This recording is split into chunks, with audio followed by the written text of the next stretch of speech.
What's going on, everybody? How's everybody doing on this lovely Tuesday evening?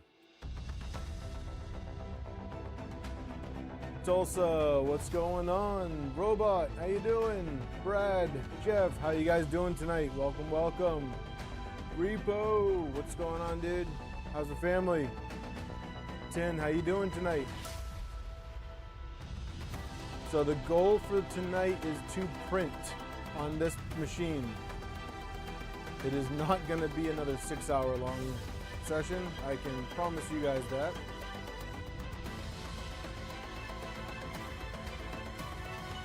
And I'm early tonight, so you're welcome. Jeff, how you doing? I'm doing well. I'm doing well. Today was a good day. I got to spend it with the family.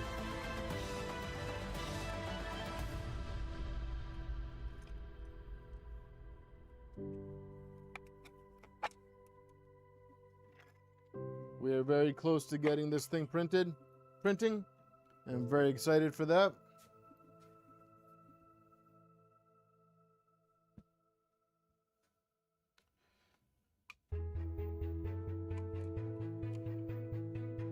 So I think I need to get like some sort of like brace or whatever to hold this down here. And I do need to print some new pug attachments over here. But yeah, let's first thing first I want to do. One thing I noticed is that when I move this, actually it's not doing it today, so that's a good sign. What I was noticing was when I moved the tool head, sometimes it felt like there was binding because the tool head would move when I'm going forward and back. So I do want to just check the belt path before we really get too deep into it. But last week, Friday, we got the tool head done. The wiring is done. I did have to go back. Oh, music is a little loud. I'm sorry. Is that better?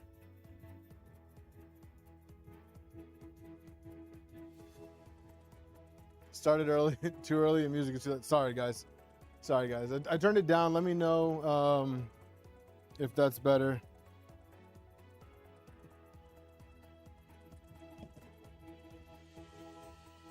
Hey, congratulations, Questionable, on your Baby Bell win.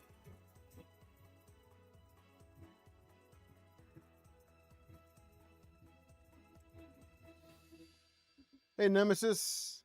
Hey, Musaka. How you guys doing today? All right, let me switch. Pull the old screw. Get you guys a little better view. All right. I'm gonna fire it up. As you guys can see that everything is working.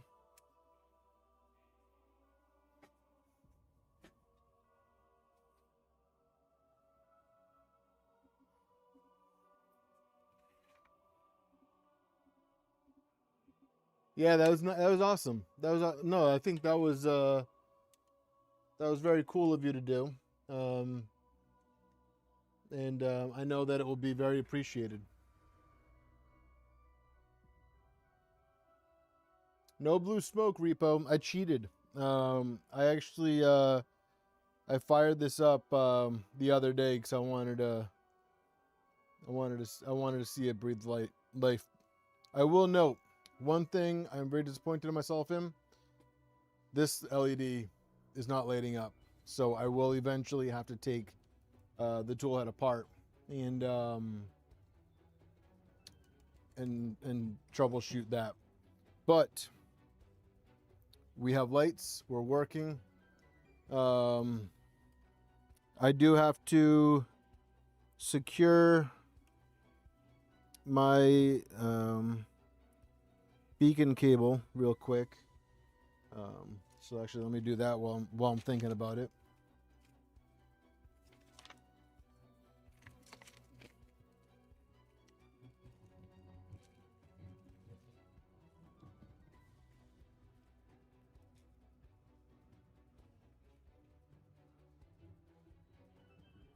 Understandable, questionable.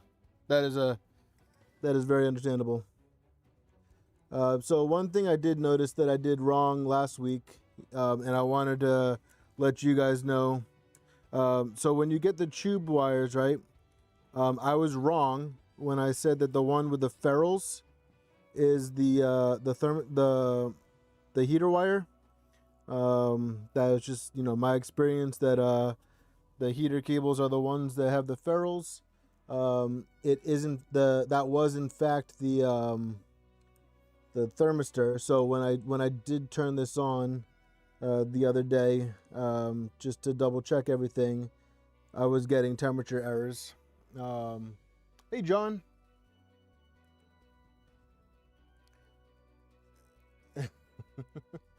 I definitely don't do as much pre-recording as I should, but that may change in the future. I would like to do more recorded content for you guys. I understand that not everybody has the ability to sit back and watch, or has the desire to sit back and rewatch a stream. So that I do have some videos on my mind. I just need to one, make the time for it, and two, sit down and try and get creative with it. Which always seems to be the hardest part for me, is the being creative part with my content. But it's something that I'm working on, that I do want to get better at, because I do want to deliver better stuff for you guys.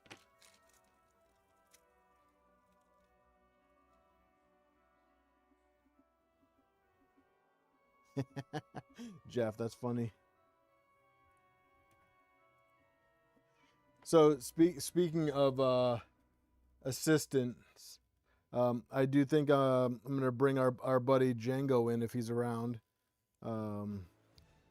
So we'll see how that goes, and we can compare our configs, because he has all-wheel drive Trident as well, that he brought with him to 3D Printopia. That if you were there, you would have seen it in my booth.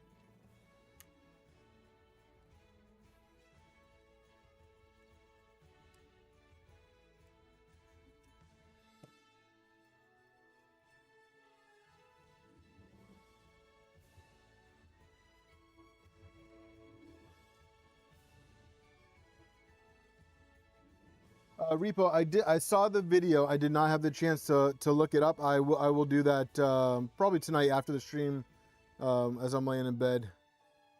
It's definitely something that that I'm looking into. I'm very tempted to go with the Prusa camera that they offer, for simplicity's sake. I was pretty disappointed with the ESP32.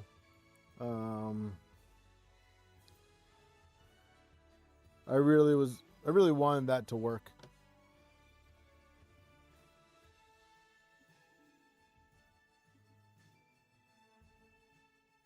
All right, so we're good. Now what I have to do, right, is I have to figure out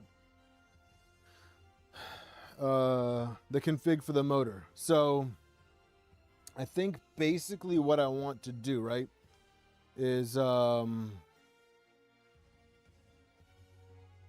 so we have our A and B motors back here, and these have to be opposite, correct? John, no, not for the XL, the buddy can that they have for the Core 1.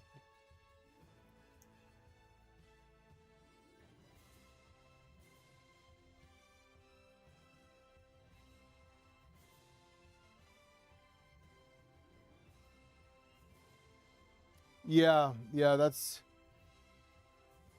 like, all right. So I don't know if you guys can see this, but this is kind of what I was talking about, which leads me to believe that there's some binding. So if I move it back and forth, you can see the tool head moves.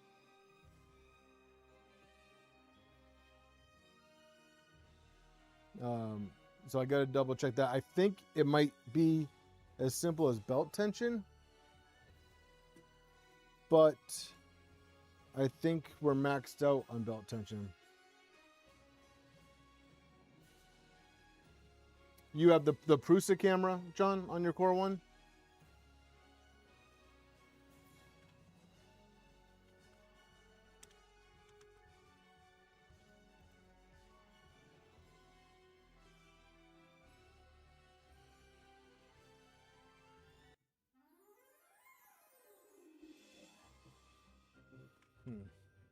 I thought this is supposed to be the epic playlist. I'm not impressed with this playlist right now, so let's pick something else.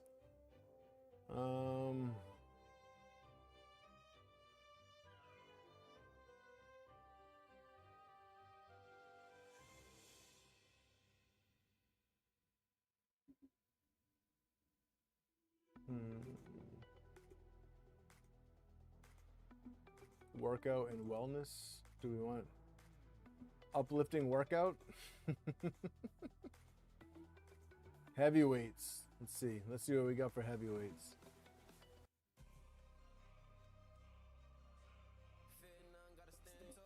Ooh.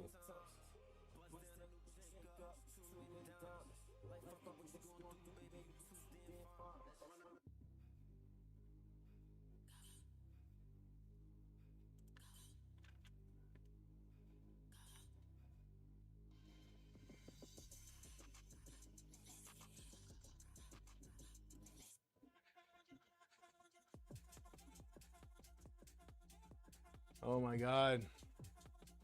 Why is music so hard? I know what we're gonna do.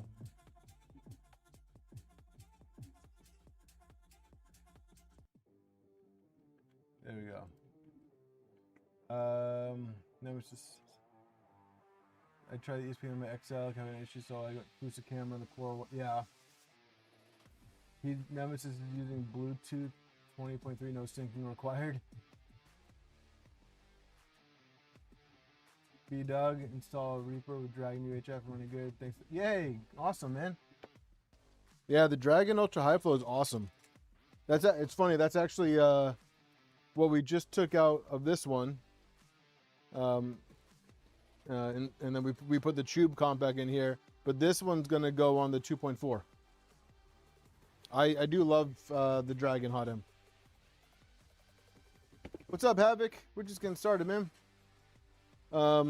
So I'm curious as to what would happen if I pulled these top plates while we're under tension.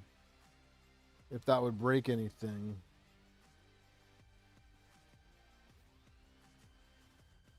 Oh, Nemesis, what do you get?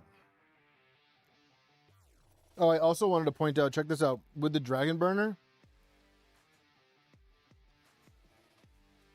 we can almost go all the way to the edge of the bed. So that's probably, I don't know, maybe like 10 millimeters of build volume lost. Like that's pretty good. And then the same thing over here. Like if we go almost all the way, so we're only losing a tiny bit of build volume, which is awesome.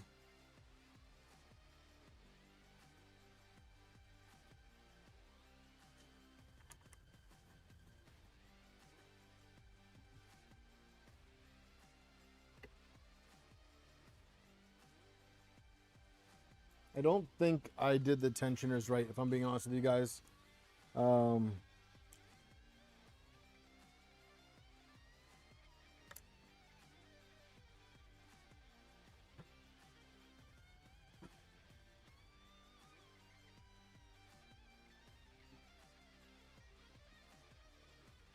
Oh, nice. Hopefully you like it.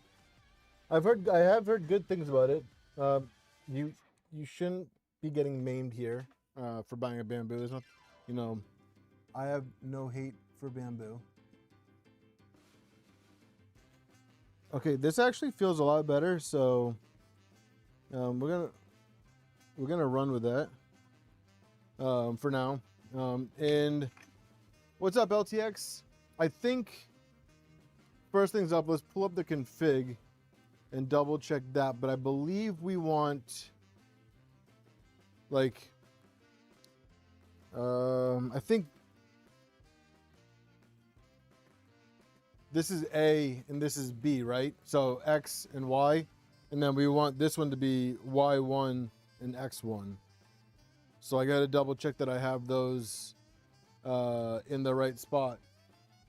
What's up, Malte? What's up, Robin? How you guys doing tonight?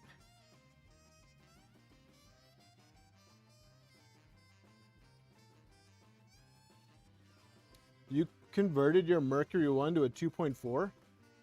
Interesting.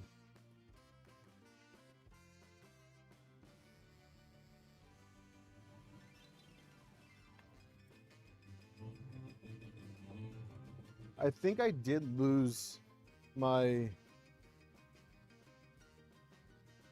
little pieces that go here. I don't recall what I did with them.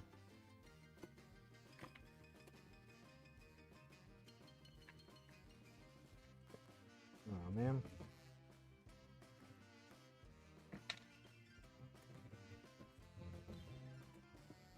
Oh, here they are. Well, so we got the 1. Oh no, I got the 2. So these ones have the...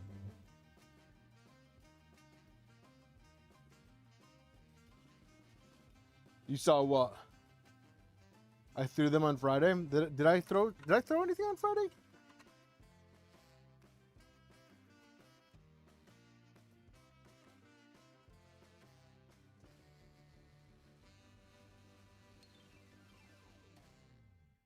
I didn't throw anything on Friday. What are you posting already, Repo?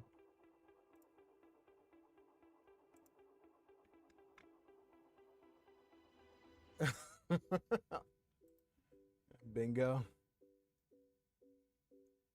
They can't. Oh yeah. Yeah, the gray pieces I threw.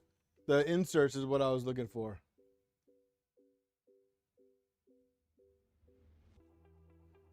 The Vivid is looking pretty tempting. The Vivid is looking pretty tempting. I will say that. I will also say that it has been pretty comical reading some of the Facebook comments from people who have no idea what they're talking about. So that's always fun.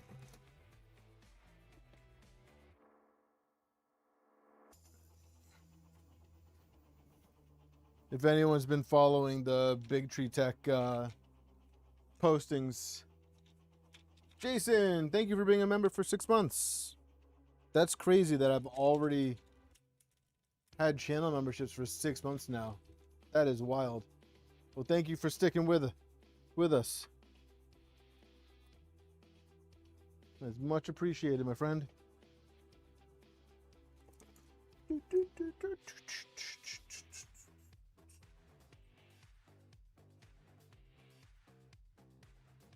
Well, so there was this individual, I'm not going to name names, but they were insistent that the Vivid was only available for printers that are already compatible with an AMS, a CFS, or a multi-material system already. So like your Bamboos, your Crealities, stuff like that. In that, just it doesn't make any sense. Like it's clearly labeled as a clipper system, so it works with any clipper-based printer. And this person was like, "Nope, you're wrong. Do your research. Blah blah blah blah blah.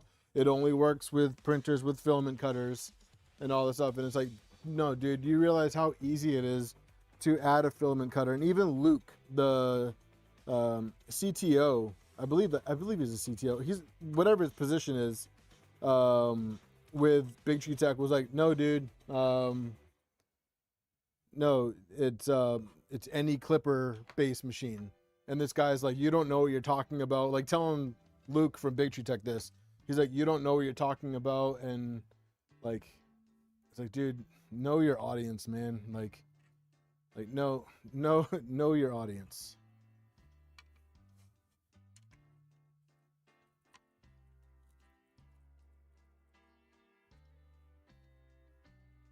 It was pretty funny though. The best part was when he was like, no, do your research. Well, yeah, I mean, they said that you need a filament cutter for it, but like this person, that's not like what this person was referring to. This person was referring to like it only works with printers that already have a filament cutter like already installed. Like,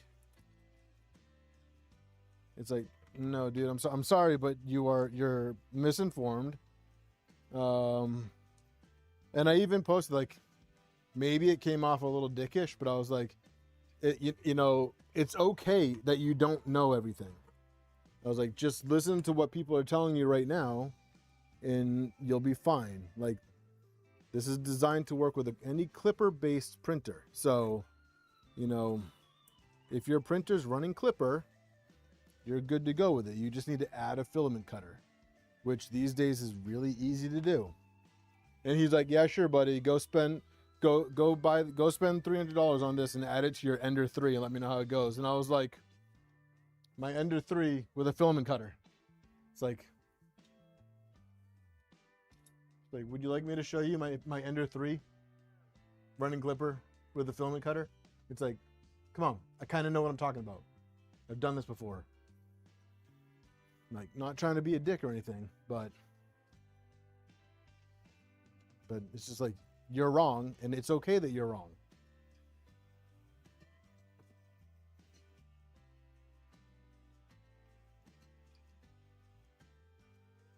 To quote, I don't know if that's an actual quote from Abraham Lincoln, but I could be wrong. What's up, Eric? How you doing, man? See, this part makes me uncomfortable. Like, there is something wrong here. There's something wrong in the belt path, and I think it's in here.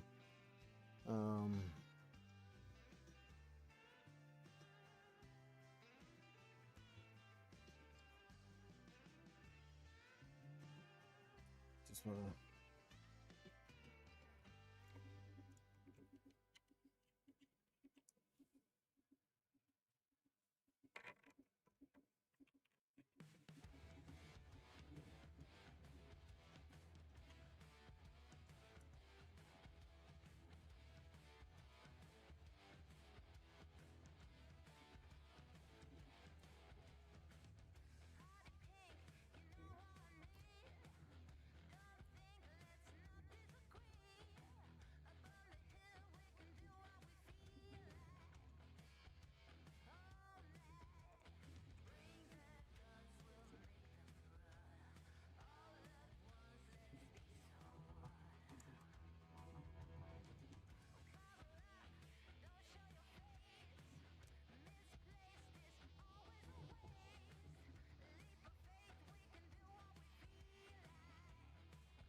Yeah, I've already set my notification to back Snapping Turtle.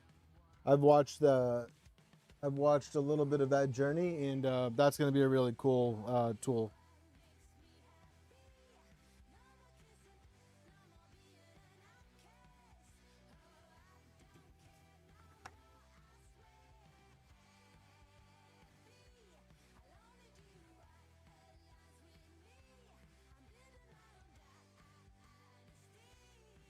The Snapping Turtle is going to be a game changer for filament cutting.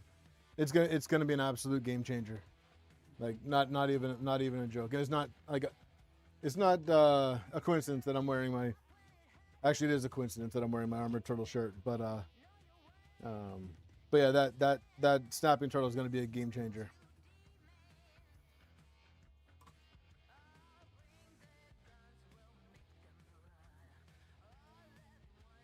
All right, let's pull up the config and see what we're working with here.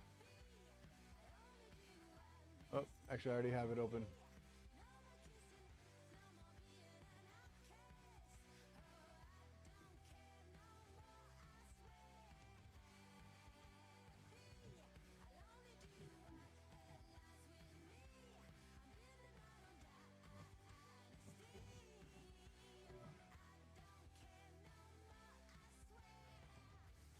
All right, so let's go to printer.cfg, and so I already added the configs for X1 and Y1.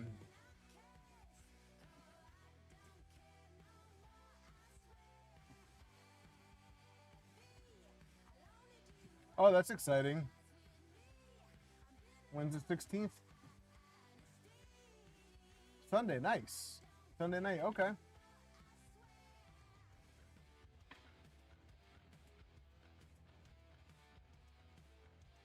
Nice. All right, so let's make sure these are 1.8. So we need to change this.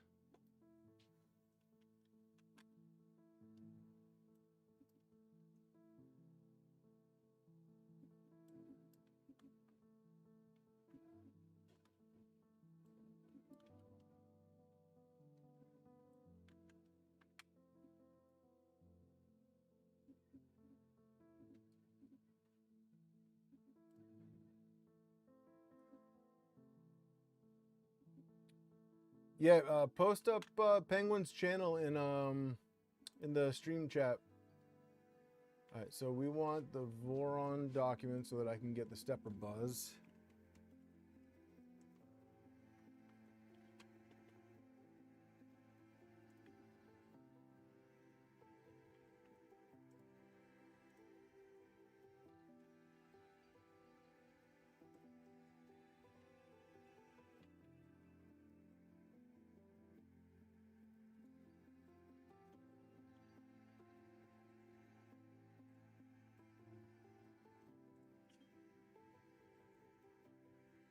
All right, so we got X for this one, which means we want this one to be X1. What's up, AFM? So we want this one to be X1.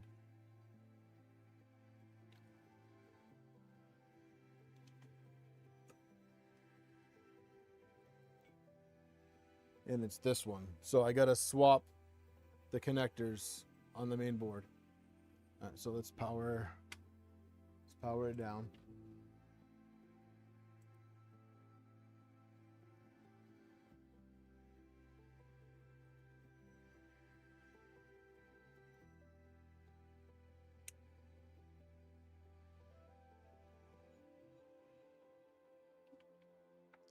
I would be really tempted to get the Big Tree Tech VVD.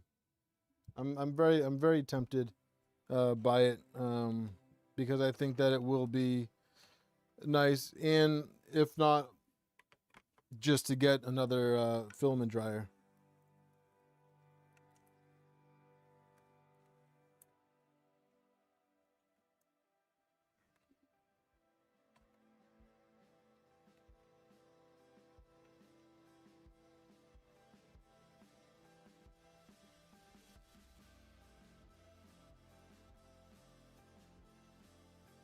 I guess I could have just changed it in the config. What's up, projects?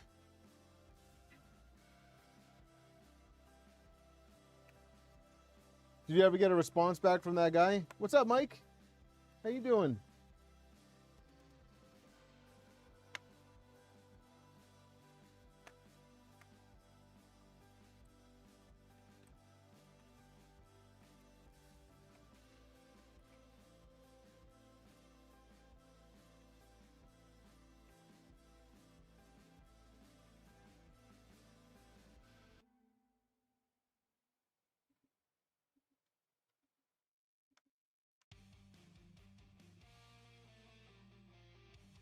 You know what? This is just gonna, these are gonna stay here. No, I guess it'll reach.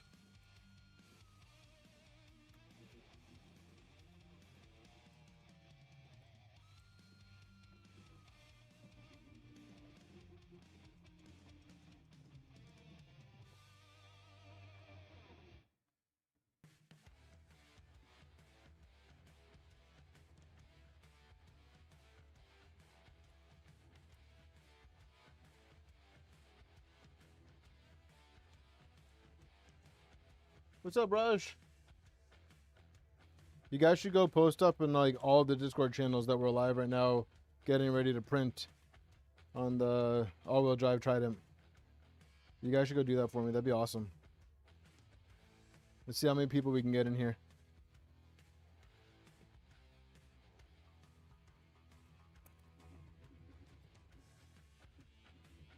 All right, so we switched those two cables. Let's see if that fixed if that changed what we needed to change, which I believe it should.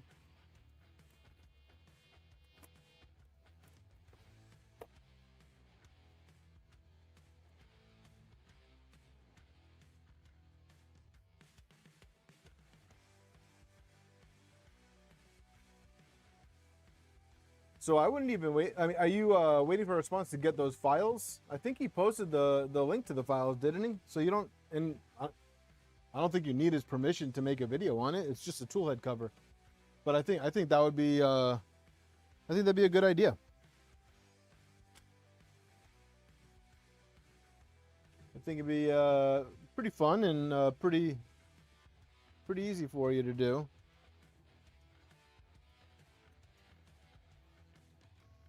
All right, so we got X, X1, and then Y and Y1. So let's,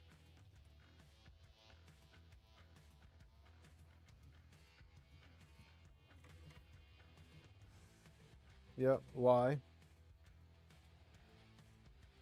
What's up, Phil?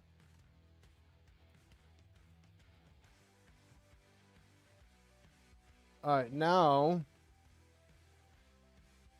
I don't know how to test this, okay? But, oh shoot, and we still need to do,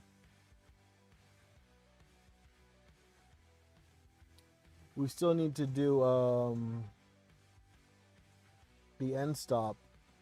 But now the question is, do I do the end stop or do I just do sensorless? I mean, I printed off this little bumper. Yeah, I guess we can just wire up an end stop real quick. That's not going to take that long.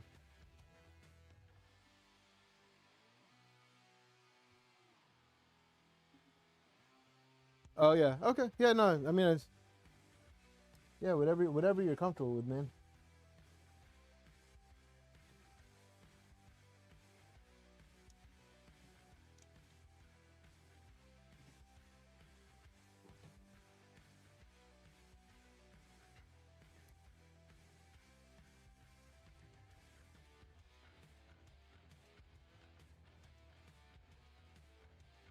Okay, now, how is this?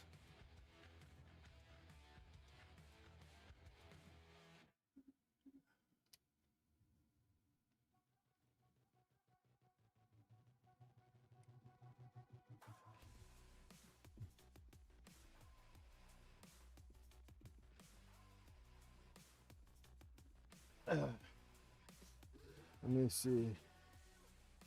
You need this stream to hit 4. I would not count on that.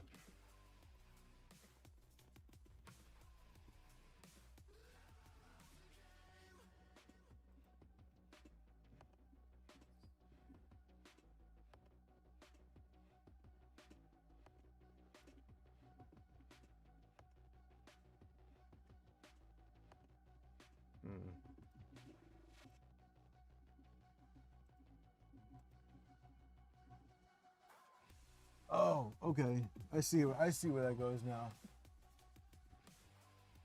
So that goes.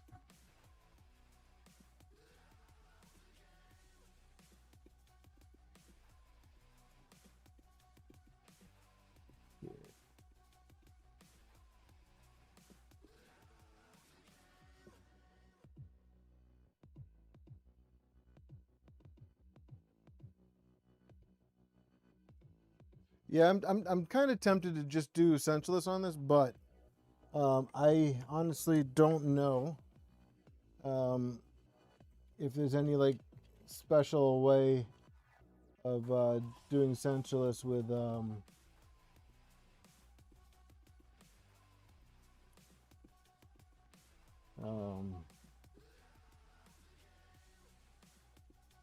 all-wheel drive.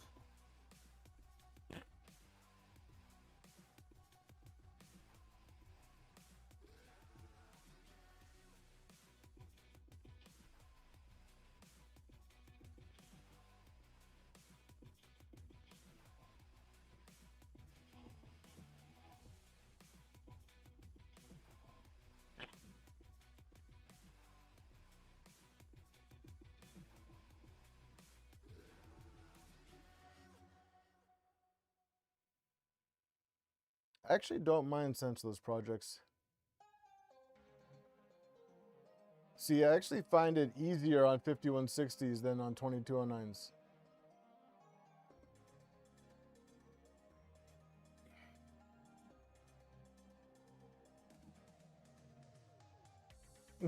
Repo.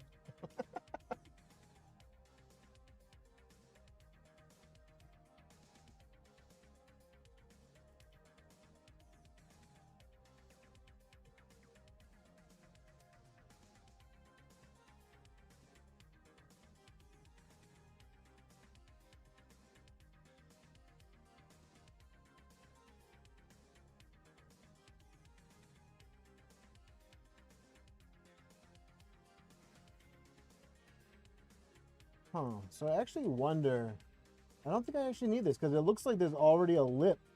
Like Vitalii changed this mount to already have a lip, to already have a bumper. So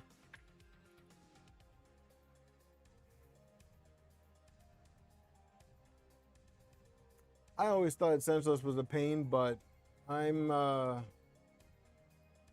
doing all right with it lately. I got one for you, Repo, and that's a hang on, I'll be right back. I gotta go grab something. So there you go, Repo.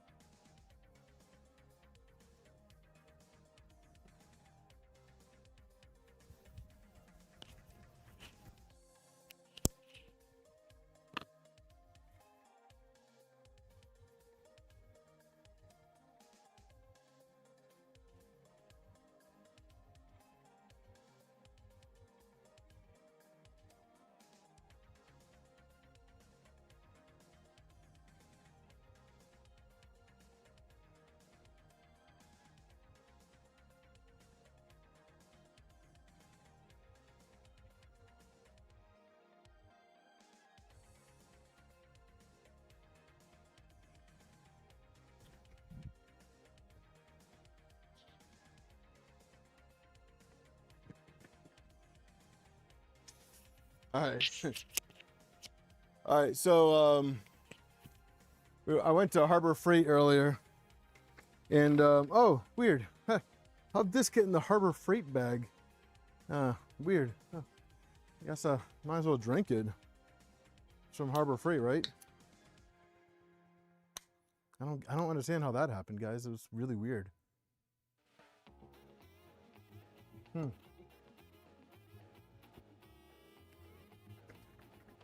It's cold too. Crazy. But I just got these little, I just need something cheap and quick. And I just grabbed these little helping hands from Harbor Freight that maybe it'll yeah, it's really, I didn't know that Harbor Freight threw in I didn't know that they threw in beers with their purchases. Thanks, Harbor Freight. You really know how to make someone feel special.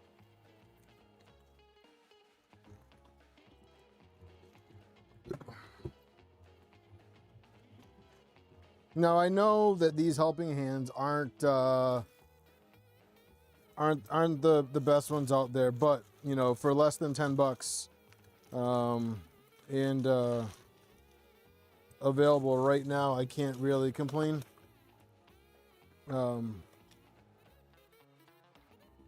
when you spend 25 or more. Yeah. Now, what do I do with my chair? So yeah, so this is just so that I can, I'm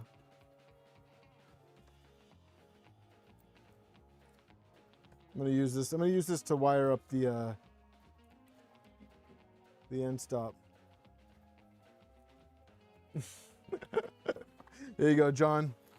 It might have been a limited time thing. It's definitely you know what it is? It's probably a Veterans Day promotion.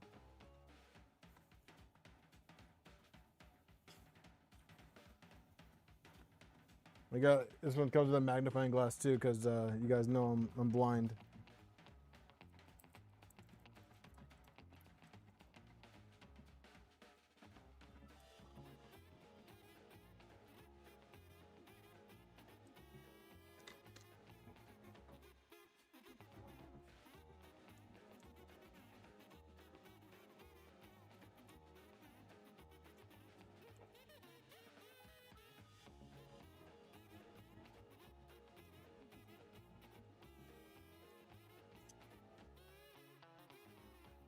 I think I need helping hands to set up the helping hands.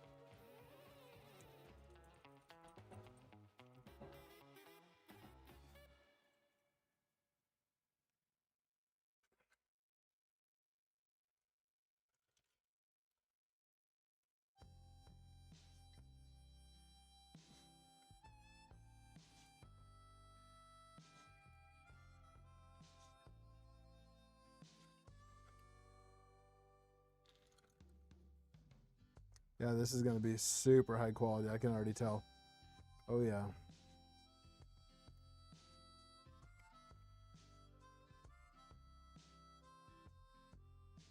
I don't know what you're talking about, RJ. I'm not hiding anything. Don't go putting words in my mouth. Harbor Freight gave me that beer. And you know what? My wife was there with me when I got it.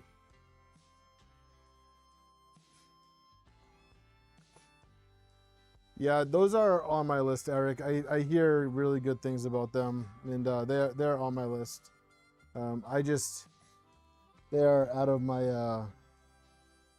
my price range currently. So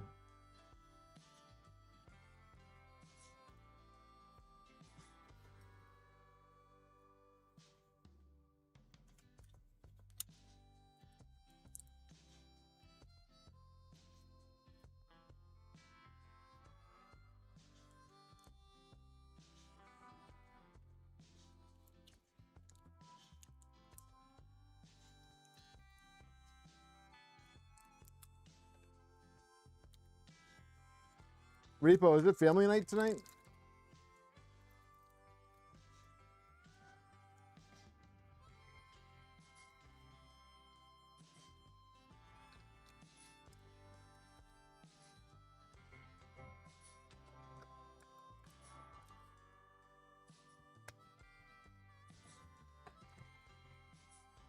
Oh, it's actually nice and bright.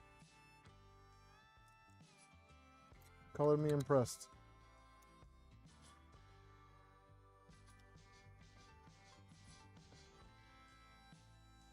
Yeah, seriously, LTX. All right, so let's grab some. Let's grab one of these micro switches.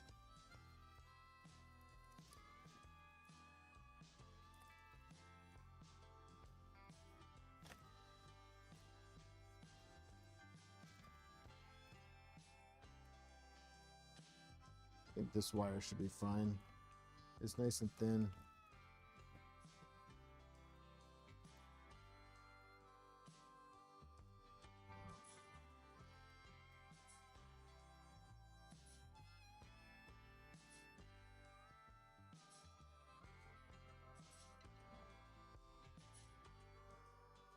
No family night tonight? Oh, man.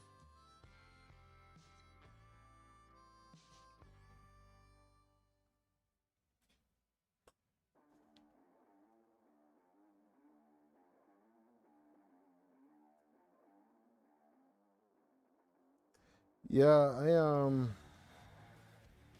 I said that last stream that I might be done with with Toolhead LEDs after last week.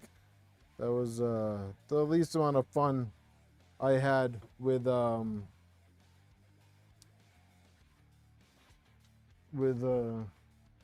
soldering LEDs.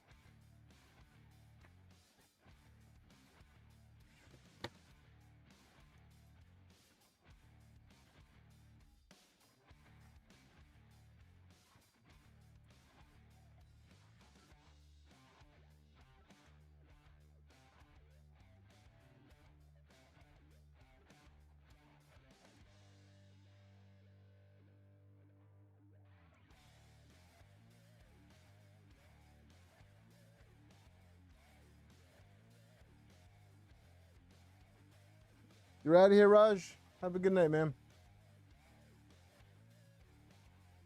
Thanks for stopping by.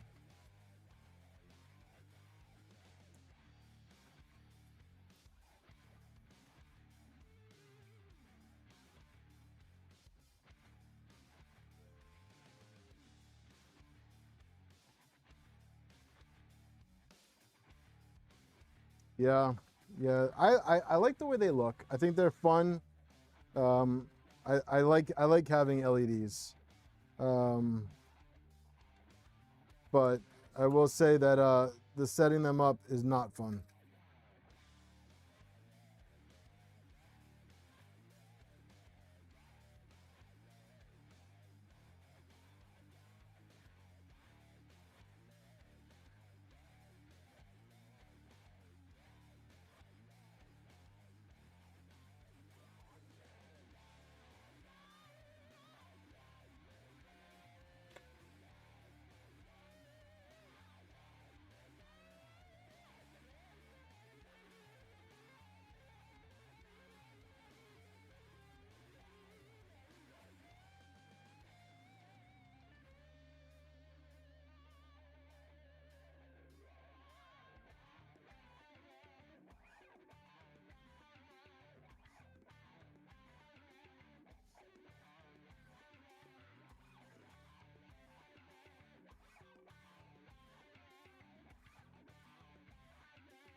Sequins. No, I'm good with sequins.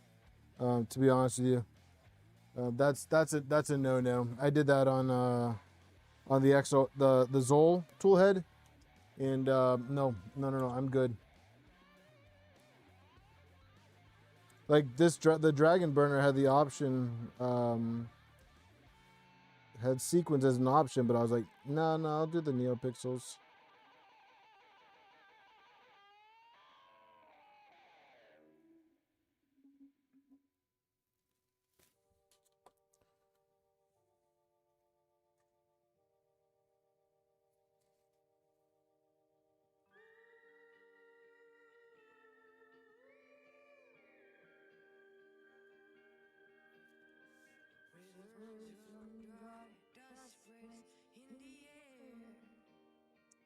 So the music is from Epidemic Sounds. It's what I have a subscription with, and what I have my music the music licensed with, so that my streams can stay monetized. And I just picked the rock playlist. Like, it's like, is it the ideal playlist? No. Are there worst? Yep. There are worser. There are less gooder soundtracks.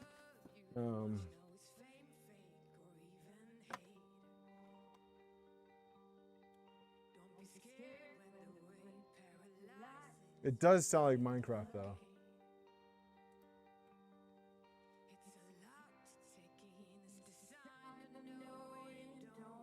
It does sound like a Minecraft soundtrack.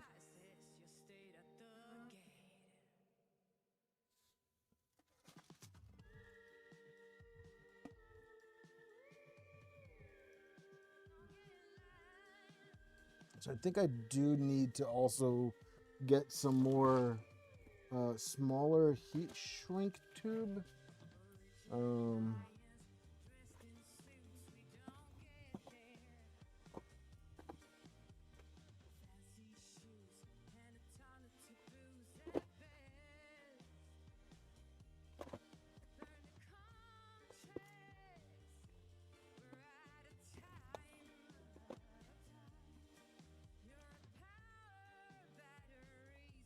Have,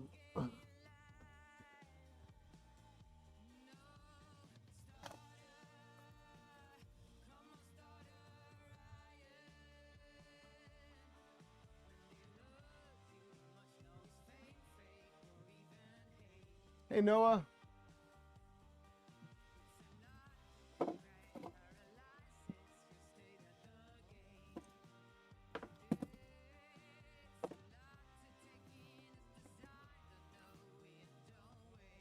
So I have this thing of, but I think this is just too, this is going to be too big. Too big of a few minutes ago.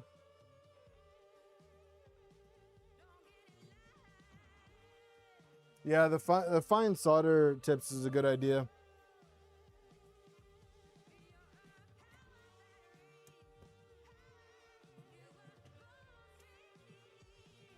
I think I'll just I think these are going to be okay to be bare for now. I don't think it's going to hurt anything.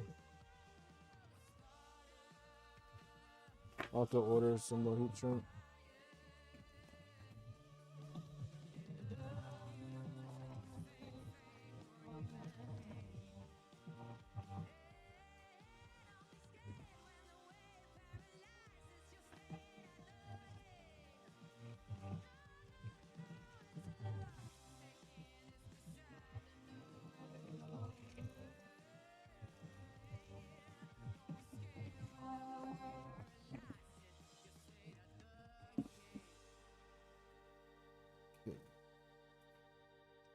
So we get these 2 mils. Smoke. Nope. No smoke. No smoking here.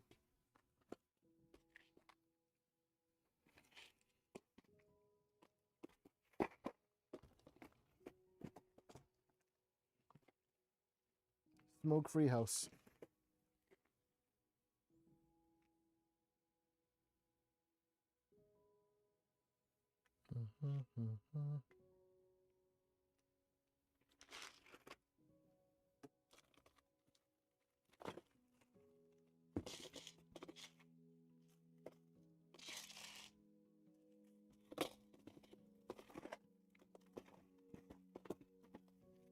There we go. What's up, Low sync?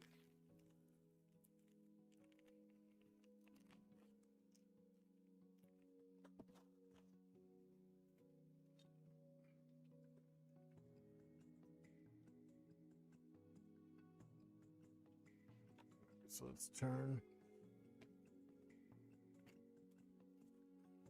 this so we can install sensor.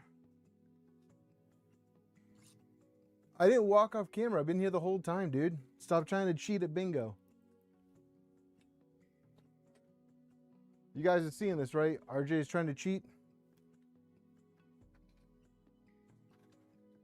RJ is trying to rig bingo for himself tonight.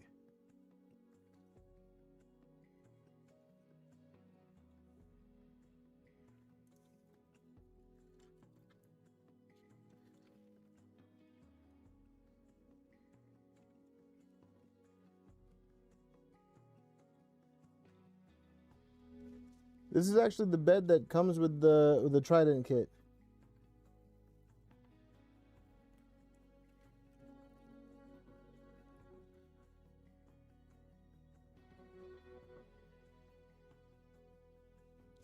We got to do RJ bingo.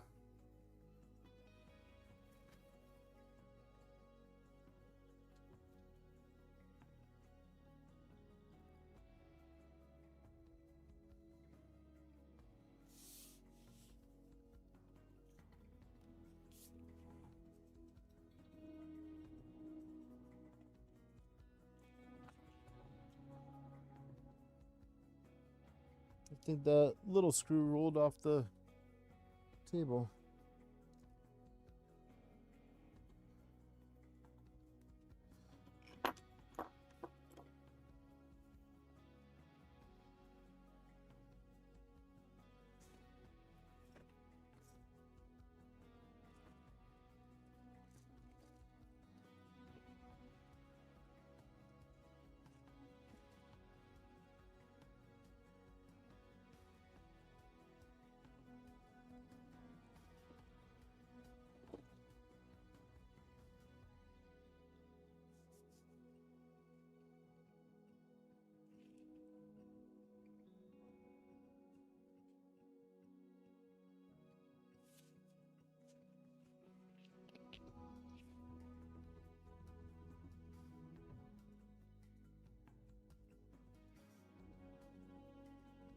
What's the provoked bed, Eric?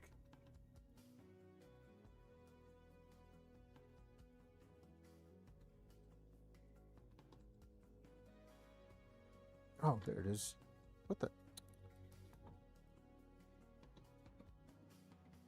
I think I have a gremlin here or something.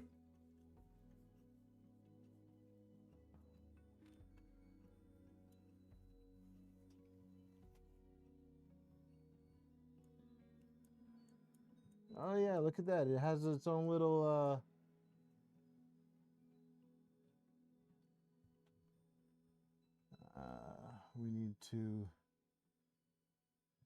we need something for a Y. I don't know if you guys can see here, but it's not catching here. I wonder.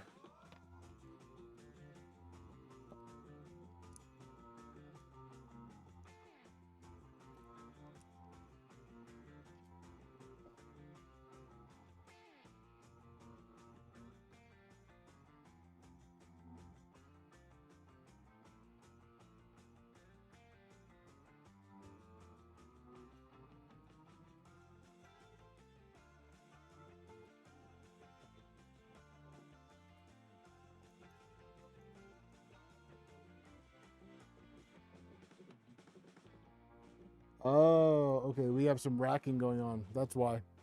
Okay. Okay. I see. Because I was like, wait, this was touching before. I know it touches. Oh, nice. Yeah, I'll check it out.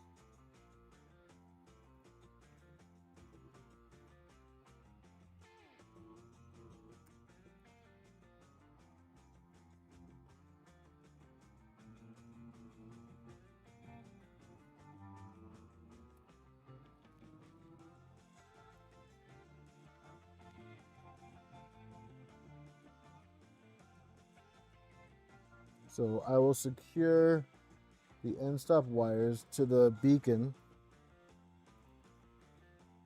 And these can go right here. So we'll cut these here.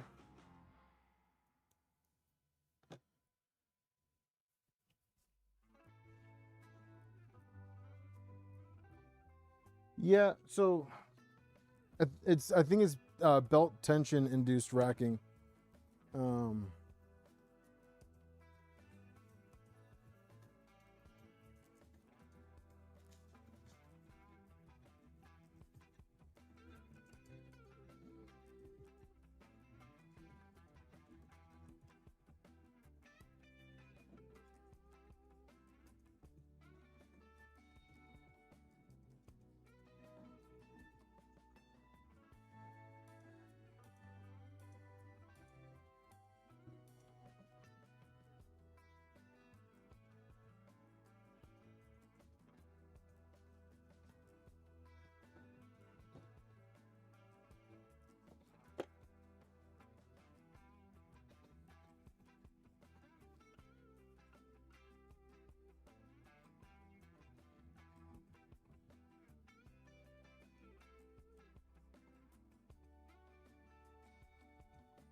I despise racking. I do.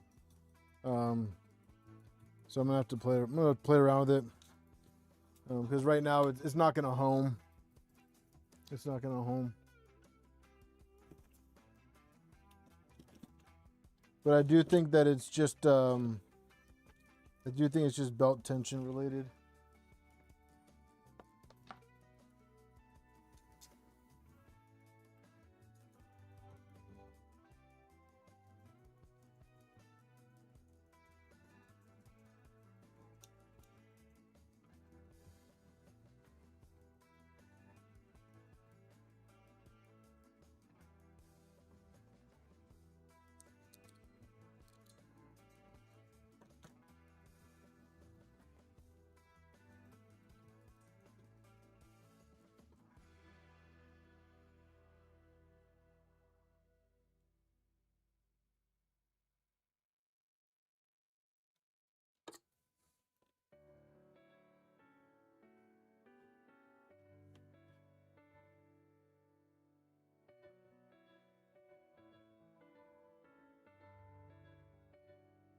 Yeah, Nemesis. That's how I usually do it too. But I think I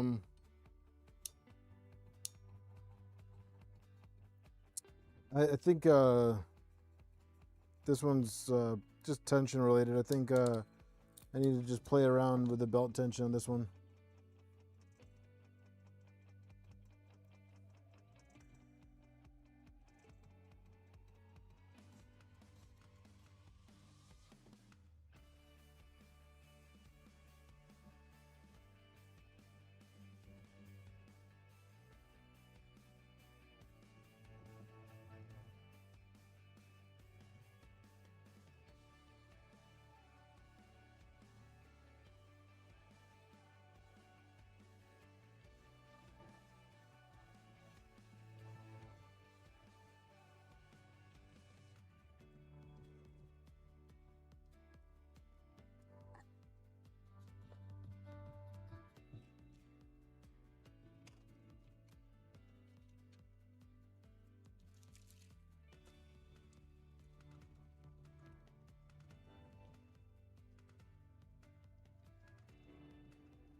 Yeah, I don't miss commuting. Like right now, my daily drive is like 20 miles each way to class, and yeah, I'm okay with that. I was driving 45 miles each way for work before I left, and I'm glad I don't have to do that anymore.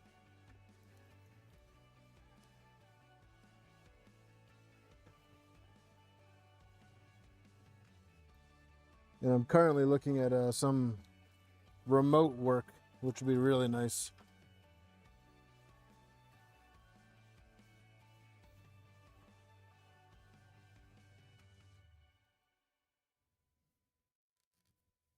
I'm sorry, Nemesis. What is that? You have multiple Thanksgiving dinners?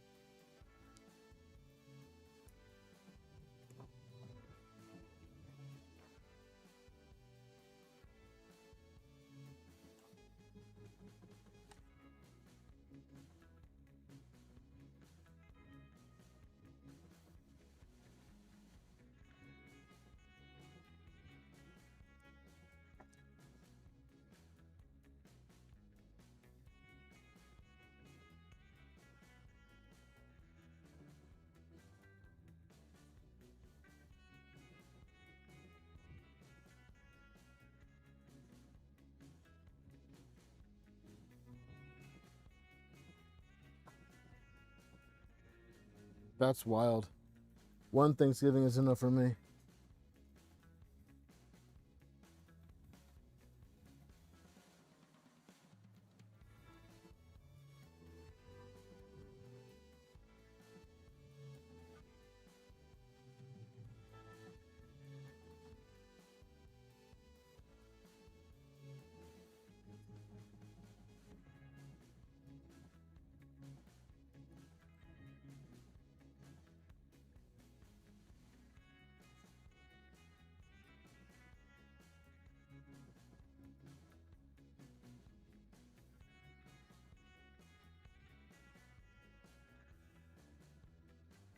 I don't have an answer for you just yet, John, but it's getting a lot closer.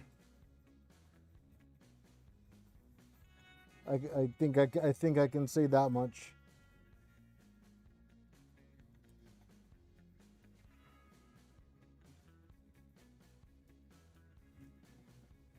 Man.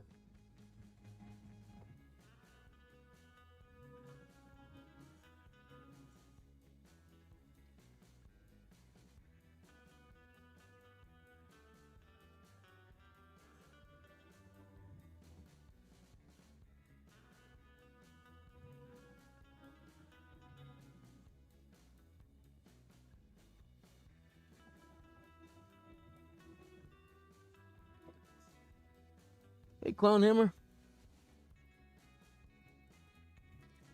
All right, so I think that's good.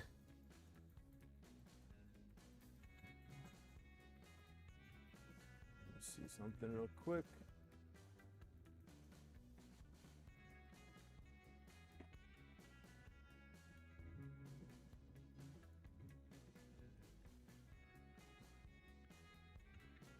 Cool, cool. I'm gonna just do it. Ready? Let's see.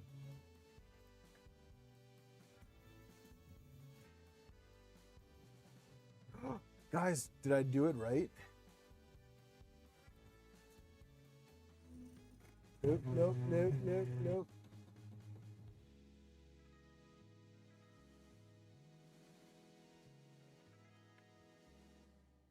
All right, so we need to change the direction for X, for Y.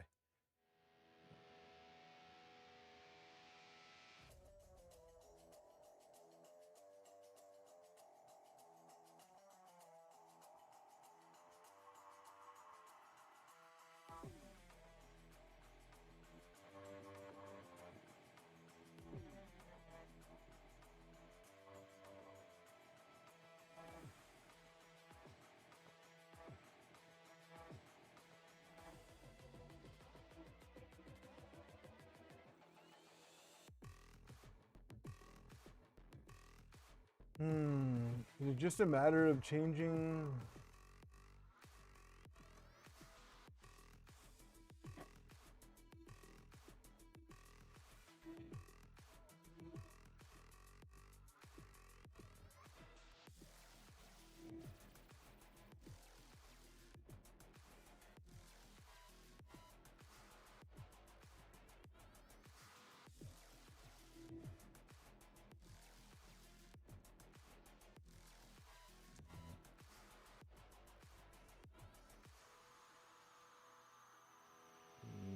Nope.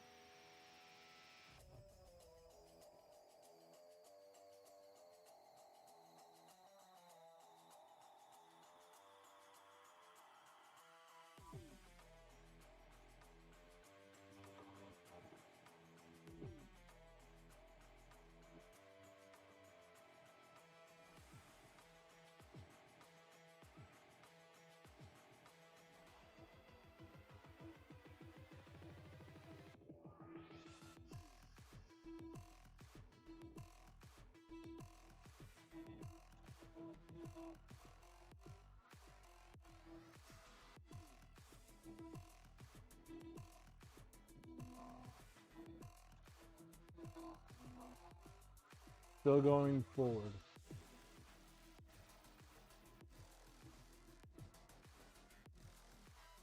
Why is it going forward?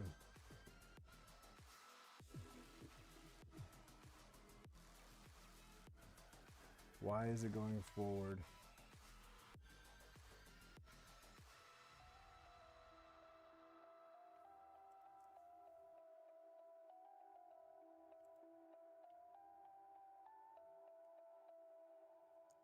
So X direction inverted, Y inverted.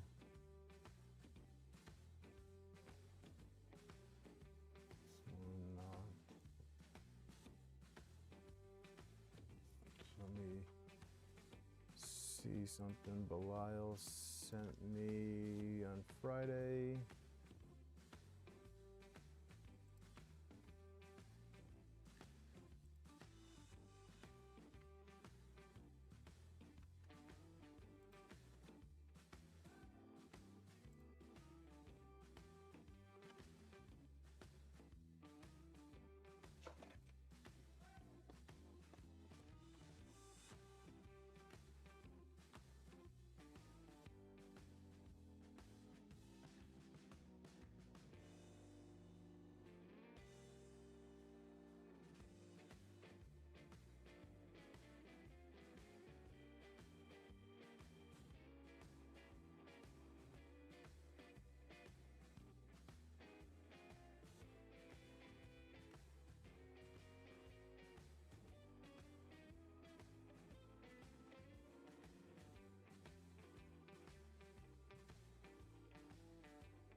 What's up, Kidderl? Wait, where'd that comment go?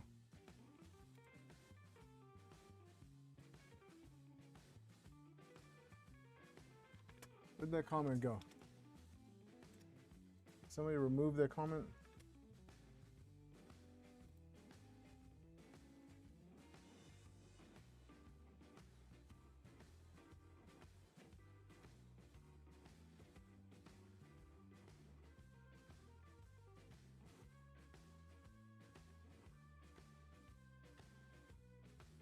No, it's not. It's not.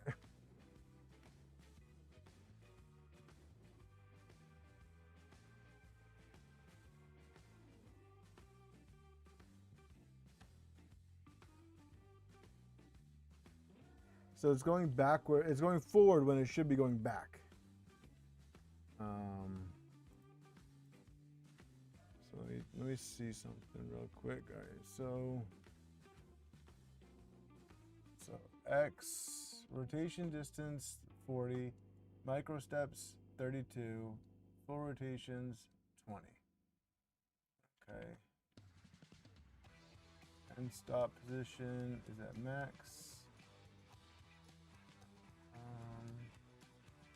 Y 40 32 end stop position is at max.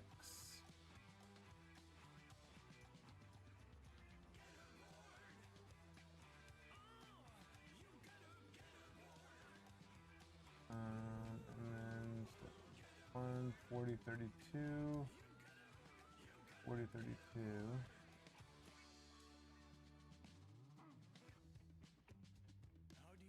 Alright, and so Y1 and X1 need to have the opposite direction pin because these motors are upside down. So they're together, but Y.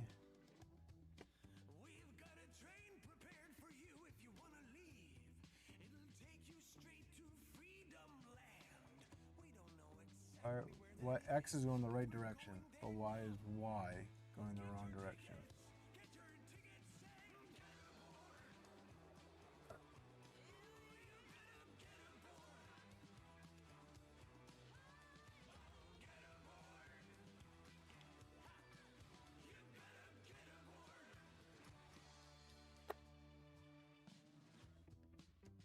Let's just take a minute and praise our leaders for their marvelous job. We simply cannot thank them enough. It's not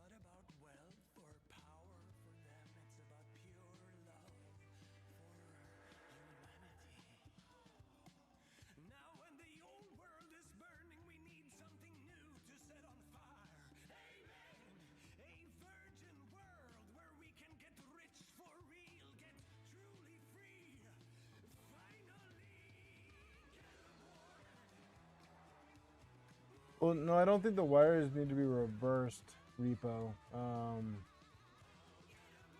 Because the end stop switches show open and close in the right direction, and that's fine. The only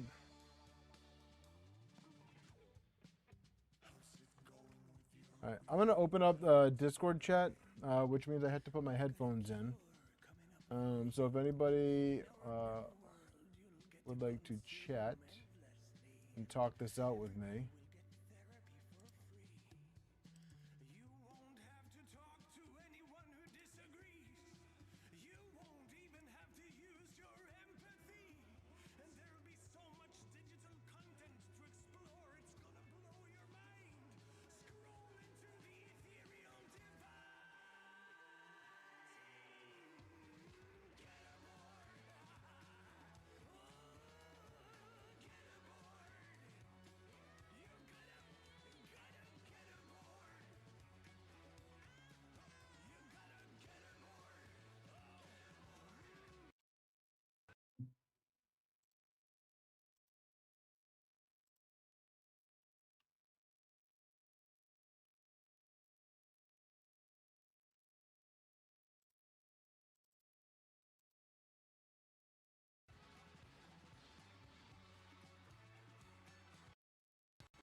Can you hear me?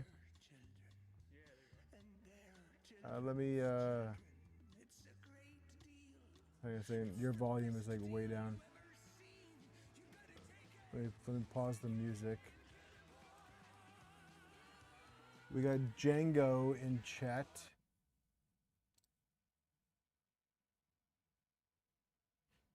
All right, let's see. It's pronounced mango. Can you guys hear Repo? I mean, can you hear me, Django? I saw Repo coming up in chat. Nobody wants to hear me. All right. So I think I got the volume up. Let me know. You guys hear any echo? Reth, what's going on, dude? Echo. All right. All right. So here's what we got going on. Okay. So I have to pull this window in front of me so that it's easier to see. Okay. All right. So the motors are going the right direction, I believe. Let me make this smaller so that we can see the printer. Now.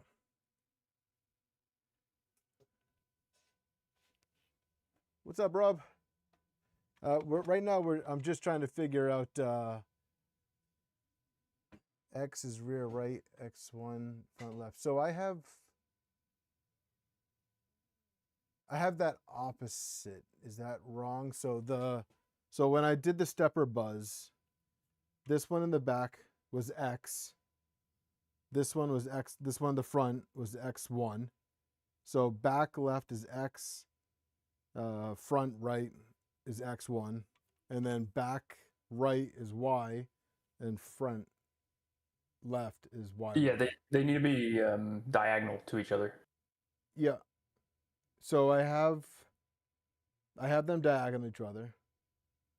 So I'm pretty sure what you just said is that back left was X and front left was X1. Back left is X. Okay. Is X, and then front right is X1. Okay, that's okay. And then back right is Y, and front left is Y1. Okay. Now, yeah, when I home X, this happens. So let me pull that up. So I got like a 30-second delay on the YouTube stream. Okay, yeah, no worries. So like if I home X,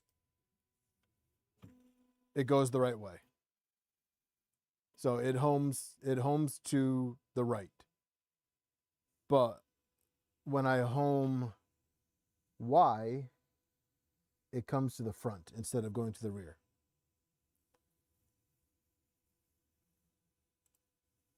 Yeah, so what I did, I had the same problem.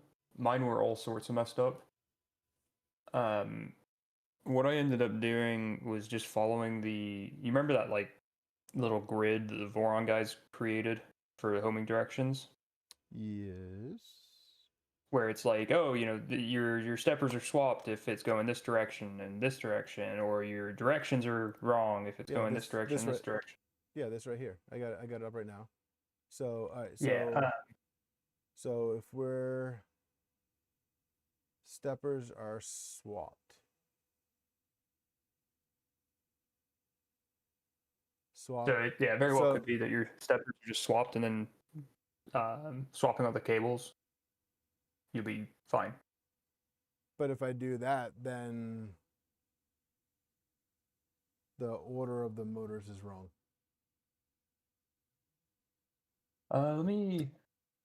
My stepper X. I'm looking at my Doom config currently. My stepper X is rear right, and X1 is front left. So I have them opposite to what you do. You have front left for X1. okay, so I need to change my steppers. I just swapped the wires in the electronics bay. So swap X and Y in X1 and Y1. Correct. All right, let's try that. And then there might be a bit of a game to play with the directions at that point, but the fact that the motors are turning the same direction Yes. as each other, so at least they're all going the right direction, right? They're not fighting each other, because I did that as well, which is really fun. Breath says just change it in the config. Yeah, you can change it in the config too. I mean, it's whatever is easiest, whatever you prefer. Well, I already have the lid open, so let's swap this one and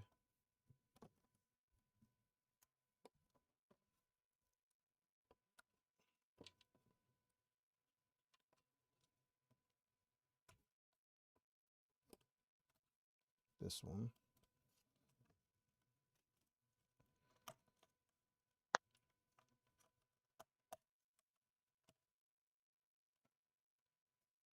So this one is now going to go here. And this one is now going to go here. Yeah, I was trying to tell you I sent you that direction chart. Yeah, so I have it up. I just was like, oh, let me just make life a whole lot more difficult. I'm a YouTube star. Yay! the party's here.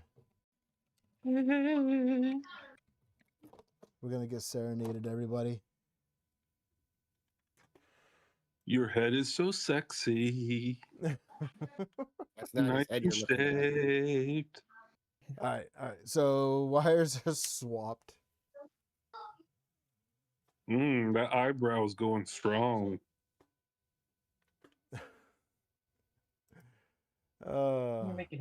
How's everyone doing tonight? Better now that I see you, big boy. Oh yeah. So just to verify, chat, you guys can hear these goons, right?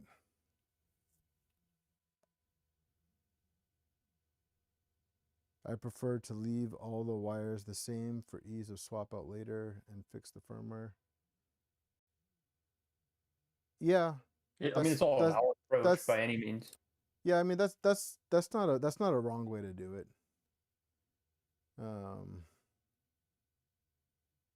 That's not the wrong way to do it. But, if I'm just being, picky here,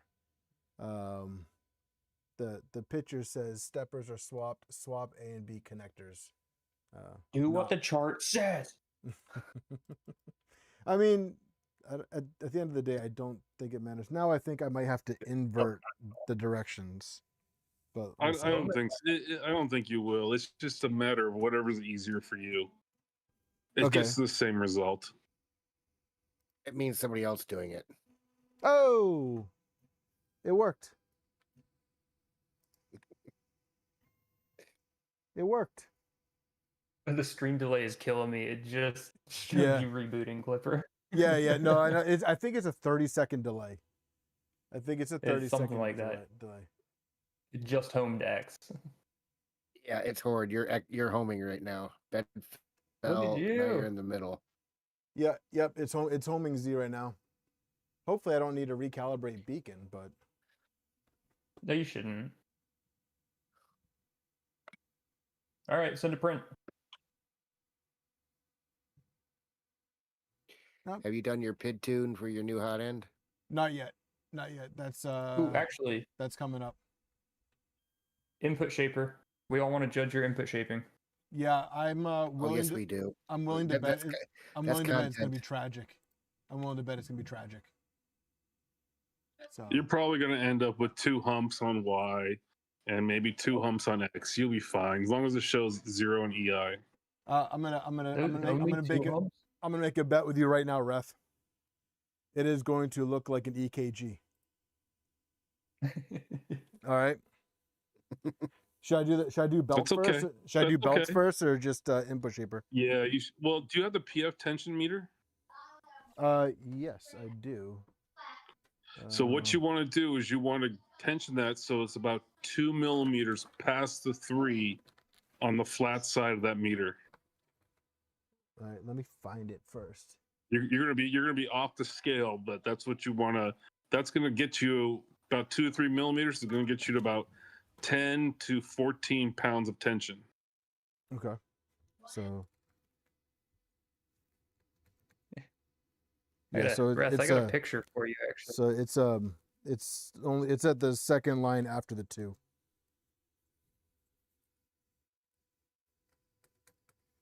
Yeah, second line after 2, you are way too loose for all-wheel drive. Okay. All right, so let me I'm assuming you have everything double sheared. yes. LDO Kit by default is, I believe. Okay. Hey, things change, man. Things change. Things change. I get it.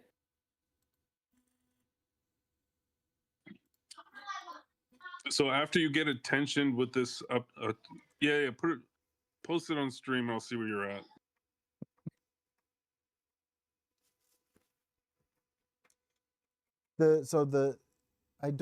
I'm not confident that I set up that I installed things correctly, because I feel like I'm at max tension on. Yeah, because I just like tightened the shit out of these tensioners and like nothing changed. All-wheel drive belt tension is a lot.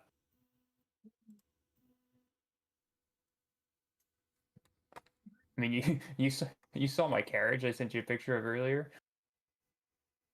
Yeah, but I think I'm like maxed out on tension here. So the other thing you can do is loosen tension all the way and pull your belts tighter on the X carriage, Oh, and that'll get you like a pre-tension. Something just happened.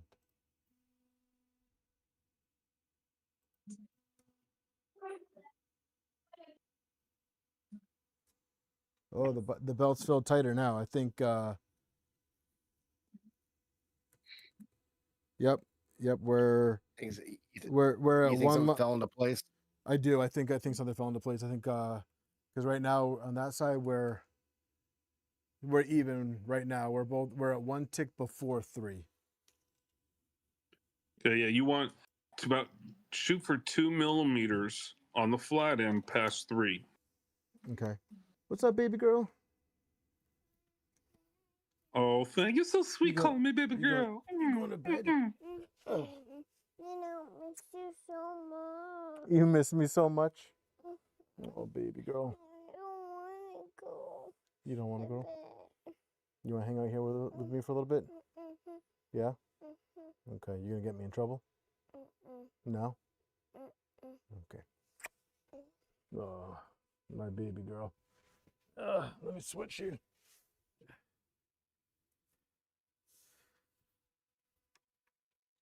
So what's it coming up as? So Hey, this, girl. so this one right here, the back left mount is the back left mount is as tight as I can get it. So I might have to loosen the tool head. This one is still one tick in front of 3. And So this the other one- thing you can do is after you get this, They like both right work. now, I would Yeah. home and then Z tilt it Okay. just to get that tool head moving around, just get the tension moving around, and then check it again. Okay. Yeah, maybe things just need to fall into place. Yeah, because the way this tensioner works is actually if you look at the rear of the x-axis, the very rear x-axis, I'm kind of you'll nervous notice that it's tighter there. So it's actually applying more tension to the very back of the belt, and you got to get that moving around. Okay. I do think the Dragonburner was the right call. I like the Dragonburner. I think it's a nice fit. It's a nice fit.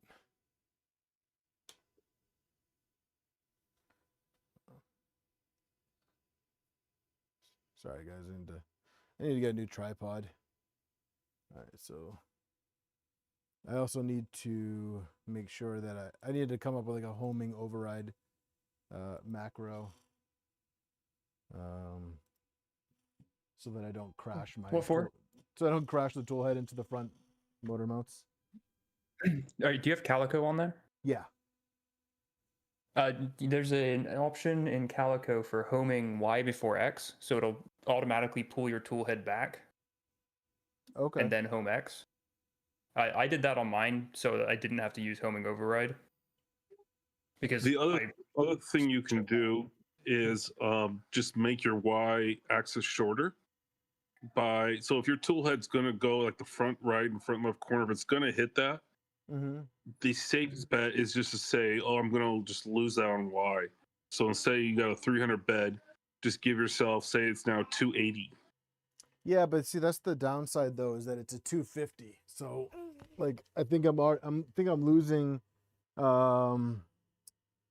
like 15 mil on each front corner for X and Y. So So it's one of the things, right? It's like you got to give something because it's got to give. So either you have to be very careful where you put the tool head and where you print, or you just say screw it and just take more space off the front, off the travel and walk. Hey, John, have a great night, dude. Have a great night. Thanks for joining. Why do my tool head controls look different? Are you talking about the circles in mainsail projects? That's how I have it set up on all my printers. I like it. I like having the circles. The bars drive me crazy. How's everybody doing? But yeah, I think I don't want to lose too much for the build volume because I don't have that much to give up. That's why I chose the Dragonburner. Ref. See, you'd lose a lot less if you put takeoff and Chube on there. See, I don't know about that. I don't know if I think I hear what you're saying. I just, for me personally, just because I know how I print, I just gave up the space. Yeah, I mean, honestly, with this machine, I think I can afford the space because I have plenty of other machines that have the build volume. So if I need to print something outside of the build volume of this, then I'll just use a different machine.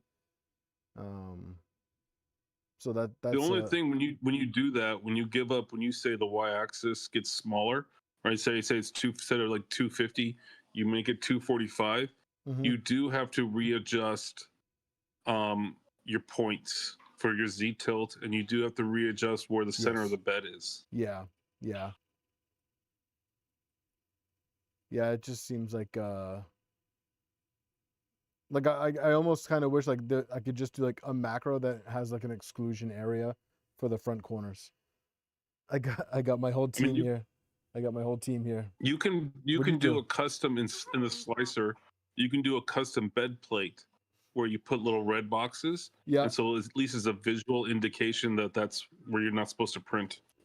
Yeah, no, that's good. Also, I think is there a way to just home Z immediately after Z tilt, and so that way, because it always ends up stopping at the front right corner. Robert, stop touching. Why? Because you're not supposed to come here and touch things. I already told you that. Is there a way to get it so that after You can make a custom G32 command, so that or you could do like a a custom G32 command would just be Z tilt home home Z tilt and then home Z. Yeah, kind of like what people do for the Voron, the V2.4. Yeah, It's the same thing. Robert. Thank you. But yeah, I think that would be the safest option, so that I don't have to worry about it crashing into the front tower, because that would not be fun. I mean, the other thing you can do is just change the point where the front Z tilts happen, right? So you have the points where it thinks the motors are, right? But then you have the inside points where it actually measures. So you can change those if you like. Okay. And since you're running Calico, you can do the Z tilt NG and define points that are like the front of the bed, and then the rear two, the rear left and rear right, and that way you'll get a more level bed out of it, even though you've adjusted. You're talking about doing standard point. like a 4-point Z tilt. I was like, give me 1 second. You can guys. do like a 5-point Z, and the Z tilt NG allows you to do as many points as you want, extra points that it will level the bed with. So on my Calico, I do the ender in the Z tilt NG, and I add the rear left and rear right point to it. So I have the standard 3 plus those 2. But if you move back your standard points just so it clears, so maybe it's going to hit the front motors, you can always put an extra point in the front middle Y point to measure.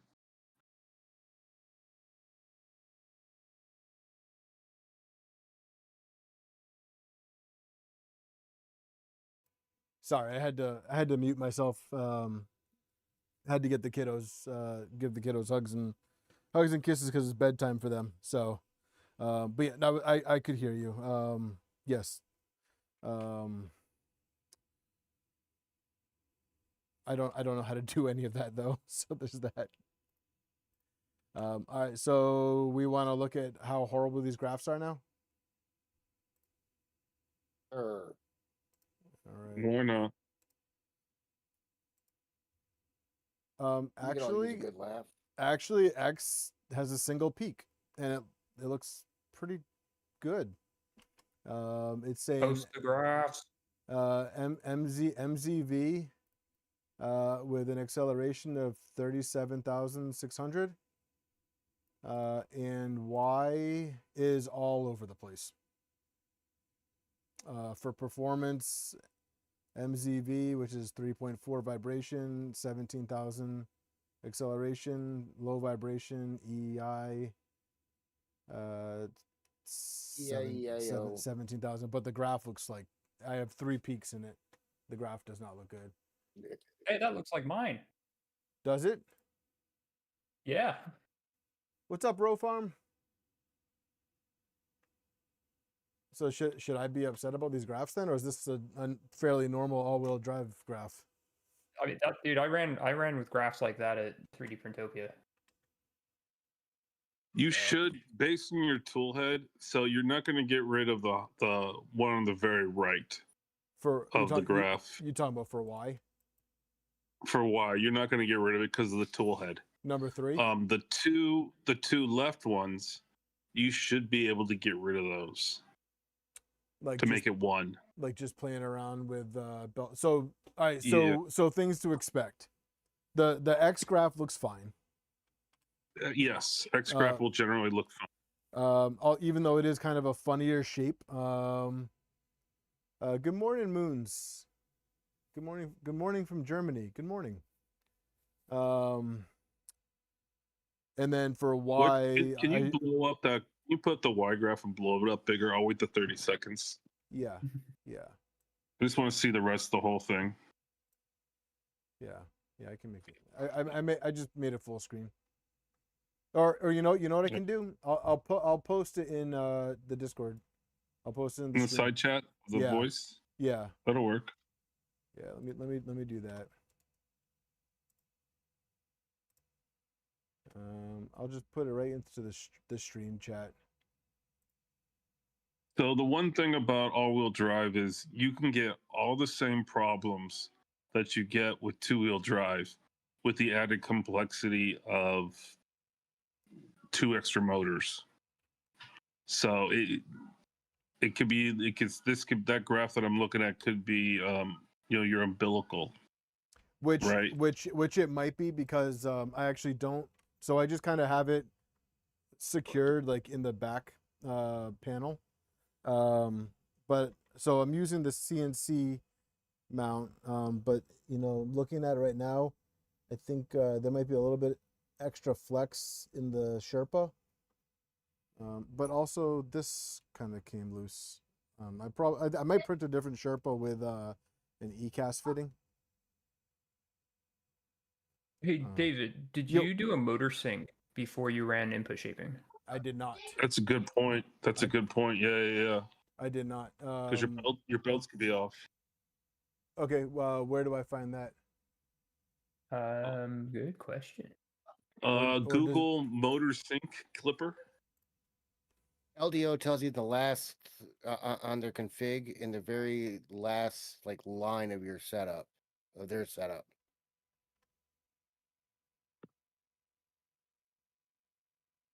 I'm sorry. Oh, okay. Let me see. I think I have.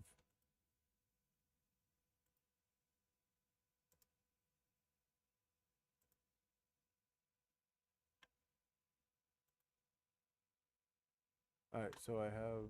Let's see.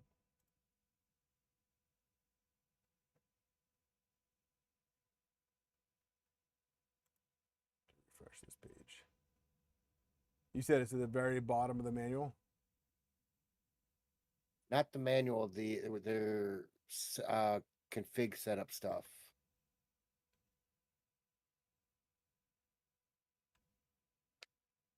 Okay, I see. All right, so it says for belt tensioning, while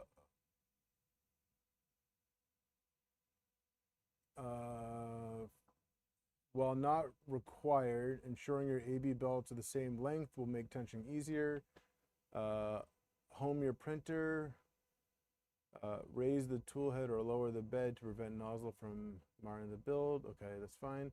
Disable your AB motors. Loosen the grub screws holding the front drive pulleys. The motor shaft. Ensure that the pulleys are able to move freely from the shaft. Move your tool head to the center of the bed. Adjust tension on each belt path using the M5 socket head screws and tensioner block. Try to adjust tension evenly. Move your tool head in the X and Y directions to make it move freely. Enable A and B motors. This will send them to the nearest full step, to which will sync the motors. So I And then tighten the respectfully grub. disagree with that. And the Okay. reason I do is because you're at full tension right now. Yes. And that motor, the pulley is actually pulling on that motor shaft, right? Yeah. So I'm not, even I'm if not you gonna, loosen I'm those, not going to be able to free it up. No, it's gonna. So the only way that works really is when you get just light tension, say maybe 1.5 on the PF meter, and Mhm. then do that. But once you've applied 10 pounds of tension, that pulley, yes, it'll move a bit, but it's not going to really free up.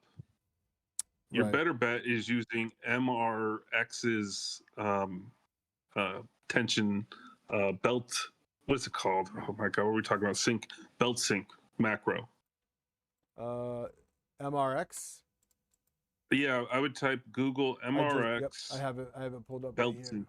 Hang on a second. Yep. Yeah, it's a real easy macro. You have to install it, you have to whatever, but it's really easy to use. And then you would call that macro in your print start. So you basically home and then call that macro and then do your Z tilt, and then it's good. But every time you kill Clipper, it loses sync. So you're gonna have to use that macro every time you want to You mean- move the belt. Move the system. You mean so? Wait, you mean like every time I power cycle the printer?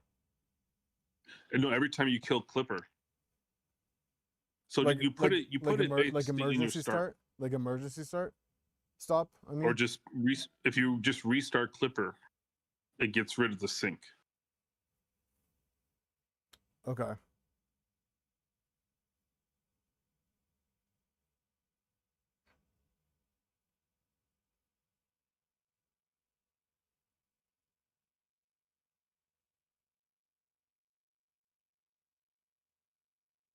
Have you round shaft motors or D shaft? They're all D shaft moons.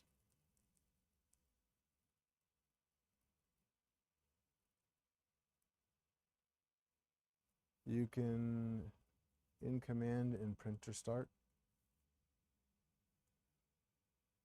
Moons, are you talking about the motor sync? Have a go one, Noah. So I would just add it to your. I just add the macro to your print start, like So- the first thing it. okay, that's what I was gonna say. Just it homes, then syncs the motors, and Right. then does Z tilt. Yeah, you want to home first because you want the tool head in the middle of the bed before you motor sync. Okay. And it uses the ADXL on the tool head. Okay. So if you go like some people do a non ADXL, they just do straight wires, this macro will not work for them. All right. And then should I be using the Beacon ADXL or the Nighthawk? Personal opinion would be use the Nighthawk. Nighthawk. Okay. I That's- think it does whatever's in your resonance tester. Yeah. No. Yeah. That's what I was getting at, because right now I have it set up to use the Nighthawk. All right. So let me install this real quick.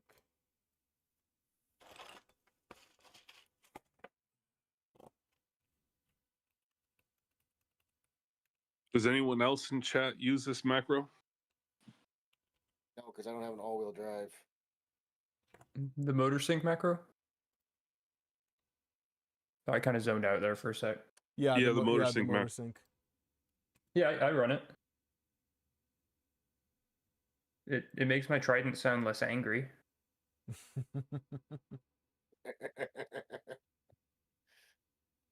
All right. So I'm just kind of while it's installing, I'm just kind of doing some reading. So if I go quiet for a little bit, it's because I'm reading, and I can't multitask, especially reading with anything else. You can read. I can't. Yeah, I think we're all just proud of you here, bud. Hey Joey, it's DM me, Joey. I'll send you the macro link. It's MR. What's the guy's name? MR something or other. Yeah, it's I'll post the link. Yeah, I'm posting the link in Discord right now. So questionable choices. You would use the Nighthawk over Beacon because Beacon effectively or Beacon Carto, it doesn't really matter.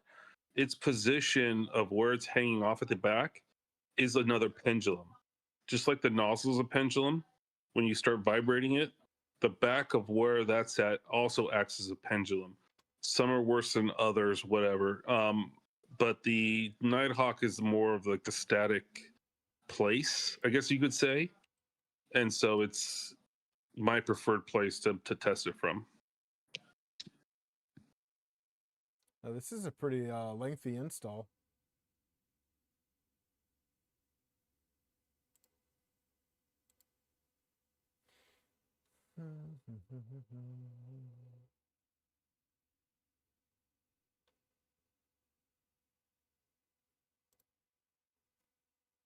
Hey, Kenneth.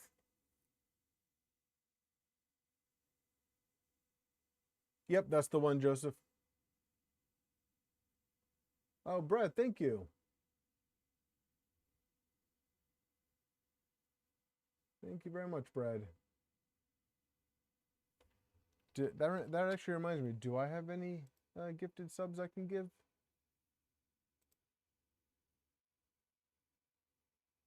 Nope, not yet.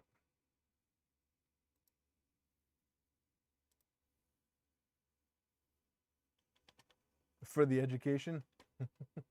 Well, thank you very much.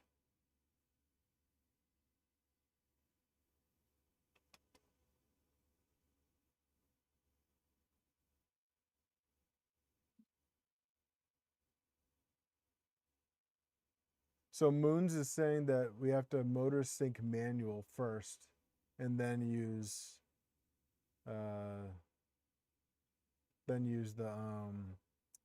So macro. there's two macros there. There's two macros. One is a calibrate, and one's like motor sync calibrate, I think it's called. And Okay. the other is just motor sync. You can do just a straight motor sync by itself. The motor sync calibrate is to basically get it the motor sync just the regular macro done faster, I believe. You don't need to actually do the calibrate part. You can just go straight motor sync. Okay. All right, so now I'll restart Clipper and I will add this to the printer.cfg. Let's see. So it just says most parameters support self-assignment to access. Blah, blah, blah. However, Excel chip remains default parameter if no access specific value is defined. This is relevant for Cartesian kinematics, which may have different implementations of drives. Parameters starting with a pound are optional, obviously. The following section, add the following section to the printer's config and partially configure it for first measurement. Okay, so. And it doesn't matter where in the config it goes. I can put it at the bottom, right?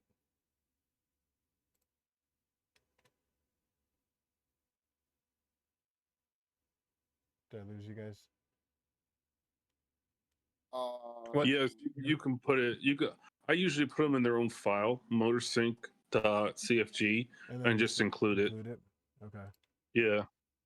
That's not a I bad do idea. that for TSMC or TMC Auto Tune, and I do it for the ADXL stuff.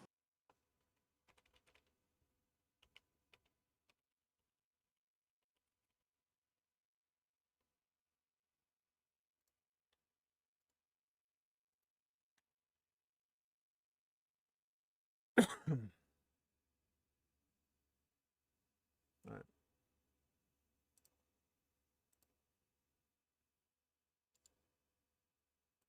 I'll be back. Okay.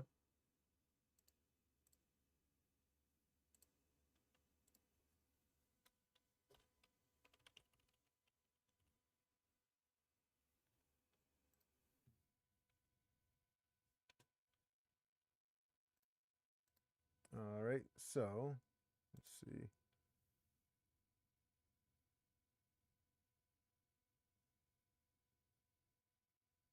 Brad, you saying my mic got quiet?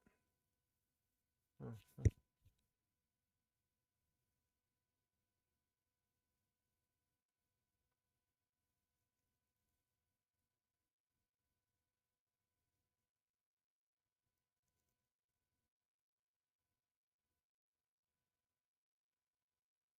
RJ, what's going on Sunday?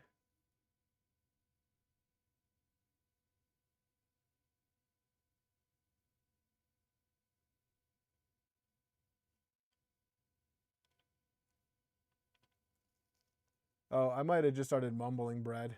I have a tendency to do that when I'm like talking under my breath, especially to myself.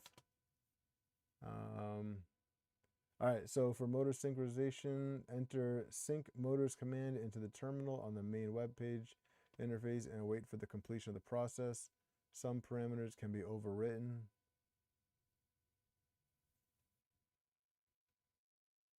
Oh, Sunday's stream, yes, 7. Yes, yes. Okay, so it's just sync motors is the command. And then automation synchronization is typically performed at the start of printing during printing preheating. Okay, so add it to the print start. Got it. The calibration status variable is introduced, which is resets the printer's motion. Turn off. You can check its state in the macro. If the status is positive, skip unnecessary calibration.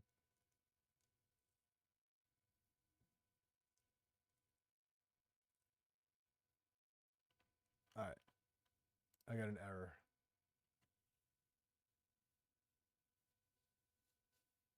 Motor sync sensor type Excel chip or encoder chip must be provided. Oh, did I miss something in the? Oh, because I didn't put an Excel chip. You need to add ADXL 345 to it or something like that. You missed that one spot. All right, I'll just grab that from the printer.cfg then.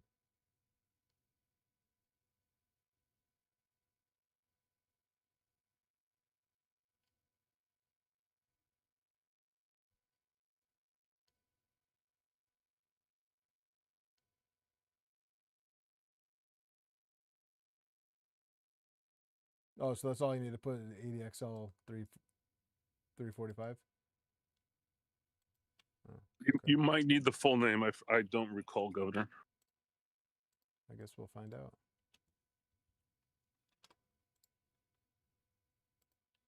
Let's see if that satisfies that requirement. Yep, that worked. All right, so I want to home the printer.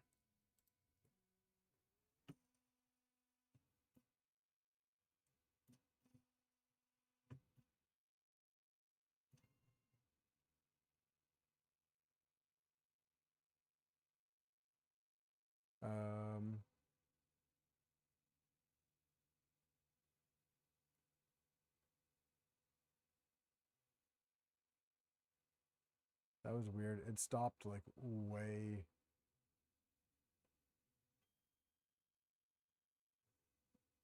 That's weird.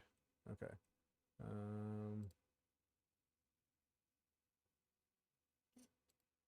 right, so we're in the center of the bed now, and then just run the sync motor.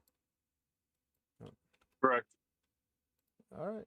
Is it going to actually do anything, or is it just going to be like in the background? It should be shaking the A and B belts. It's actually so what it's going to do is it's going to adjust the front right and front left motors one at a time to figure out how many steps it is off, and it's going to use the ADXL to find the least amount, whatever returns the least value. It'd be like in your belts, it'd be like the Y value. So it's trying to minimize that value, and then once it finds its minimum, it switches to the other belt and does it. Okay, this is really cool.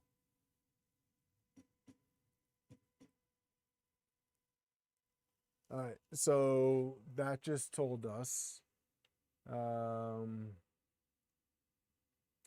X motors were adjusted by 2/16 of a step. Magnitude was a number, and Y was adjusted 5/16 step. Okay. So now rerun input shaper and see how it's changed. All right, do a save config.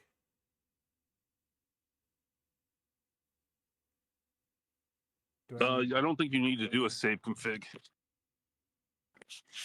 No? No. And then there's another command. If you look in the directions, I think it's like motor sync motors calibrate or something like that. That's the one you would save. All right, so then there's calibration statistics down there. All right, so motor sync calibrate, that one. Yeah, you don't have to run that one now. You would run that one. You could run it now, and basically it'll go through a wider range, and then it saves that value to make it easier to do the regular motor sync. Say that again. The calibrate does a longer version of what you just saw, Mm-hmm. and what it will do is it will save that value to make the shorter version better. Okay, and do I want to run this now? You can, or you can run. It's up to you, man. It's your printer. You do what you want. No, I'm curious about your opinion.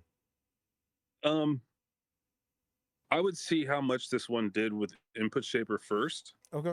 and then run the calibrate and go from there. That's what I would do, just to verify that it's done something better, hopefully. Okay. All right. I'm running input shaper right now. And then after this, so Moon says, no, you must. It will.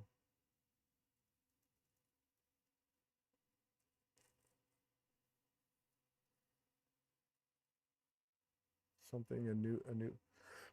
Excuse me. So M84, I when you- believe, is the one that kills motors. Yes. So anytime your AB motors get turned off, you will have to run a new motor sync. Okay. That's what I was trying to explain before. So it So- doesn't keep that value. All right. So then, would it hurt to just run, to make like a homing override macro where it will home the printer, run a motor sync, maybe Just do add it to your print start. well, You can. Most people add it to their print start, but you could actually do a G32 where it's homes, motor syncs, homes, Z tilt, then home Z. You could 100% do that. I think that might be the best option just to avoid forgetting something. Yeah, and I hadn't thought of that, but that would actually work pretty well. And then just have that called up whenever you hit the home button, whenever you send a Correct. G38. I mean G28. Right. The only difference would be when you do or G32 or whatever G command you want to put it under. Mm-hmm. The only issue would be you have to remember to do motor sync if you individually home the axis. Okay. Or you could do a huge homing override where it does it. But, either way. No, yeah, I like that idea because, well, for one, I got shit for brains, so I'm probably gonna forget the motor sync. Probably very soon after doing all of this tonight. And then I don't know what will happen.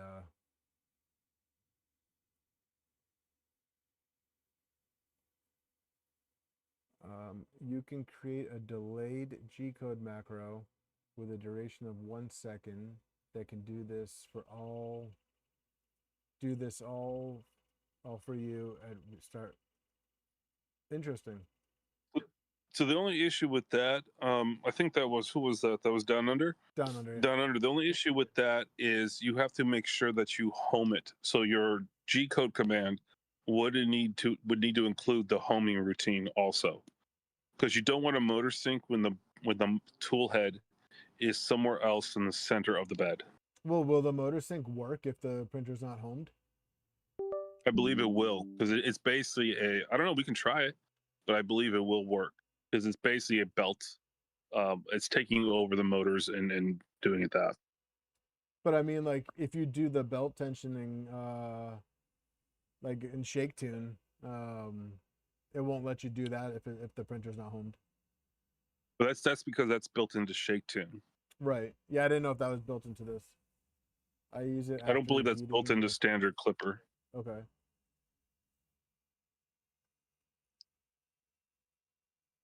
What's going on right now, John? What's it? What's in the north sky right now?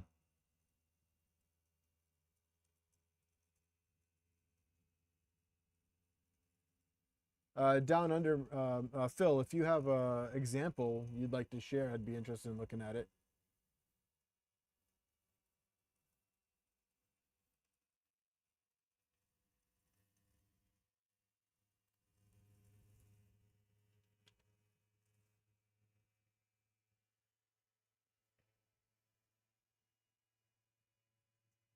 All right, so I think after this input shaping thing, I'm gonna do a PID tune.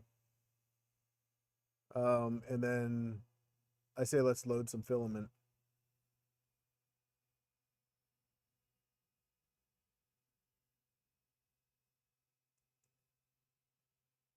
What do you guys think?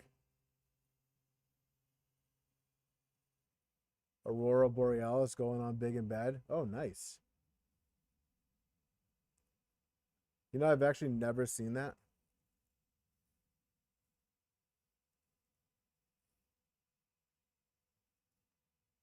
Thank you, Joey.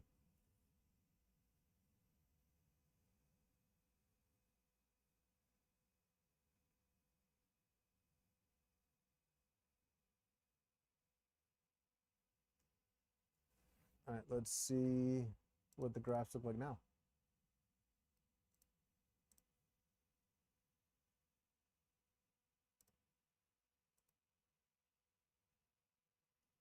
So X looks about the same.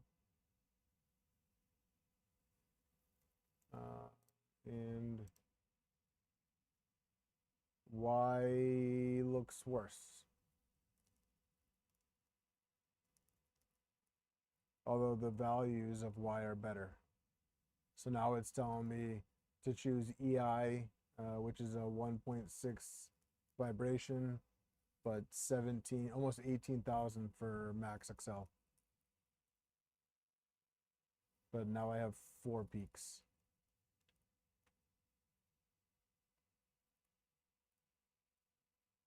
Oh, you know what?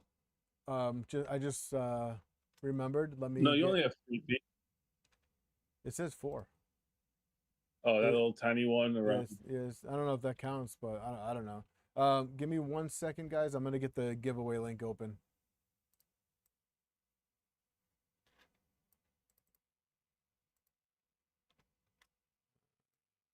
Let's see.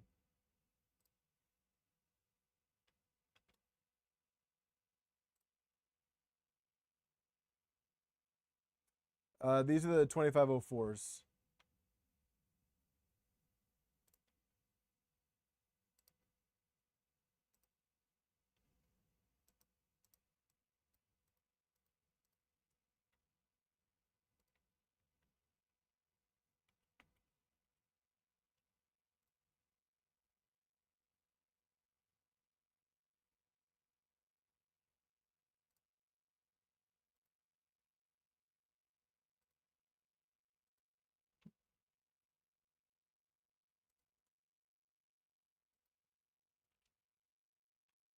All right, guys, the giveaway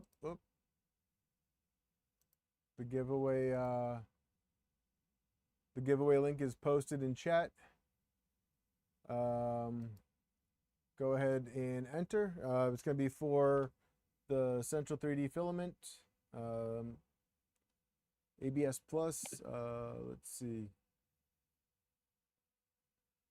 What nozzle? John, sorry. The lights are awesome. Repo, you were currently considered separate Aussie, so you can't enter. Moons, it's 48. I'm sorry, 24 volt, 5160 driver. I'm using the Leviathan and the Leviathan expander. All right, so let me go over here and close out of this. I'm gonna add the motor sync command to my start print now while I'm thinking about it, because otherwise I will forget. Let's see. I'll just put it right here after this home.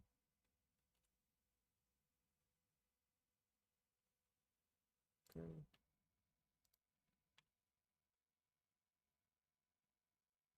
Hey Zoid, how you doing tonight?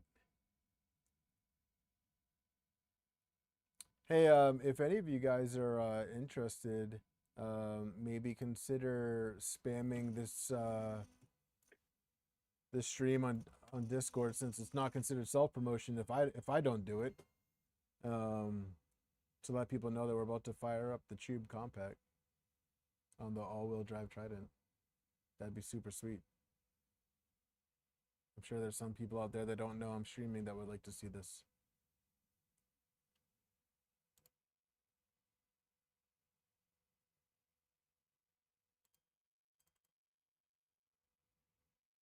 Are we not in chat anymore? I'm here. Okay. All right, cool. I had to let the dog out before he was going crazy. I got you. Yeah, Ref, I just saw your message. I will post the most current graphs. Let me see. No microphone, Joey? I got you. All right, so go back to run the sync motor again since I just did a restart.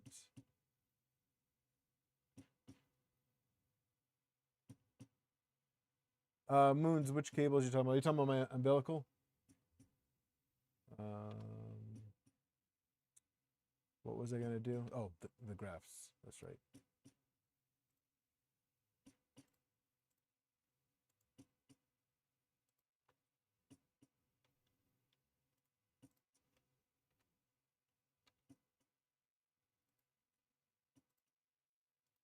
I think I need to get a new mouse and keyboard.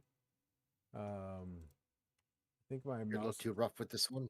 No, so the connection is getting real glitchy on them, especially on the keyboard. And I just put fresh batteries in it, so Have you tried unplugging the dongle and plugging it back in? no, no, I'm not sure if that's a smart ass comment or a legit one. I'm being serious because Okay. every once in a while my USB stuff goes crazy. Like I have to resync my mic up every once in a while. Okay. Had to unplug it, remove it from the devices, and then put it back in. Then it seems to work for a while. Okay. I will try that. Yeah, because it stays connected pretty consistently now. Let's see. Only until the end of the giveaway though. Only until Jeff, I'm assuming that's that's for repo. Have I tightened all the cables that or on the the tool? key Yes, sticking? yes. Yeah, the cables are on the tool head are all tight and secure.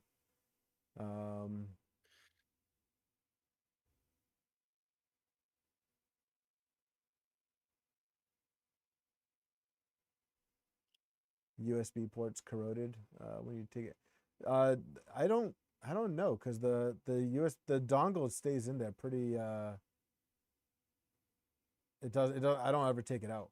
So Sometimes it needs to be reset, and the easiest way to reset that is to pull it out and stick it back in. that's probably a really good idea. Man, I walked in here out of context. That all sounds weird. Yeah, we're talking about putting in and taking out dongles. What kind of dongles? You know, your everyday dongle. The Technically, isn't a USB drive a dongle even? Mm-hmm. Yes. Mm-hmm. I remember the first time I heard dongles, it was like about video game consoles in the early 2000s. Yeah, because I'm old. It's a funny word. Dongle. Yeah, mostly because it has the word dong in it. Yeah, it's a funny word. How's everybody doing tonight? Now that we're just waiting for the PID tune. I'm here. I'm bugging you. So that's a good thing. You're welcome. Jeez, Yep. so ungrateful. I'm, I, I even opened my up victim Discord of to you your- guys. I mean, come on. I don't think you have much of a choice. Yeah, I mean, You opened up Discord because you didn't want to solve your own config problems. yeah. Well, I wanted to use you whenever I get the chance. So You thank only like me for my body. more of your brain. At least buy me dinner next time. We'll see. Gotta make it Man, worth I've just it. spent the last I just spent like the last 3 days trying to get my start and end macros exactly how I want them. I'm just so, I guess, anal retentive about it. Eric said old men talking about old men things. I resent that. I'm not old. Yeah, Eric, I'm pretty sure Django's just about the same age as you. I'm still in school. I'm a kid. Yeah, me too. Same. Duh. It's not alcoholism until you graduate. I'm never leaving Oh school. crap! Then I'm probably the other than Wrath. I'm probably the oldest one in here. What makes you think Brett's that? like Are 25. you saying I'm old? I'm only 85, man. I'm young. I was gonna say, what makes you think that Reth is old? Is I don't know. Is it his booming voice? It's called commanding voice, sir. Sure. I think when I saw him a week or two back when he was discussing the raffle stuff when he was on your, and I just assumed. Yeah, I assume the same thing. John, yeah, that's a good I don't age. think he's that much older than I am. You guys are both older than me, so suck it. At John Doe, I've already had 3 of them. Yeah, but that's because those you elected for those. I just do it for the fun. I don't know what you guys are talking about. You just do it for an exciting Friday night. I don't really do anything afterwards. I do it for the weight loss. You don't even tell them to put you to sleep. That's right. I enjoy it. I will say that this is the only downside of Calico is that it I stopped where I thought you were going with it. yeah, the downside of Calico is that when you do a PID tune, it's like we're gonna get super precise, and we're gonna take 1,000 samples.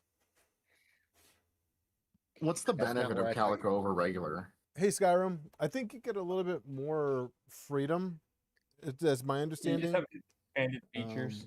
Yeah, I sort of think and then it does things that it allows you to do things that like Clipper will have a fit about.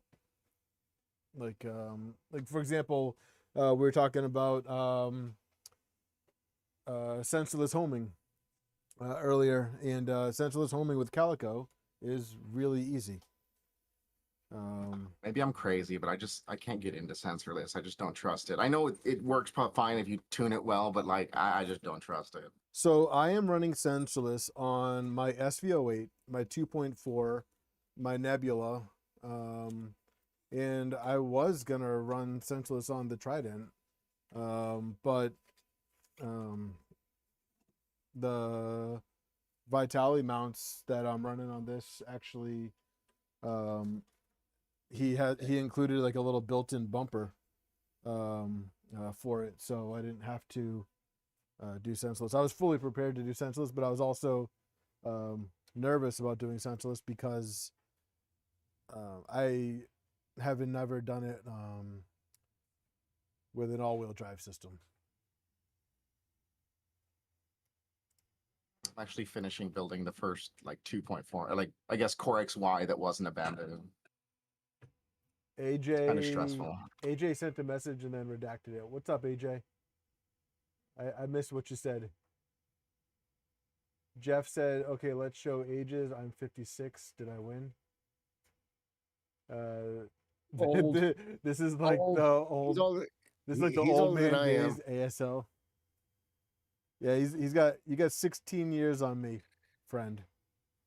Old. I turned 40 in a little less than a month. Does your back hurt? You got Dude, my back's been hurting Constantly. for years. Okay, I Not just wanted to make sure. not age related at all, by the way. Just stupidity related. You'll post in Discord? Okay. All right, yeah, no worries. No worries. I'm old, but the only time my back hurts is when I'm carrying my team in first-person shooter games. Oh, he said my team sucks. It's never my fault. Yeah, that's honestly that's why I stopped doing first person shooters, because I was just so good at it that, you know, there was no competition. yeah, That- Mad that- Dog's got 12 years on me. David never had to play a 12-year-old with unlimited free time and an Adderall prescription. Then What are you talking about, dude? I lived through the Modern Warfare like OG days. that's I was raised on those lobbies. Are you kidding me? The heinous stuff that was said in Kids between- these days don't understand the damage that happened in those lobbies. hardcore search and destroy lobbies. The shit talking that would happen between rounds is insane. I would be lying if I said I didn't miss Call of Duty. I do miss Call of Duty. I do miss that. All right. So let's. Anything good to watch on YouTube these days? Someone else's stream. Thanks, guys. Thanks, guys. No problem. No comment, Eric. No comment, Eric. The Call of Duty teabagging incident of 09. That's why your back hurts. Yeah, it's too much teabagging. All right, No, my back hurts because of work. let's get the panels back on this. LTX. Open air ABS. It worked at 3D Printopia. It did work at 3D Printopia. It worked very well at 3D Printopia. It worked a lot better than it should have. It almost worked too good. Hey, For the- David, did you print the clips for that top panel? Yes. Okay. Yep, I have the clips. They're right here. I can't see you're not on camera. We'll give it a second. There's a delay. I'm watching 30 seconds behind. Yeah, I know. There's a delay. I lack object permanence. I lack intelligence.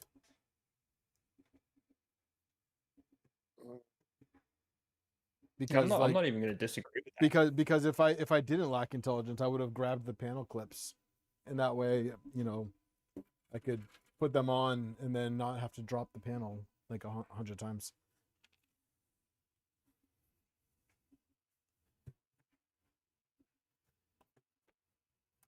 Well, I'm glad that I think that we're on like the home stretch of this build, especially after smoking. You could especially after the 6-hour stream on Friday.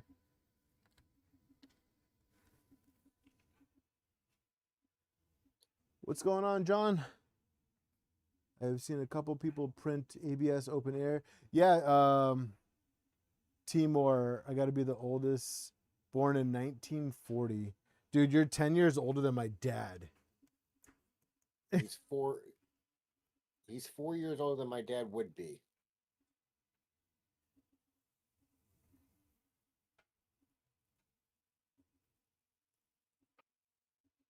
Welcome to everybody, to the everyone that just joined. Welcome everybody who Talk just. Actually, yes, I do. Probably too much. But welcome everybody who just joined Discord. Normally I speak better. It's pronounced gooder. I speak gooder than this normally.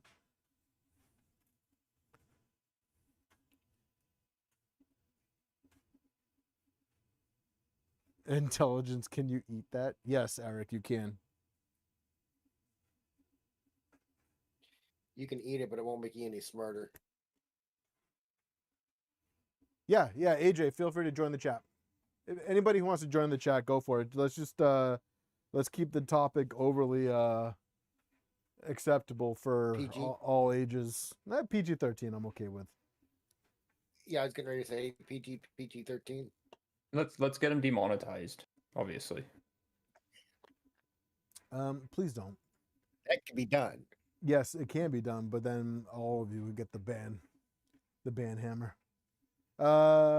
John, did they change the? Did I just change my name? Did they change the formula that you're talking about for open air ABS printing? So I did it with the central ABS, the central 3D printing ABS Plus.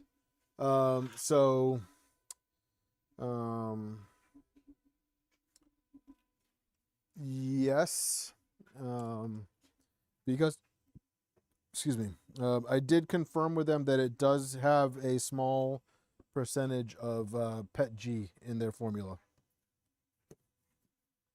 which is the ABS Plus part, which is the plus part. So that could be why it printed in open air, but it could also just be because I'm awesome. You can ask Django that. Django will confirm.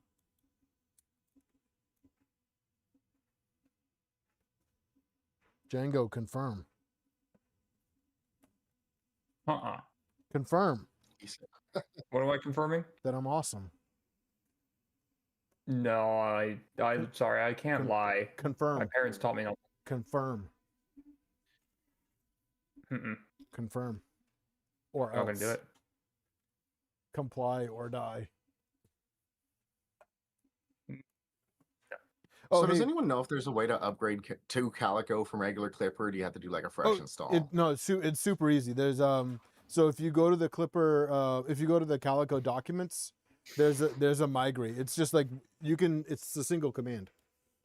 Okay, cool. Because my printer, like, I'm gonna be doing its, I guess, virginal print today. So I didn't want to get into it too much without if I was gonna have to switch and redo The everything. better thing to do would be to just start fresh on a new SD card. So you can keep your SD card as a Clipper version and then keep an SD card as a Calico version.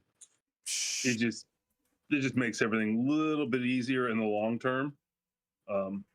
My 2 cents.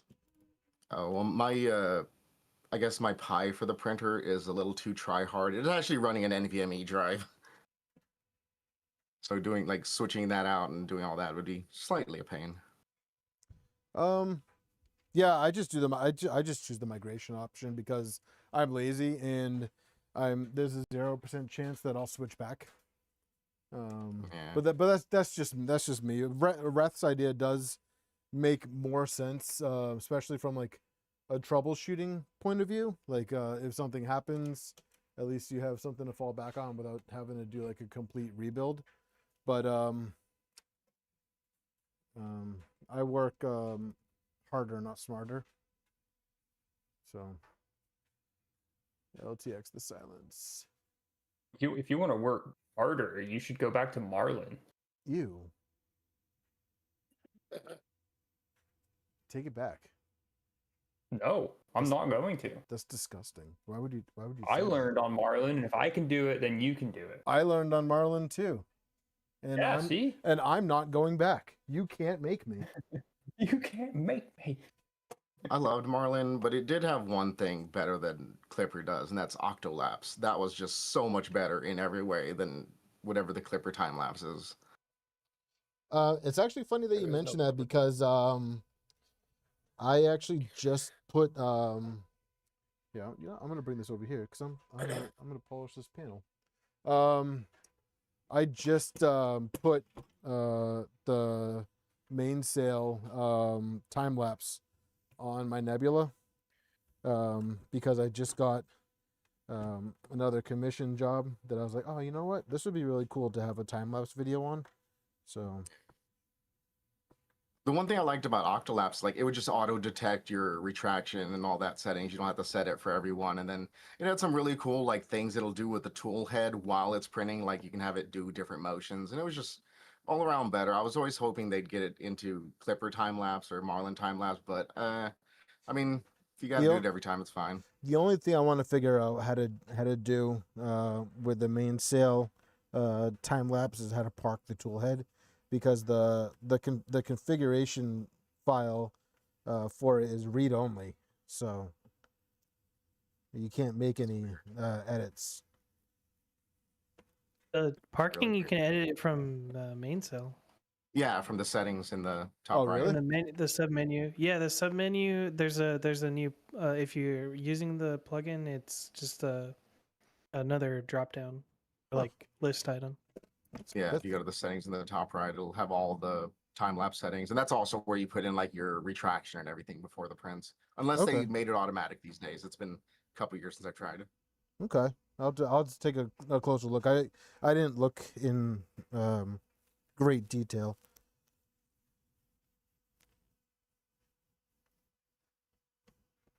So for those of you curious as to what I'm doing right now, I am polishing the acrylic panel for the clicky clack door. I'm still waiting for my clicky clack. I ordered it from KB3D like 2.5 weeks ago, and they've been back ordered, and that's a pain. Oh yeah. So Dill Pedif is doing the panels for the Nebula for me, and they said that they didn't really want to do the single door. I mean the two-piece door option that it comes with. So they're doing a custom clicky clack door for me. But that means that Django has to go and redesign it for me. So Oh thanks- God, thanks, doing Django. stuff. thanks, Django. Mhm. Just exciting for me to finally have a Core XY, because I had two switch wires, and that was like the most advanced printers I had for a while. I like the switch wire. I traded it for. I mean, they're good, but I traded it for another Mercury one. I just don't have room in the crafts room anymore for it. So they've both been retired. Like they're both sitting in the room here with me, and just don't know what to do with them. They look pretty.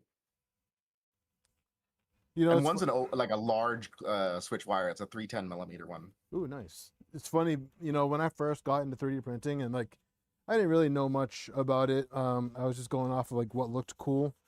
This is also before the whole like Core XY phase really took off. This switch wire was like my dream build.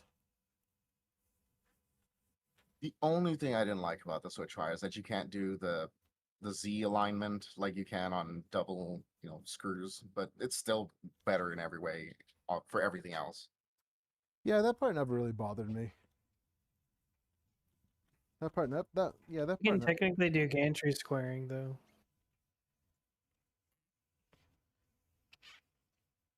I've never done it on the switch wire. But you probably You have to have two end stops, one on each side at the top. You could do gantry squaring. Oh, that's a good idea.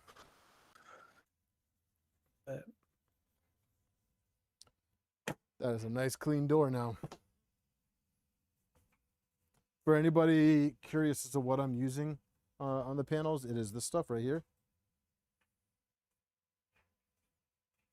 It's Oh yeah, the delay. I'm Ma- going to go look. McGuire's Plastex is what I'm using on the panels, and it's working really well. Do you use that on your head too? Yep, sure do. Actually, I use the Carnauba wax. It works better. It's got a higher gloss to it. Just 120 grit sandpaper. No, I up to two, I got up to 2,000. He uses the buffer. Yeah, I go up to 2,000. And then maybe if I'm trying to look extra handsome, I go with the the 3000, and then I hit it with the polisher. So That's it is now like my headcanon that you have a full like molded head-sized buffer in your bathroom that you just like go and sit in at like a makeup vanity, and it just buffs your head for you every morning.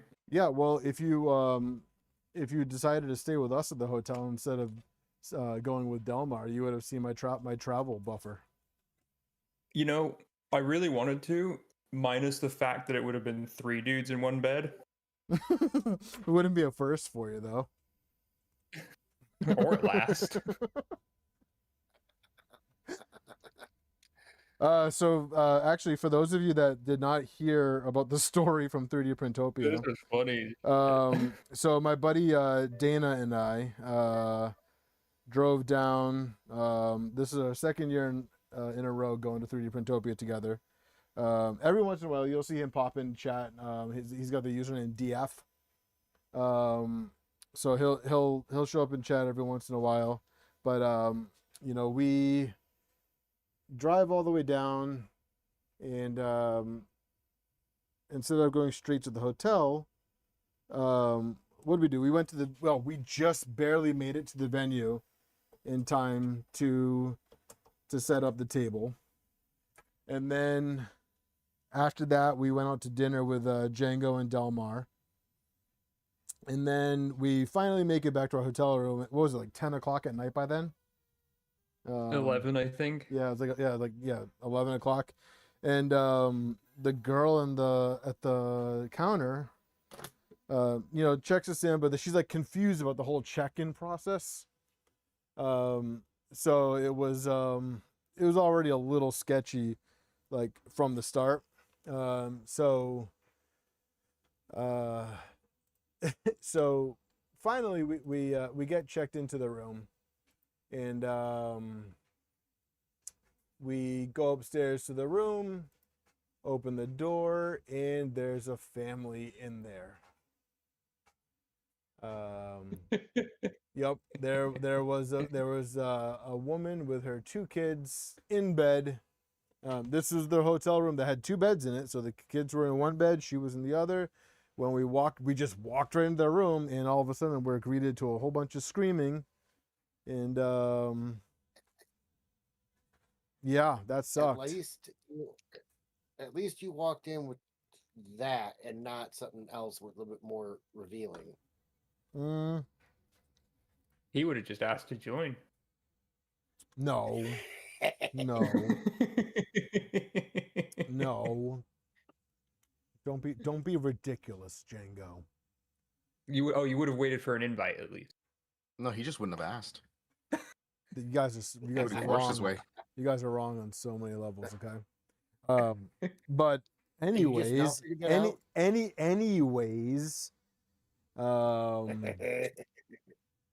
yeah, so we go back downstairs, and we're like,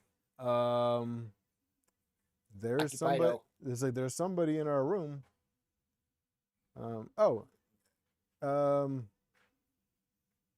Side note. So in my start print macro, right? I have Z tilt adjust, and then it has the command G1 X125 X1 Y125 Z2.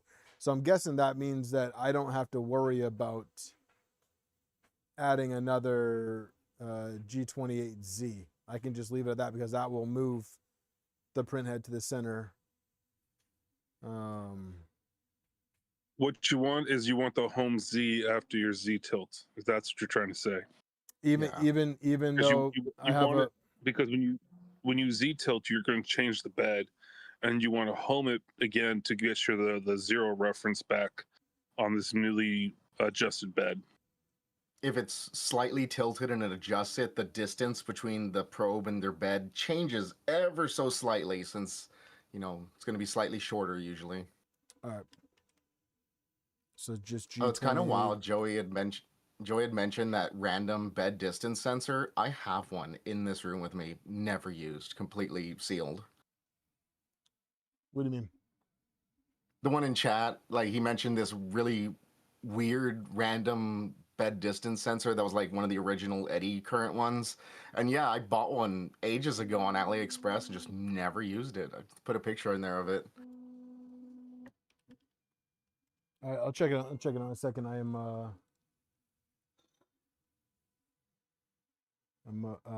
got a motor sync again. It was around the time, like, I think Mellow was supposed to put out their own eddy current one, but then I think the Beacon guys got really pissed at them, and Mellow just kind of backed off releasing it. All right, let me take a look at this in a second. And then I just learned about Cartographer and loved that ever since, especially the new one coming out. All right, guys, I got a dip.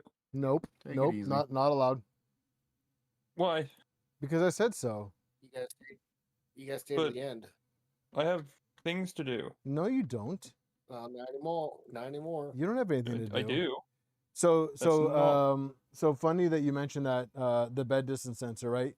So that's the Mellow one. No, that's like, it was invented by Panda Pie 3D, like just some guy, same Yep. guy who made like Yep. the So auto pressure advance. yeah, so that's actually the one that I sell on my site. I'm the well, I have to restock on it, but yeah, I'm the U.S. distributor for the Discovery Sky BD sensor. So That's cool. Do you do anything with the pressure advance one? Because I've actually been kind of tempted to try that. not yet. He said he was going to send me one, so I'm still waiting for it. But from my understanding,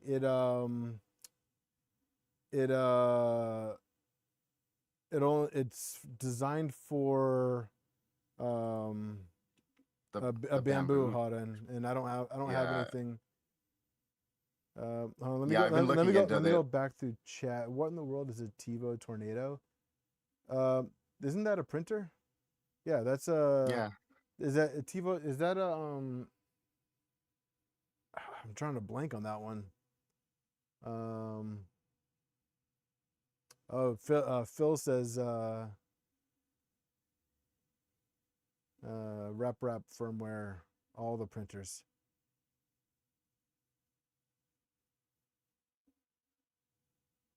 I missed a good chunk in chat. Sorry, guys.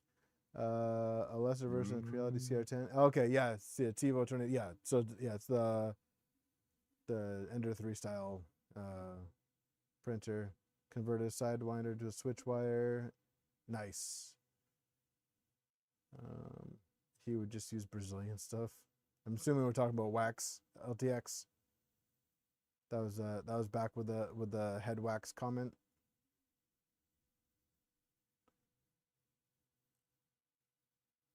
Player 3 has entered the game.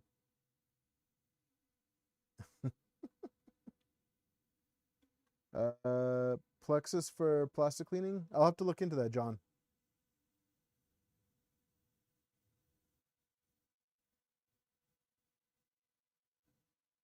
Hey, Killa. Hey, do you guys know how long the Northern Lights is supposed to be active out there? Because I wouldn't mind checking Till they that go out. out. Huh? Till they go out. Hi, Killa. How are you? Freaking wrath.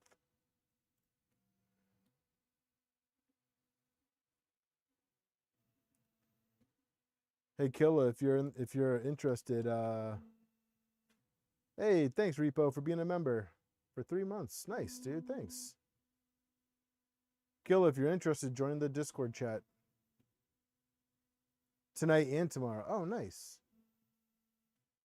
Yeah, I'll have to check that out. What should we print? Should we just do like a Voron cube?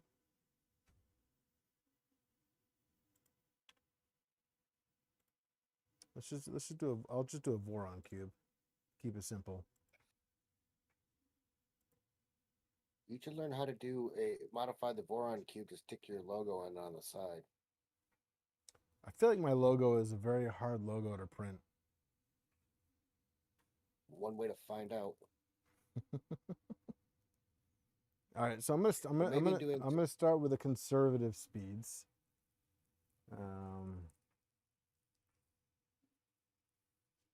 You know what? No, I'm not. I'm just kidding. I'm not going to do that. So we're going to go for a faster first layer. I'm just going to be stupid on the outer walls. And why not?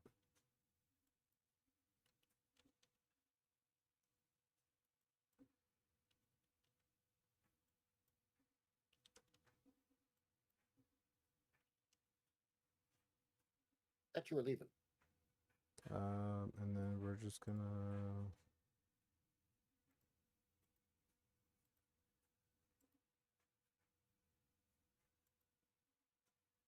Man, just a boron cube? Nothing creative? Come on, man. He wants something quick to print to make sure it works and say, hey, look, it printed something at the end of the stream. Yeah. I know, I'm just giving him a hard time. All right, so you know what? But since we're putting the tube on, let's do the flow rate. We'll do the flow rate test. We'll do the max volumetric flow, and we'll see what that looks like. How about that? 70. We should take bets on how far it goes. Let's see. I will. Have Django whip up your own test print, the Chube Cube. So I'm gonna start at 20 volumetric flow, and just for shits and giggles, I'll go up to 50. 70. 70? Too late. Yeah. I think it'll have to go up to 80.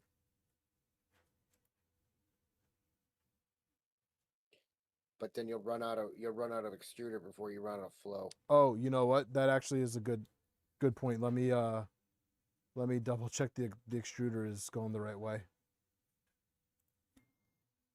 Did you already do your rotation distance on it? Hell no, I didn't. He's YOLOing it. All right. It is so weird.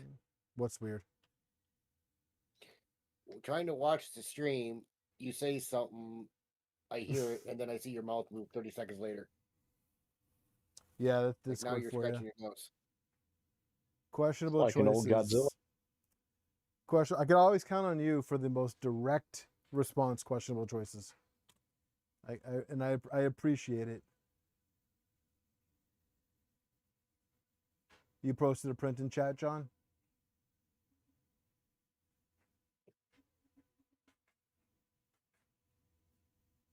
All right. All right. Let me go grab some filament. And of course, we're going to use Central 3D printing filament because why not? But I need my spool rulers.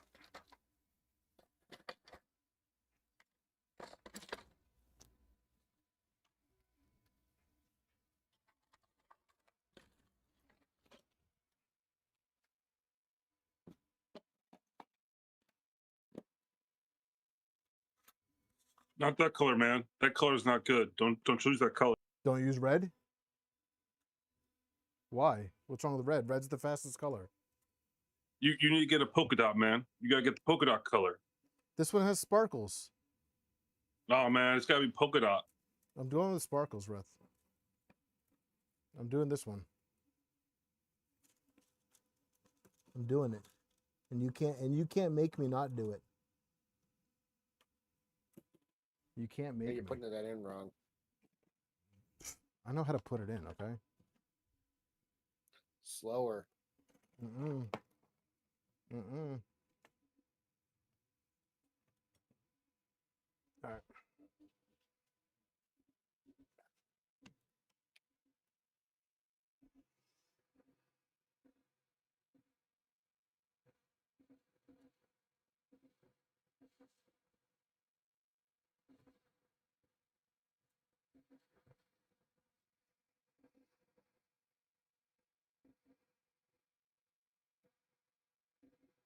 Yay, I have the direction correct.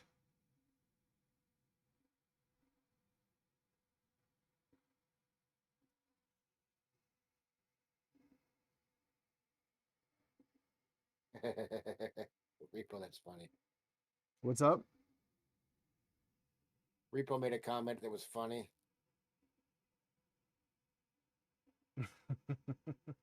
Repo's always got the jokes.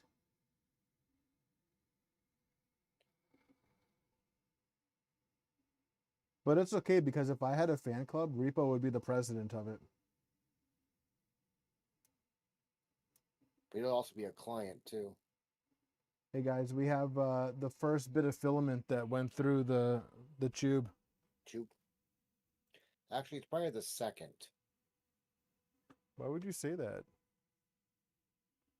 It's the first filament that you put through it. I'm pretty sure it was checked at the factory before it got shipped out. Why would you take that away from me? Because I'm mean. See, now I'm sad. No, I can't use that because I'm not at work. I was going to tell you. I think that's a permaban situation right there. All right, Ref, do it. Uh-oh. I got it here. Where's the button for permaban? Oh, I got to give it to you first.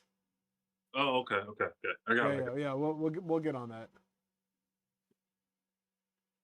Is that a Harry Potter sorting hat that you printed? Where? What you just pulled off. Oh, yeah. The poop.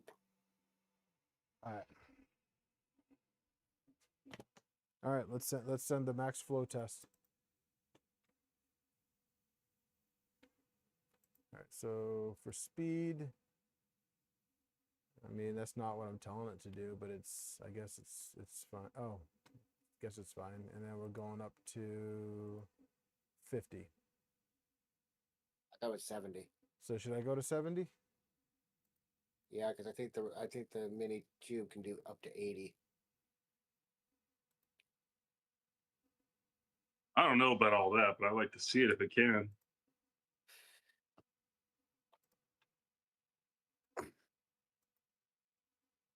All right, so we'll go to 80. Should I change the step from 0.5 to 1? Yeah. If you're going to 80, what are you starting at? 20. I'd almost do 2.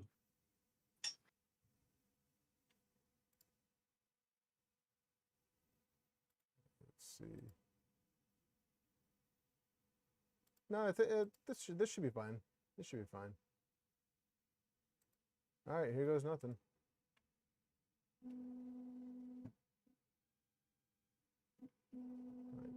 Now the question is, let's get this.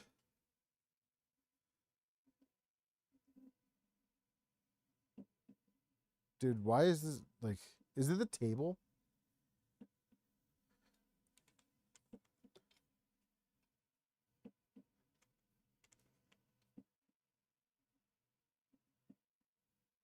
Dude, I don't understand this tripod at all.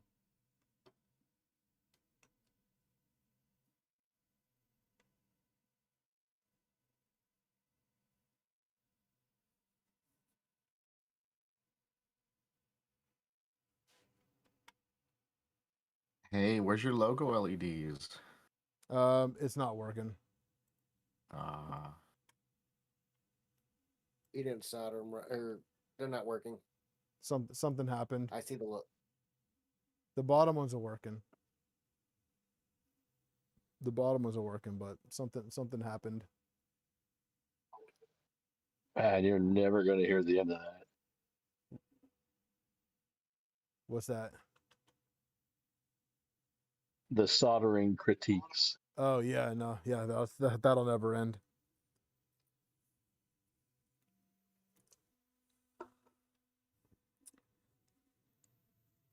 I use flux and mine still sucks. So, what you going to do?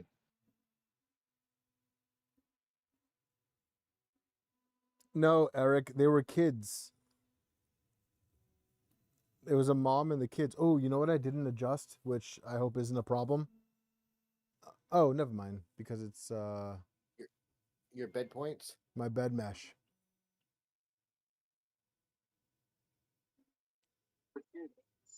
Trial by fire. YOLO. Yep. Yes, shaking in fear. It doesn't seem- Yes, Eric, that is what happened. It doesn't seem. Back to soldering school.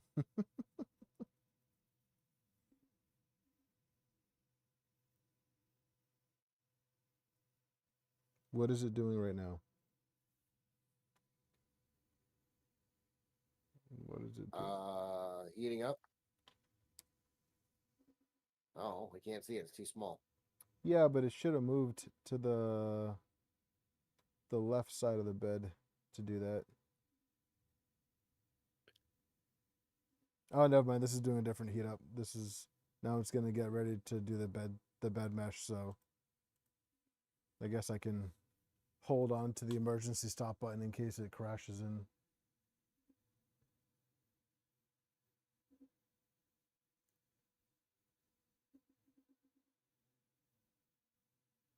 What does your console say it's doing? I can't read it. It's doing the probing for beacon. Now it's going to do the bed mesh. It's calibrating beacon right now. Okay, there it goes. Now it's moving. Now I Yep. can see it moving. It was Yeah, just like now, sitting there. now it's doing, I believe this is a backlash compensation. The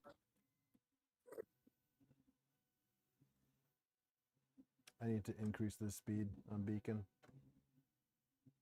Oh, isn't that the tap? The Yeah. tap you want slow. Yeah, no. The tap is slow. I'm talking about the bed mesh. I can increase the speed on. Oh, yeah. All right, so now Mine's like we're 250. getting up to printing temperature. So I'm gonna I still see it doing bed mesh. pop away. Yeah, We it's are like getting ready to print right right behind. now. We sent to print right now. We're testing out the max flow of the Chube Compact.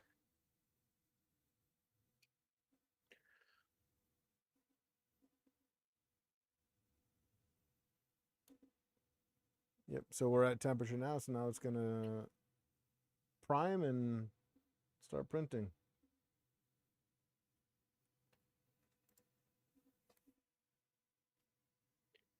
Your textured side looks like my smooth side. Yeah, it's definitely time. The- It's, the it's print bed. definitely time for a new build plate. Yeah. Yeah, just in time, Papa. Just in time. That's why I suggested you don't have all the stuff on yours like I do on mine, but the bamboo plates are on sale right now and they're like $25. Yes, I did see that. I did see that. I'm just saying they're cheap. They're cheaper and they usually get to you pretty quick. Yeah, it's buy one get one free. Like 40% off. Like 40% off or some stupid shit like that. I thought it was buy one get one free. I can look. I'm just sitting here I watching. have it. I have this it. I think I have two of them saved in my cart for. I think.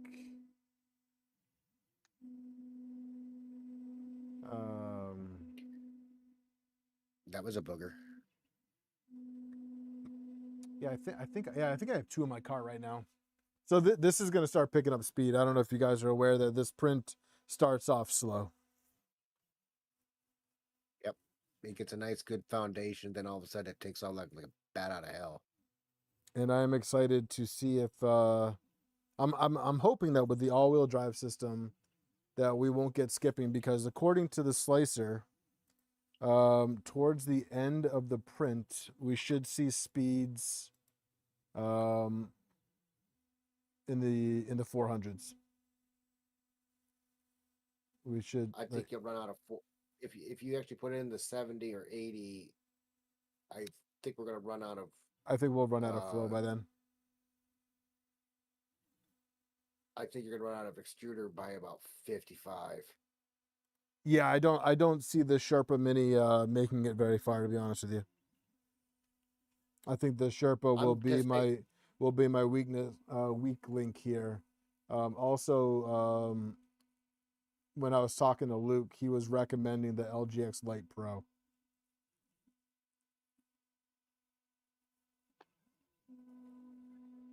So I might start putting some pennies away towards that.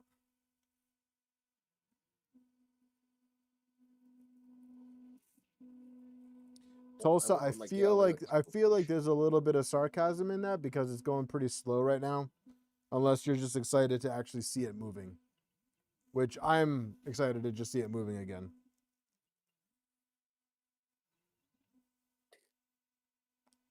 Abysmal, welcome.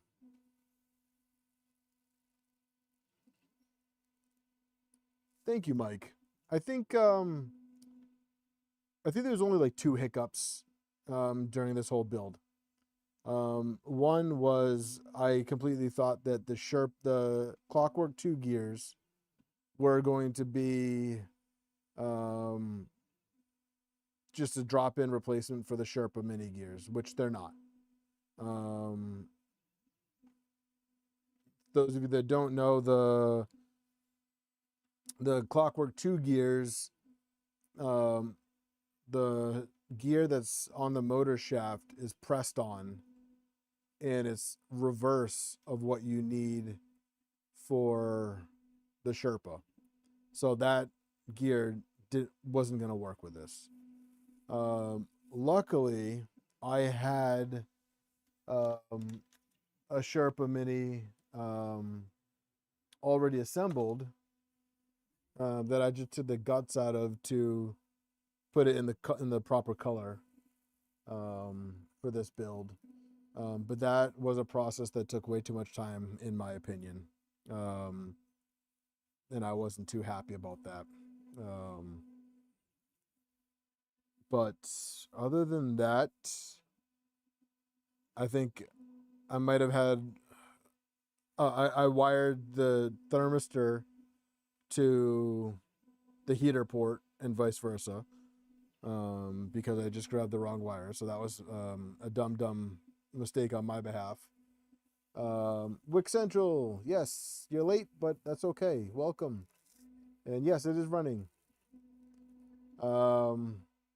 Also, I tagged you in the stream chat earlier. I'm not sure if you saw that. It was about the ESP32 camera for the Core 1. I did not have very good luck with that install.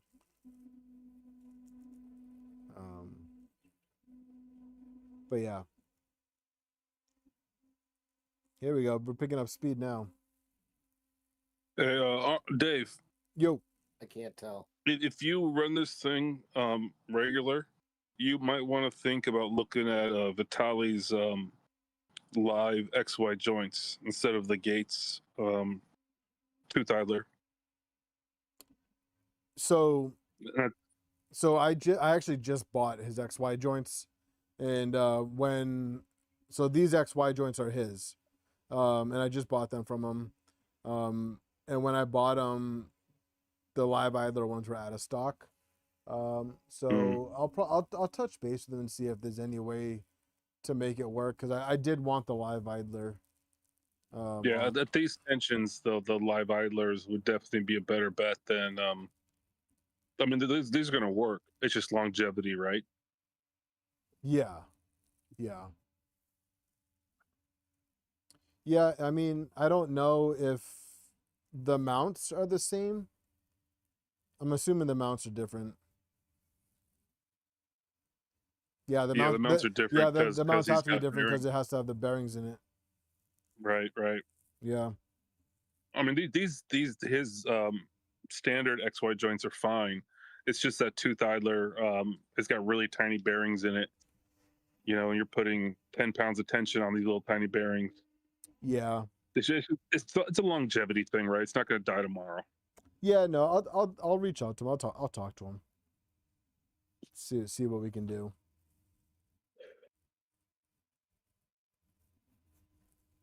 So we're picking up speed now. Let's see. It's saying that we're going 125 right now.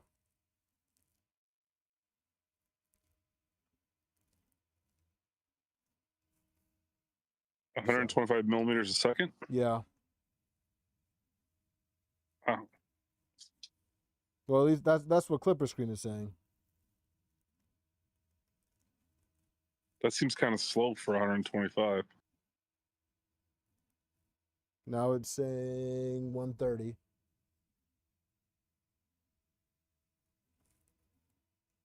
You gotta remember there's a 30-second delay. Oh yeah. You might Oh. be looking at the I'm delay. looking at it 30 seconds ago. Yeah. Sorry. Like, no, Yeah. come on now, man. Yeah. 30 seconds ago, it was a little bit slower. Well, what about running bearings instead of the idler? You mean like smooth instead of toothed? Or teeth? Teethed idlers? I don't know. So the smooth bearings potentially could give you the VFAs from the belts, because every time one of those little nubs on the belt goes over it, it's going to be in your print. The live idlers are basically a pressed on, or at least Vitali's are a pressed on. Yep. 22 thing that's on a shaft, and the shaft is supported by bearings on both sides. Yeah, so I have the live idlers on my Nebula. This one right here that I'm playing around with. That's the turtle crawler design. And those were the 9. It's 9mm, and on these ones, what I ended up doing was I ended up de-hubbing some bearings, I believe. Please correct me if I'm wrong with the terminology. Pulleys. You de-hub the pulleys. I de-hubbed the pulleys. Thank you.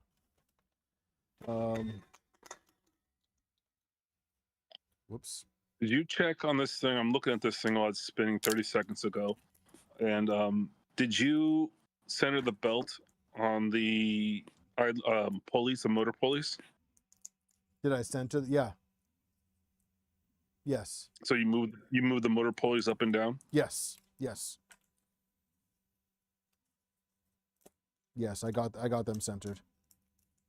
Because your left tooth idler, the belt is going up and down. Up and down. Oh, I see it now. Oh yeah, I see it. The right one, not so much. But the right one looks like it's right in the bottom of the tooth idler. Yeah, so I think. So we say I gotta adjust. Well, are you using what front idler? Are you using the all-wheel drive? So it doesn't have it. Yes. So you might have to adjust the arm a bit, the y-axis extrusion just a bit, because you don't have like the what was the standard front idlers that have 2 screws in them, right? And you could adjust those screws to compensate for that.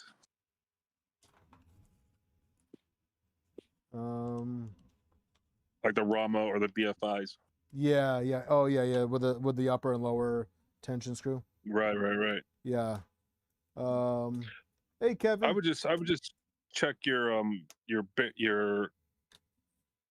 bearings on the front motors and just make sure the belt's not being slowly cut, or shaved on top. That's the only worry, only concern with it going up and down like that. Yeah. I definitely don't want that to happen.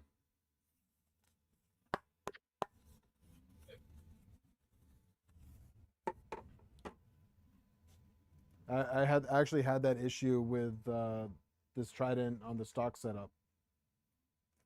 I was using the BFI idlers, and it was almost impossible for me to get them centered.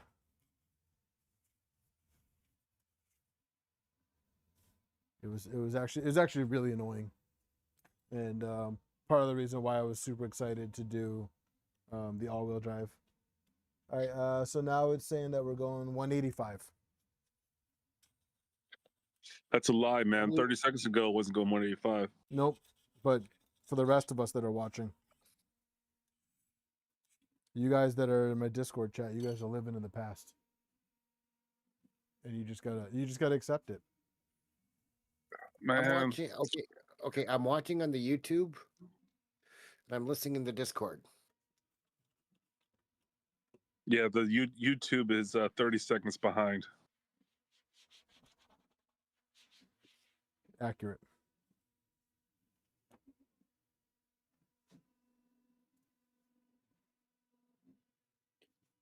It's moving right now. It's looking pretty good. It's looking pretty good right now. I can't complain. I'm going to print so much with this printer. What are you printing right now? ABS or PLA? Jeff, have a great night. Thank you for joining. I appreciate it, man. Right now we're printing night, Jeff. ABS. We're printing ABS right now. This is the central filament, central 3D stuff. Did you do the drawing already for that? Did I miss it? No, I didn't do it yet. I can do it now. Okay. I can do it now. I just is put it- my name in like 5 times, so I just want to make sure I win. Yeah. No worries. I'll make sure to drop it down to 1. Okay. Yeah. So that reminds me. So those of you that may have just jumped in, I see that there's 51 people now. Thank you very much for joining. I have 40 responses, which means that some of you guys did not join. So go ahead and join the giveaway. It is for a spool of Central 3D ABS Plus. And the winner will just shoot me a message on Discord and I'll give you the code so you can go ahead and order it tonight. The link is pinned in chat. And, you know, once I see that there's no new entries for like any given point in time, I'll just go ahead and close it. And, yeah. In short, send you the message now. Oh yeah, that's true. It is US. It is US. So if you're not in the US, I'm sorry. Close it. They locked out. Repo is just Bitches. savage. Yeah, he's Bitches just tonight. savage. Anyone outside the US, feel free to use my name. I'd rather not take that type of degrading name. Troy, I'm not entering. The last free spool I won for you cost me $50.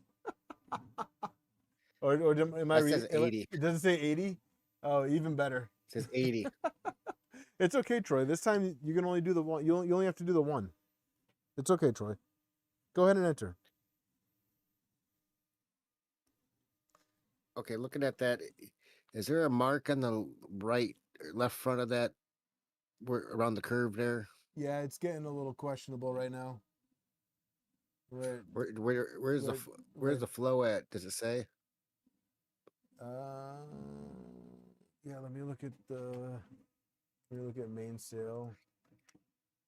Keep in mind that was probably 30 seconds ago. Say maybe 50 30, right now? 30 seconds ago, it looks pretty bad. Yeah. So let's see. We're at layer 148 now. So let me go into the slicer. Yeah, it's looking pretty bad now. So I'll go down to layer 140, and that is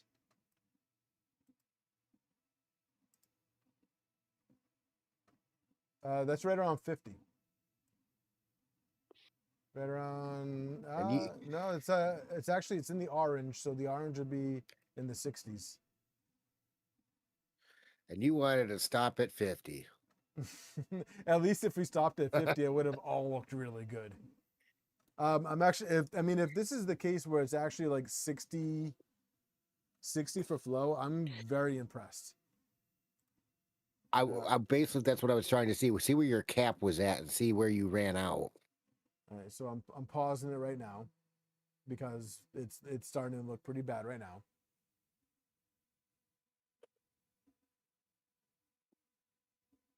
There's no smoke, Conhammer. John, I'm not going to do that. I'm not risking breaking something. All right, so I canceled the print. All right, so now we'll do a little bit of measuring. Yeah, I would leave it on the bed for right now and stick your caliper in there and measure how high up it is. Yeah, that's a good idea. repo. Let's see what 80 does. Damn, dude, I just got this together and you're already wanting me to break it? I told him to do up to 80. 80, I think he's running out of extruder. He can't. That little Sherpa Mini can't push enough. We're about 21 millimeters from the bottom. And if we started at 20, plus, and we did 1 millimeter steps, so that puts us about 41.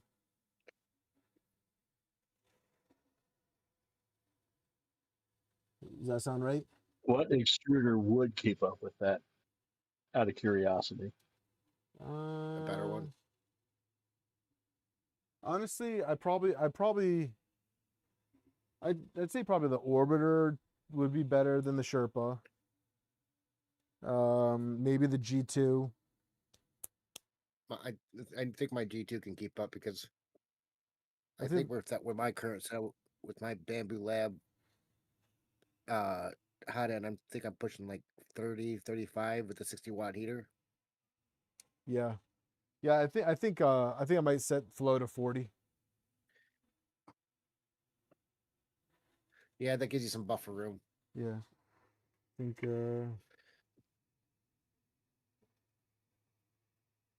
the back where it looks shitty Repo liked my comment. What was the comment? The guy who asked which one would push that much plastic, I said a better one. Oh. Smart ass. You can always do like that guy that did the 2 million acceleration that did like 4 LGXs into one tool head or into one extrude or one hot end. I think I don't know. I think another really important important thing to keep in mind too is the fact that I don't have a job, so money is definitely an issue. So the OnlyFans ain't paying out well. No, dude, nobody wants to see these feet.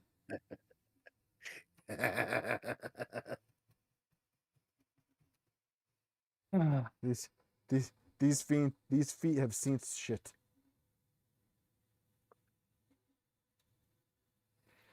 They have been in some unpleasant places in this world.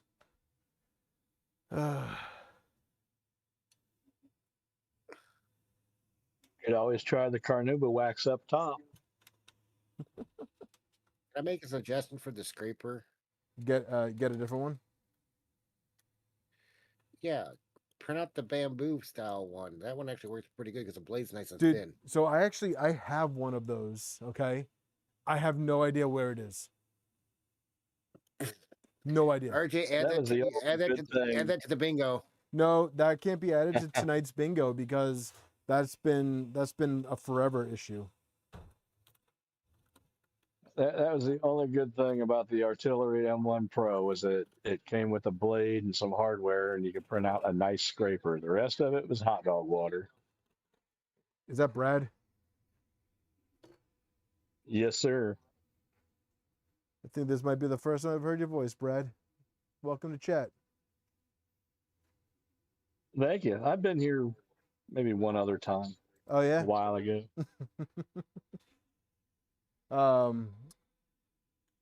Yeah, I'm sorry that you're having issues with that Artillery, man. That stinks. Yeah, I'm waiting on a tool head board in the mail now. Which one do you go with? It's theirs, their factory one. Oh, okay.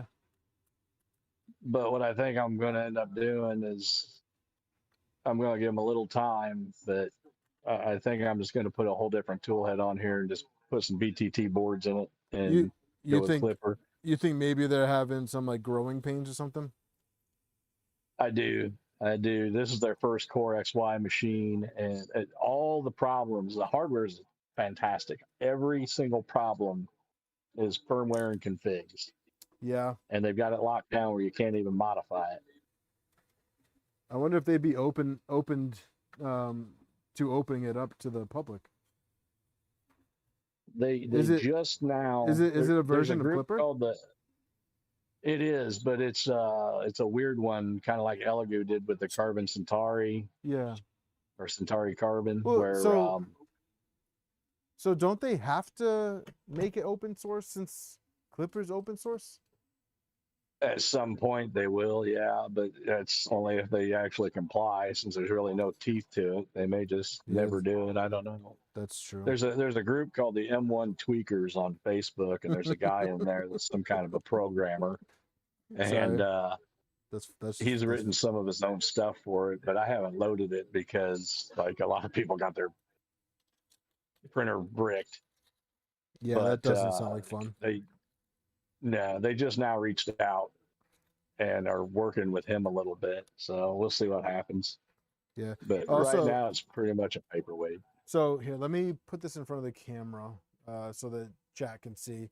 But so just taking some like rough measurements of the flow test, right? So so those of you that don't know how to read this test, you basically take your starting flow, which in this case we started at 20. In our steps, we went up by 1 millimeter steps. And you just kind of want to go through and find like where it starts getting like real shitty. And I gotta watch my mouth. I'm sorry, guys. I don't know if there's people that are sensitive to curse words. If there are, it's I'm sorry. It's just how I roll. But see, right about here, what's that? Just put a PG-13 warning on your next. Well, when I post my videos, I check the option that says not for children. So it might be hard. It might be hard to see, but like, it starts really breaking apart at about. What's that? You're 30 below the camera. You're 30 seconds behind. Oh yeah. It's a 21 millimeters, right? So 21 plus the initial 20 is 41 millimeters per second cubed of flow. And the other option too is you can actually just kind of rip it off where on the layer line where that separates. And if you wanted to use like calipers, which I'm not going to do because I think 41 is pretty accurate, especially considering the fact that I'm not using any fancy nozzle. This is literally the 0.4 nozzle that comes with the Fetus Dragon, the ultra high flow. So it's not a CHT nozzle. It's not anything special. So yeah, we're right at 20, but I might have taken an extra layer line or two out. Focus. So now with that, I will go into my slicer and I'll set the max flow to 40. Where's that test at? I've only used the Orca tests up in the calibration section. So that is the Orca. That is the Orca test. So if you go into your Orca slicer in the calibration tab, it's the max flow rate test. I've only done flow rate. I haven't done max flow. Actually, maybe I need to update. There it is. Yeah, it's the cool. I'll have to try that. Yep, it's the max flow rate. And then so yeah, so from there I'll just go ahead and edit my profile. And before, just for a frame of reference, before this profile, I had it very conservatively set to 20 millimeters per second cubed. Even though the Dragon Ultra High Flow can flow significantly more than that. I think with the Dragon Ultra High Flow, I was doing around like 30.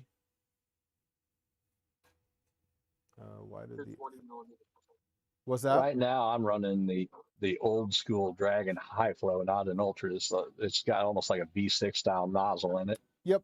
The Dragon Ultra High Flow still uses a V6 style. The Chube uses a V6 style as well. Does it? Yeah. This one came in a Voron I bought off of Facebook, and I threw a different tool head on there, and I robbed that Dragon High Flow and stuck it in the NG for giggles. So John sent this. Oh, John, dude, those pictures look awesome, man. Are you still in chat? I'm sorry, I didn't even see you posted the picture. I gotta go outside. It's cloudy and snowing here. Gross. Whenever it snows here, people die. Like lots of people. Where are you? Like, where's here? Texas. Yep, I can see that. I can see that. I'm in Michigan. I'm gonna print and that this is- skull. I'm gonna print that skull. Lots of people. Where are you? Like, where's here? Texas. Yep, I can see that.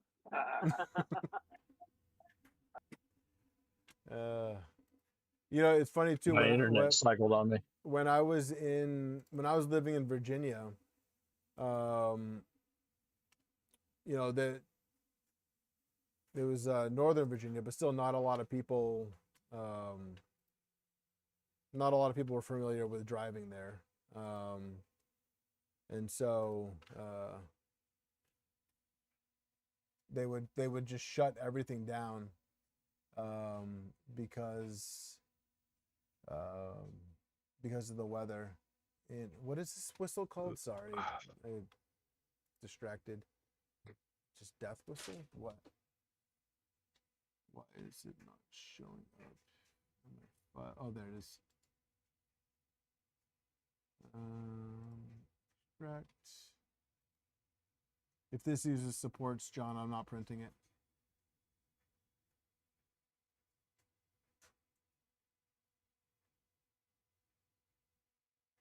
But I'll humor you, John. I'll humor you. But yeah, when I was down there, I was a police officer, and we were like one of the only people in the county that had to still work, obviously. But yeah, it sucked because so many crashes. Oh yeah, I'll need supports for this. I was a firefighter for about 10 years. And you could count on it as soon as one flake fell out of the sky, some idiot was going to hit a pole. I shouldn't laugh at that, but yes, yeah. I believe it. I do not doubt you. All right, so I'm gonna go faster on this. So we're gonna pick up the pace on this print, and we're just gonna get stupid, okay?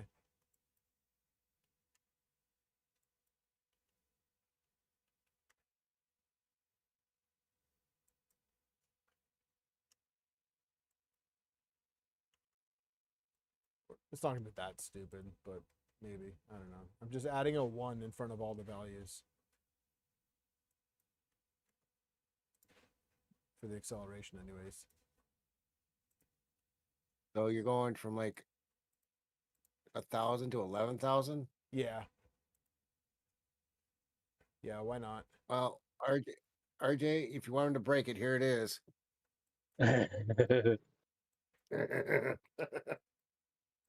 If you're still here, RJ.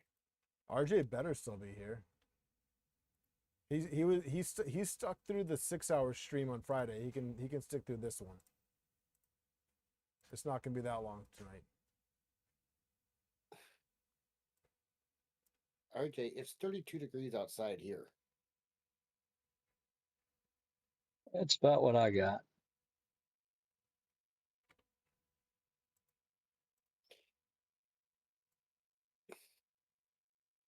All right, I have to go work in a women's prison tomorrow. I'm sorry. I'll be up early. I'm not envious of Tell that. them no. Yeah, I won't be anywhere near them. There'll at least be a fence between me and them at any given point. No, that's good. And if they get mouthy, I'm just like, man, I sure could use a cigarette. Walk off.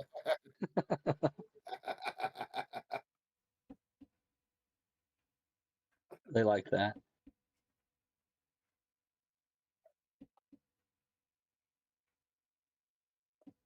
It's not like the movies portray. They all weigh more than I do. What do you mean? It's not like the orange is the new black? No, no, it is not. I know. It's, Well, it's like one of them. I know which one you're talking about. Oh, that's funny. They all look like they should be named Bertha. I was gonna go there, and you took the word right out of my mouth.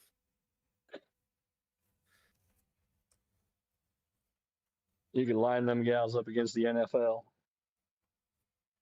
No competition. Nope.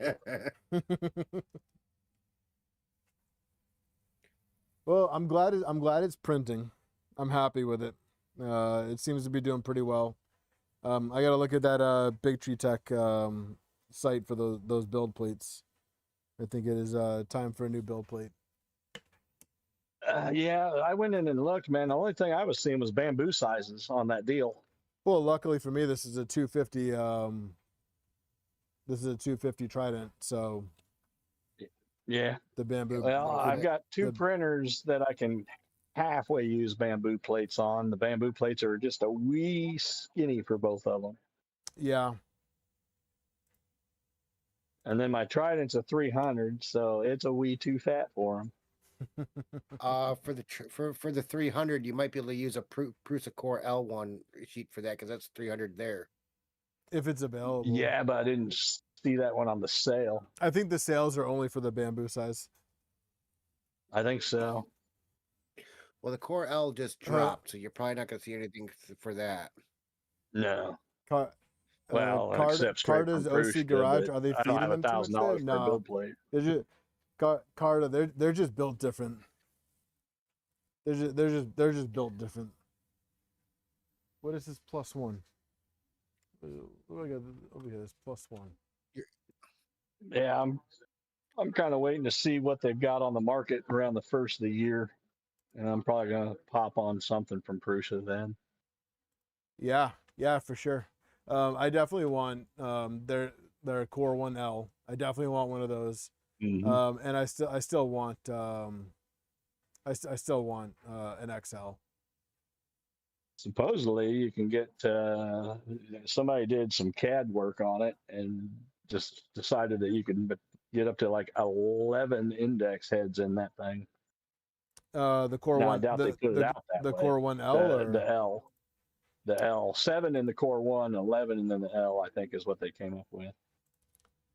That's pretty impressive. But Prusa's a little more conservative than that. They'll probably shorten those numbers up by a couple on both of them. Well, I mean, if you look at the promotional picture that Prusa put out a little while ago, it shows 7. I think it had 5 in it. It was Oh, 7. did it show yeah. 7? Yeah, I believe it was 7 tool heads in it. Nice. All right, let me. We're gonna do the giveaway, and Brad, I'm gonna let you pick how many times we're gonna shuffle. Let's do 7. 7.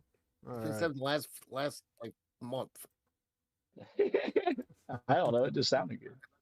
So we're gonna go with 7 shuffles. Again. Good luck, everybody. 1, 2, 3, 4, 5, 6, and 7. And spin.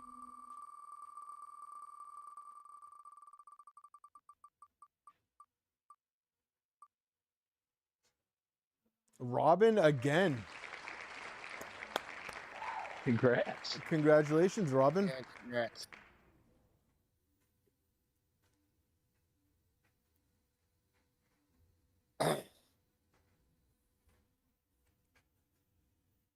Come on, Robin. You still here? I haven't seen her say hi. Well, I think I seen her say hi earlier. Yeah, she popped. She was in earlier. I saw her earlier. Yay, she's there. Hey, there she is. Congratulations, Robin. Shoot me a message. I'll get Man, you those you're like codes. 10 behind me.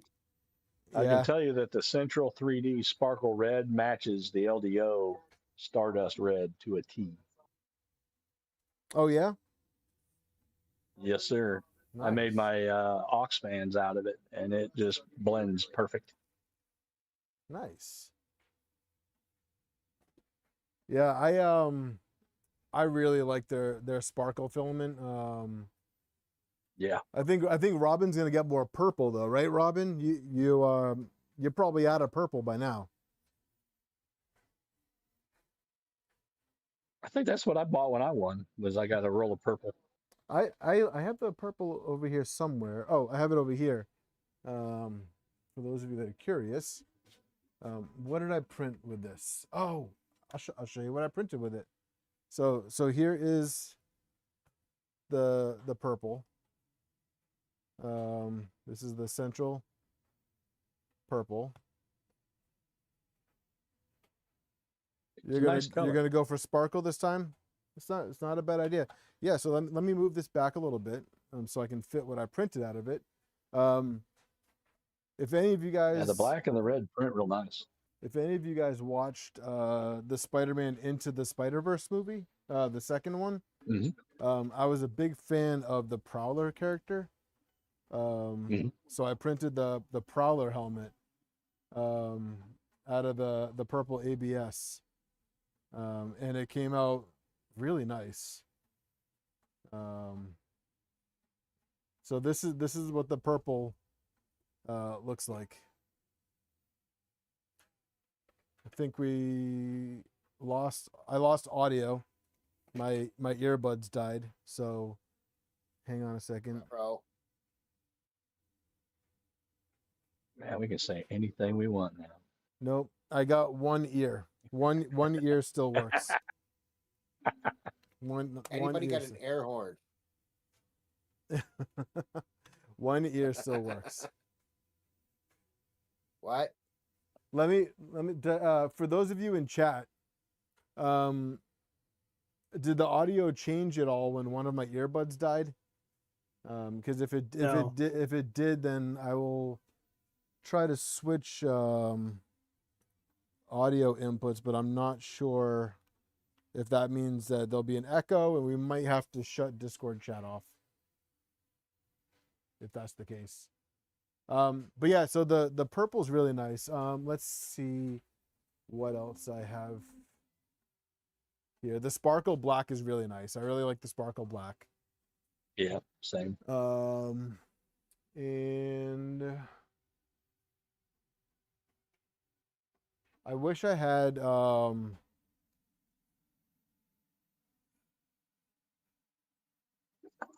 is it coming out?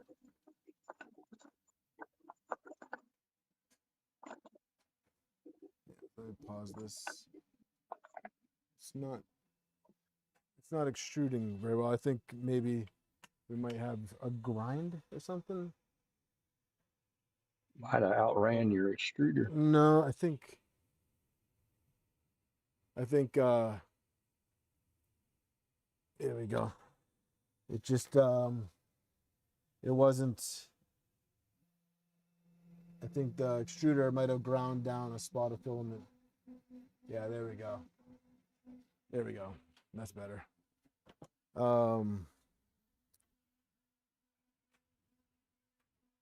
But yeah, I think I do like the ease of printing of the Central 3D stuff, and that's why I have no problem endorsing the stuff. It is the easiest ABS that I've ever printed. It's also an easy profile to build. You basically just take an ASA profile and lower the nozzle to 240. Yeah, no, that's a very good point. And one thing I did notice too is that it does like a little bit more cooling. So if you're printing it with minimal cooling like you normally would with ABS, you wanna turn on some cooling. So I think I normally have my cooling set to like 50% when I print this stuff. Yeah, on the Central, yes. Yeah. Just on regular ABS, I'm like 20-30%. Oh no, I think on regular ABS I think I still have like 50 to 60% cooling on ABS, and then if I'm going faster, I bump that up. Mine's not strong enough. If I have my fans that high, the parts look real good, but they you can break them apart real easy. Yeah, I wish I could show you guys one of the projects I'm working on now. I will say one thing about it is that I'm running CPAP on it. The printer is not built yet, but it has the CPAP cooler on it. But the CPAP mount, the design on it is really cool.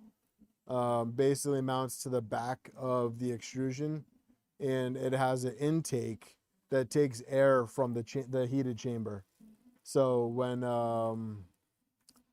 you're printing ABS and you're enclosed and you're grabbing the air for parts cooling, you're not bringing in cold air from outside, which would cause warping. You're using the chamber temp air for cooling, which is basically an ideal situation for printing ABS. You don't want to blast cold air on it. You just want to put air on it. So I will give this gentleman props on the design for the CPAP cooler because it's a really cool design. I can't wait to share it with you guys.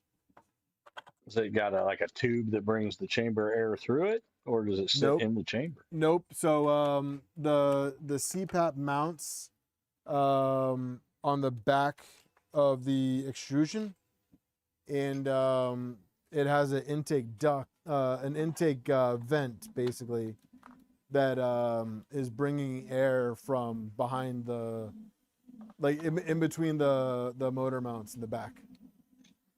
So it's just taking the air right from the chamber. It's a really cool design. It's a really cool design. I enjoyed setting it up. Is it a mod to an existing CPAP thing or a whole new critter? Nope, it's a ground up design. No, I'm not throwing a filter on it, RJ. I'm not worried about stuff getting into the CPAP ham. I'm not worried about that.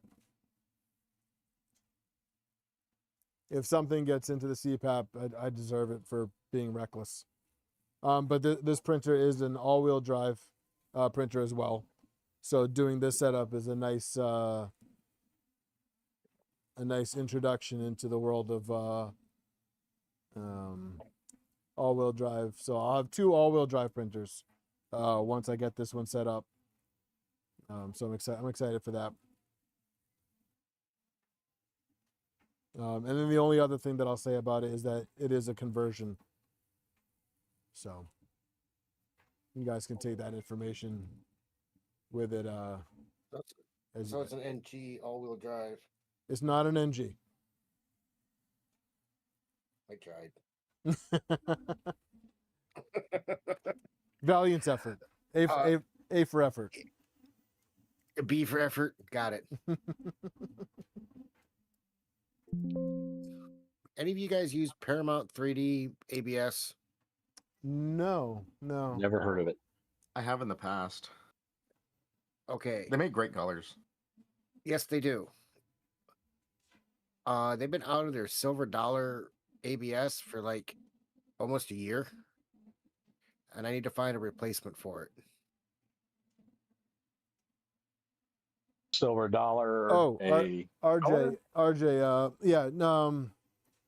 No, the little one. So the way that it's designed, you're not going to be able to like stick your finger into the blades of it. Right? So it's not a safety risk by not having a filter on it, if that's what you're talking about, RJ. Also, Eric, no comment on either of those.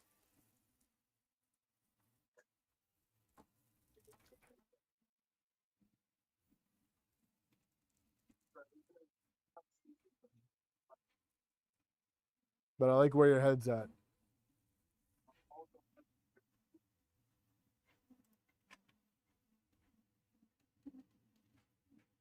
Yeah, I'll have to, for those on the Discord, I shared a link to the color. Yeah, I'll have to check that out. That's a nice looking color. Yeah, all the silver in my Trident's printed out of it. I can't get any more. Oh, they're all out of it? They've been out of it kind for. it kind of looks like the LDO sparkle, the Stardust. But There's no sparkle in it. There's no sparkle in it. No. What's that? Okay.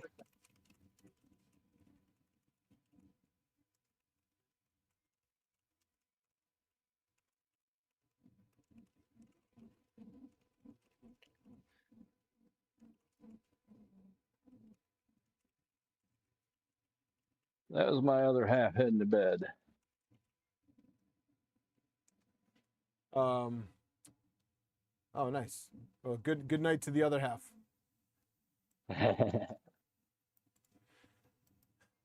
Yeah, I'm gonna. Waketh. I haven't had that problem, but I also print in a room that's pretty well humidity controlled. I've never had it over 20% humidity in this room. It It's is. actually to the point where It's very humid in my room right now.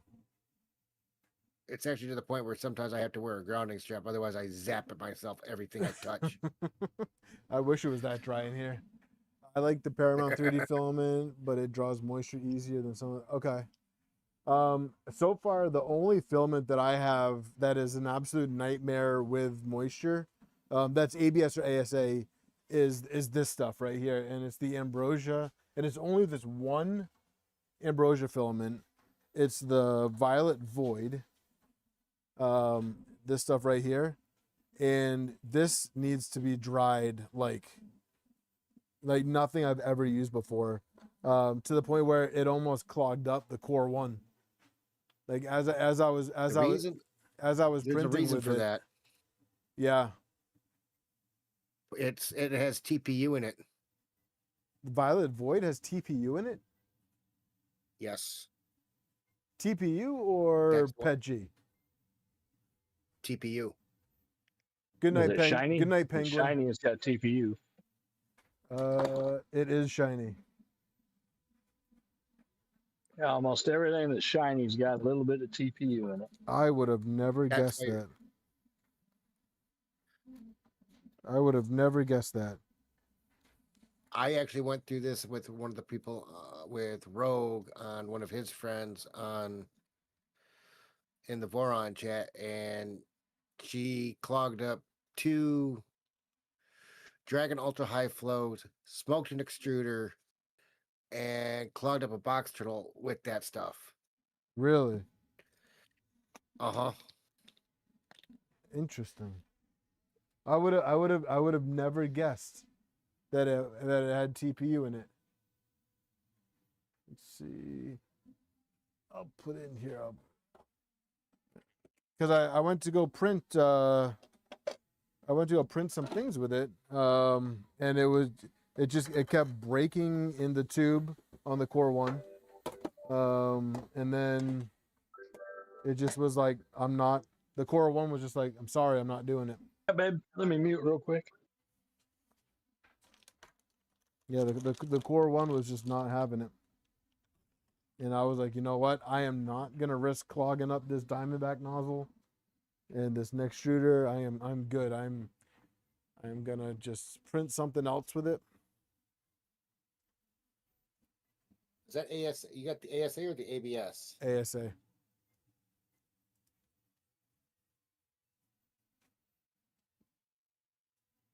All right, give me a second to find it. That's got glitter in it too, don't it? No. No, I don't think it has any glitter in it.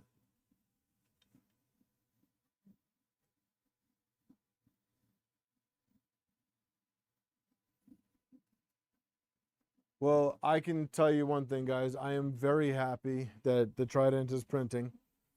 Hold on, Repo, what is this? I got some of the slice activated desiccant. Yeah, I have this right here. I have a big, well, I don't know what happened to a lot of it, but I had a lot more of it. I don't know where it all went. But yeah, I had a container desiccant that I use. I have some of my poly dryers. I have random bags that I have certain filament in that I keep desking in with it. The core one, the dry box, has some desking in it.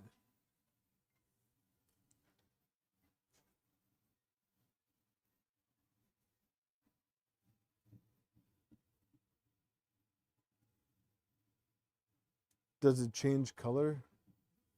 Oh, the desking. The stuff I have changes color. It's orange when it's dry and like a dark green when it's wet. It's also the core one was not happy with the Ambrosia Violet Void. It just kept breaking in the tube.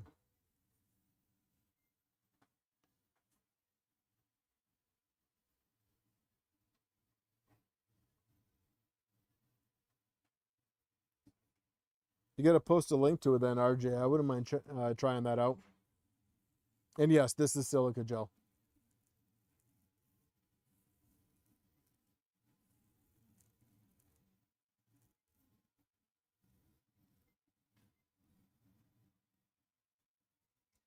Yeah, I have a bunch of vacuum bags, but I don't really use them because they're just the ones that filament came in, so I don't really have a good way of vacuum sealing them. If I had a better way to vacuum seal them, then I would store a lot more in bags with some desiccant Do you in have it. a food saver? I don't. No. You might be able to find one at Goodwill. That's how I found mine. Oh, that's not a bad idea. And the food also- saver uses it, heat seals it, right? So you'd have to open it up, and it's not resealable. You'd have to reseal it and vacuum it every time you open and close it. Yes. So I Yes, saw but it's a- some it's a bags vacuum- on it's a vacuum Amazon that sealed and comes with a sealed. pump. Those leak. Okay. I The tried food that. saver has the add-on accessory. You can use the reusable food saver bags, but yeah, they do leak over time. But they're a lot better than the other options. Interesting. I got a Goodwill right near me, so I might go check that out. Goodwill, Salvation Army. Yeah, I have the Salvation Army. secondhand Yeah, store. yeah. I'll have to check that out. Yeah, that's a good bit of You- advice. But you might I have you may or may not find it. You may have to try a few times. I have one, two. Well, this old Solvol SH01 doesn't really work.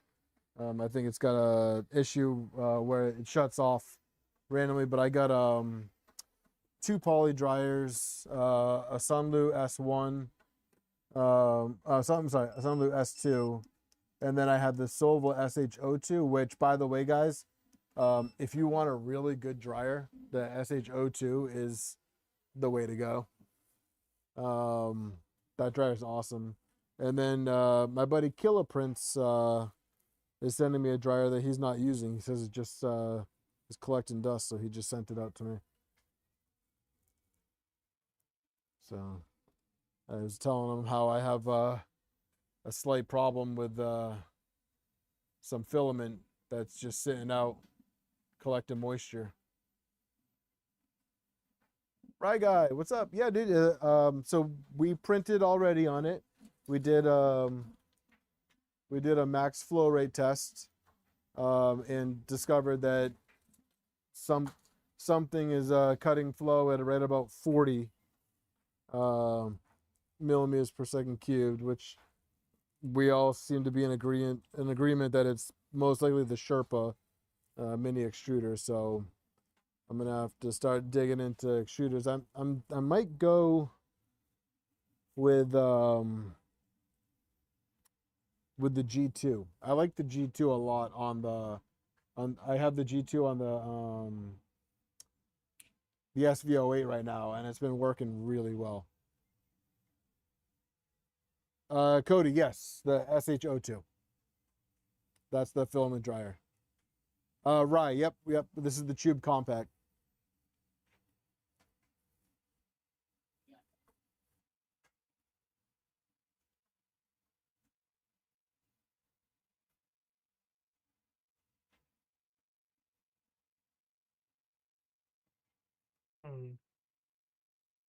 This is gonna be one of my next projects, going back to the box turtle. I really want to get this thing working. I'm not sure what I did to it, but it's not working. Yeah, I think it's definitely the Sherpa. I think the choices are an Orbiter 2, Orbiter 2.5 if I can find one, or the G2 extruder, or going with what Luke recommends, and that's the LGX Lite Pro. But that's decent money right there, I believe. I think that one's over $100.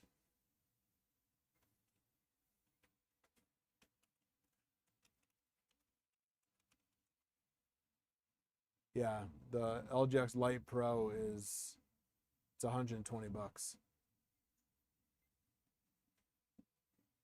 Which I'm honestly a little bit disappointed because I have this LGX Lite right here. I have this one, but I guess this one sucks. According to Luke, he said that that one's weaker. So that was a little bit of a disappointment because I was originally planning on using that one. LGX Lite. You can print housing for it. For this LGX Lite? Yeah, the Rainbird I think is reuses the whole thing. You just use to change the housing. But I don't think it's the housing that's the issue though. I think it's the gears in this one. So what's the issue is the mesh on the gears isn't great in the original housing. So they changed how they the spacing. Oh, that's it? So the gears are the same? They're most of the same. They changed the material a little bit, but you should be fine. Do you have the metal gears on that? Or you have the plastic? No, these are the plastic gears. Okay, so that's the other thing they changed is they changed the gear teeth to metal. Yeah. But you can just buy those gears too. Just the metal gear upgrade kit. Yeah, but then again, like Eric posted like something with the HGX 2.0 gears, I would consider too.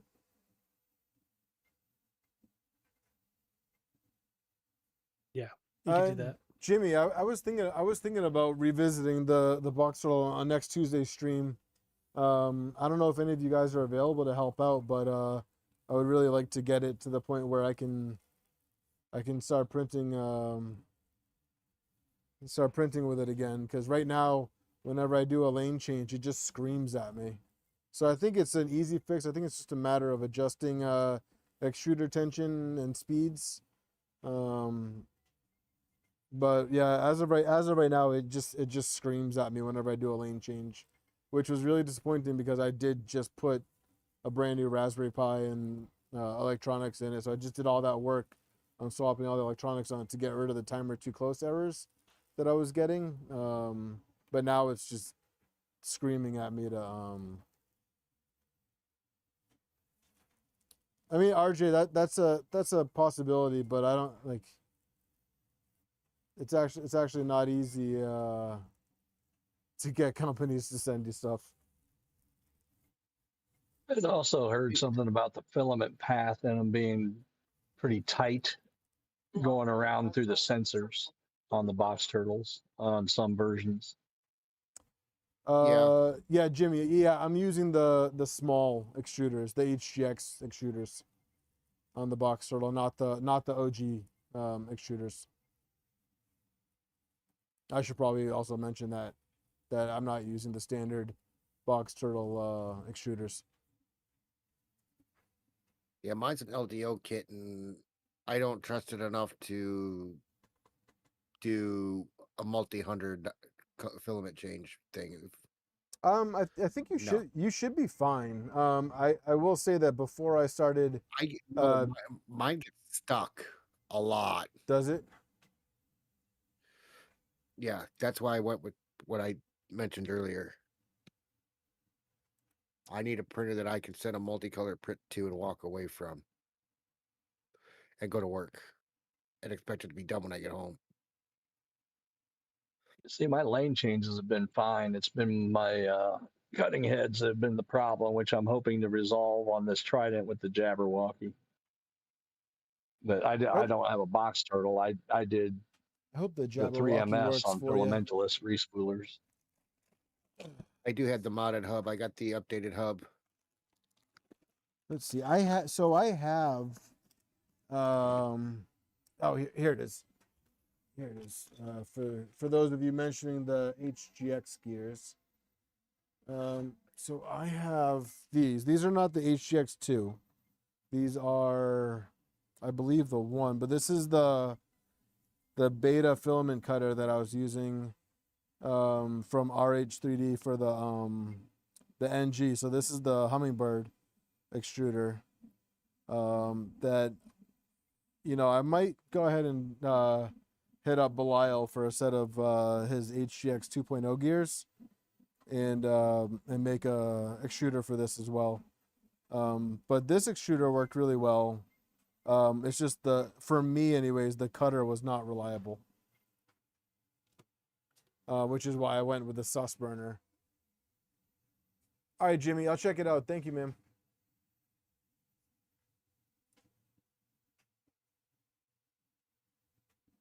I had decent luck with the Physek crossbow cutter I got from Belial, but at the end of the day, when I put the enclosure on the NG, it was too tall. Oh, I had really? to change things up. Yeah, I didn't Wait, have what? room. I didn't have the headspace. Wait, with the enclosure, really? Yeah. How? Well, it goes under the extruder, and then I've got the Nighthawk board, and it's got that little stub going up for the umbilical. Huh. And so it was all just a little too tall, which is fine if it was just PLA, but I Right, do a guy, lot I of other appreciate stuff it, on man. So is the tsunami that good? Yeah, Brett, I didn't think that I always thought there was plenty of headspace in the NG enclosure. That's wild. I didn't think that it made it that tall. Yeah, it was really more the Nighthawk board, The Nighthawk? the mount. Yeah, it's got that little channel that sticks up that you put your umbilical cord in, and then you got to have some gentle bend on it going back. And it's that tailpiece. I'd get away with it even if I'd have stayed with just all the wires going to the tool head instead of a board. It was lower profile then, but I changed it up to the board, which I like better. But it eats up a couple inches of space up.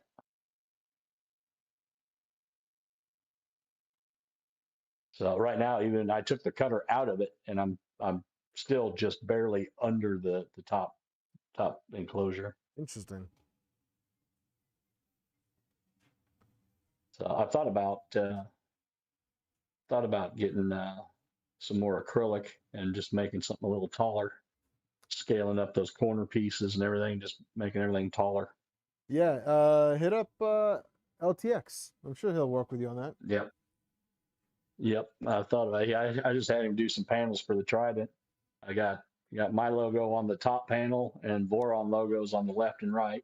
Yeah, so actually, I'm looking at my one of my NGs right now, and if you wanted to make it taller, yeah, if you just got new side panels, and then you could print, like, if you're not using the side corners for the filament pass through. I am right now, but I don't have to. Well, so as I could have him put me a hole. I could have him put me a hole in one of those side panels, and then I've got that RH made that filament hub, right? Yeah. And that filament hub's a 2-piecer, and so if you drill out 3 holes spaced to that hub, yeah, it's made to bolt right to the acrylic. Yeah, because I was gonna say all you'd have to do is when you go to print the new back corners, just make them taller on the Z height. You don't even, you wouldn't even have to change anything in CAD, I don't think. Well, if I just stretched it on the slicer, then the holes would also stretch. What holes is it? Yeah, that's true. So yeah, The bolts. that's true. That's true. I mean that'd probably be a really easy thing to change in CAD though. Yeah, I guess I wouldn't have to use CAD because what I could do is add a primitive in there and plug the holes, and then add another negative primitive and make new holes after I stretch it. Yeah. Yeah, you could. I mean, it'd be worth a shot. Let's see. I have an Orbiter 2 board plug on my NG that I'm working on right now. What is it? The Orbiter 2 board. Oh, nice. So I mean, it's barely fits. I mean, like the cable is, but it's Just under the roof. Yeah, Brad, I just posted a picture in the chat. You can see it. Brad, if you see the stream chat, Rye Guy is saying he can modify those parts right now for you. Oh, sweet. I think I just lost audio. Hold on a second.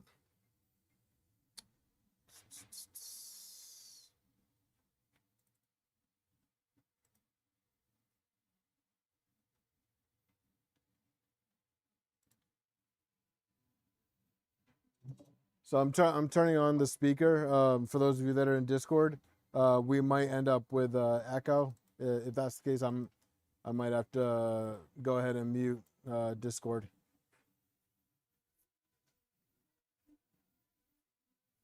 I got chat mute or the stream muted. I can hear you through the Discord. If you guys in Discord could just say something. Something. Hello. Something. Okay. Something. All right. Those of you in YouTube chat, watching YouTube, are you guys getting an echo? Hello. Hopefully you guys aren't getting an echo. I don't know. No one's saying nothing. Yeah, I mean, I don't hear an echo on my side. I hear an but- echo through me though.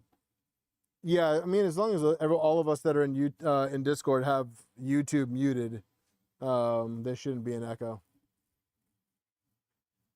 No echo. Awesome. Cool. And RJ is the only one that says yes, slightly. Well, that's RJ. Okay, there we go. My face is Finally making got noise. it running. Okay, now I have to get the sensor. All right, Eric. Have a great night, man. Thanks for joining.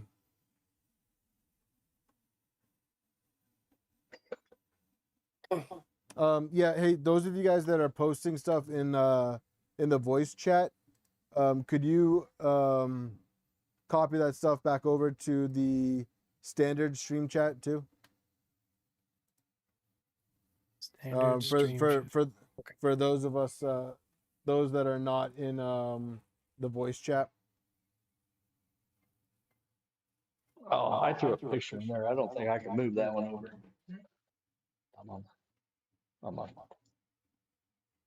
No, I think it's mostly Which just is- I think it's mostly just the links that people were looking for. I know John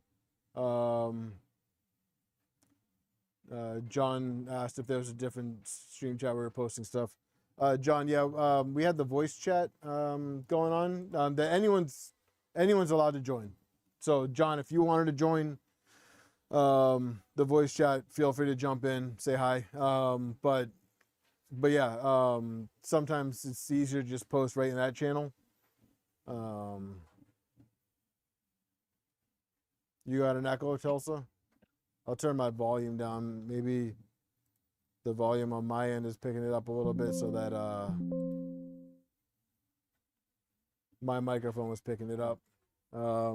Might just be me banging around doing dishes. No, I think it's just that some of you guys are louder than others. So your voice just carries more. John, wait for welcome to mic the a little voice bit, chat. too.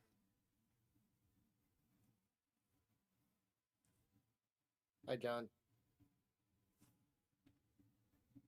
I don't have my phone by me right now. Is that John Doe? That's John That looks Doe. like John Doe, Howdy, John Doe. but he's got his headphones muted. Ah. I've been meaning to ask him if the username was because he was a Twisted Metal fan. Oh, I just thought it was because somebody just found him and he doesn't know his actual name.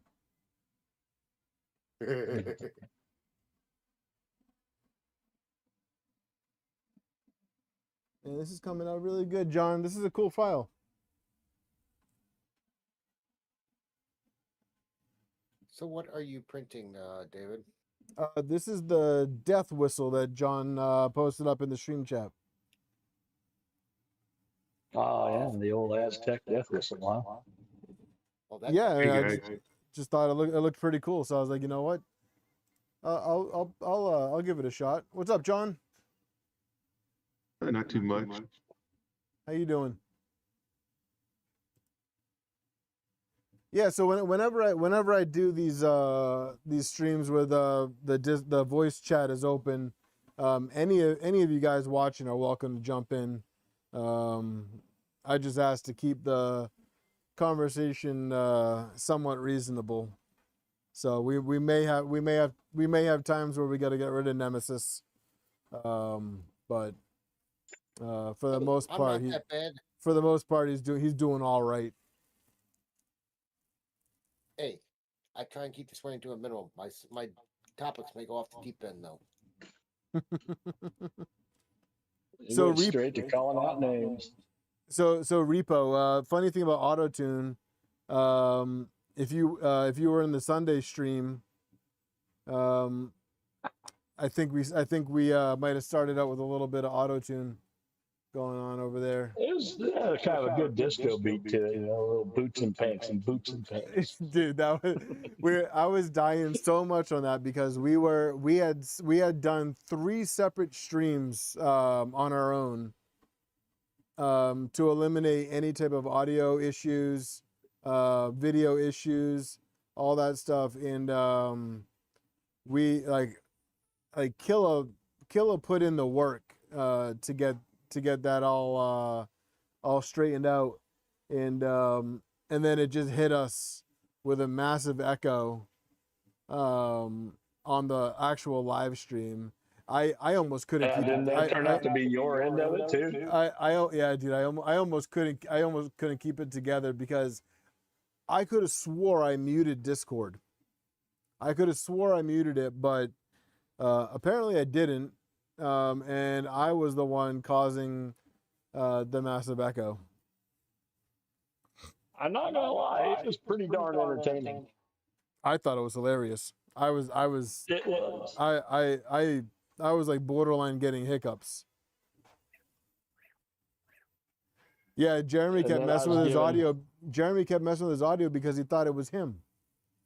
He thought it was him. If you saw his stream the day before, he had some kind of a DJI mic problem the day before, giving him all kinds of crap. Oh, really? And, No. Yeah. So I remember in one of our practice streams, Kilo was giving him crap because I guess he didn't charge his AirPods, and he was saying, I did charge it, the battery just doesn't last, and so they were kind of going back and forth like a married couple. Yes. Well, and then he had a mic that has a bum cable, and he's like, I wonder if it's that cable. She's like, I told you to take that cable months ago. And they changed the cable. So if you look at this, right? So if you look at this, is my AutoTune mic that you guys so very dearly adore.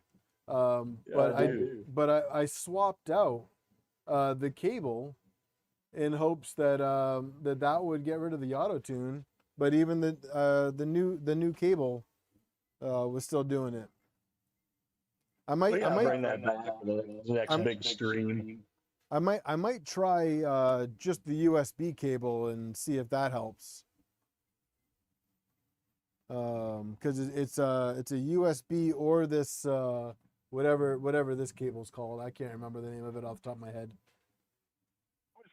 Who was the guy that needed looking for a replacement for his Paramount filament?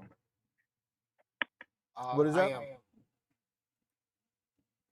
Hey, it's not ABS, but it's HT PET, which is just as good as ABS. They've got one called Sievert Silver. They might even have that in ABS. I'm not sure. But Fusion filaments. Fusion's good stuff. I love Would you mind- Fusion. Would you mind putting that link in the stream chat, and I'll see if I can Sure. find it? Thank Sure, you. not a problem. Yeah, I Yeah. love Fusion. They just moved to St. Louis area, and I've got to take a trip down there because I'm only like 4 hours away. Oh, nice. I will be working that direction here in about a week or so. Nice. Oh, you should stop in there in Heights, Missouri. So it's just outside of St. Louis a little bit, not much, probably Phil. 30 minutes. Phil, 4 hours is about average for me. I mean, honestly, we've been done working on the Trident for what, like over an hour now, guys. We've just been printing stuff. We've just been talking. So now it's just a print and chat. But yeah, the Trident's just beautiful. I couldn't be happier with this thing right now.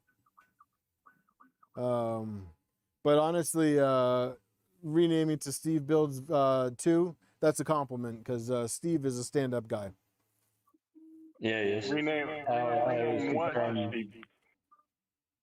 What's that? Who said to rename what to Steve Builds 2? Phil, Down Under Maker, was like, he said, wow, still going?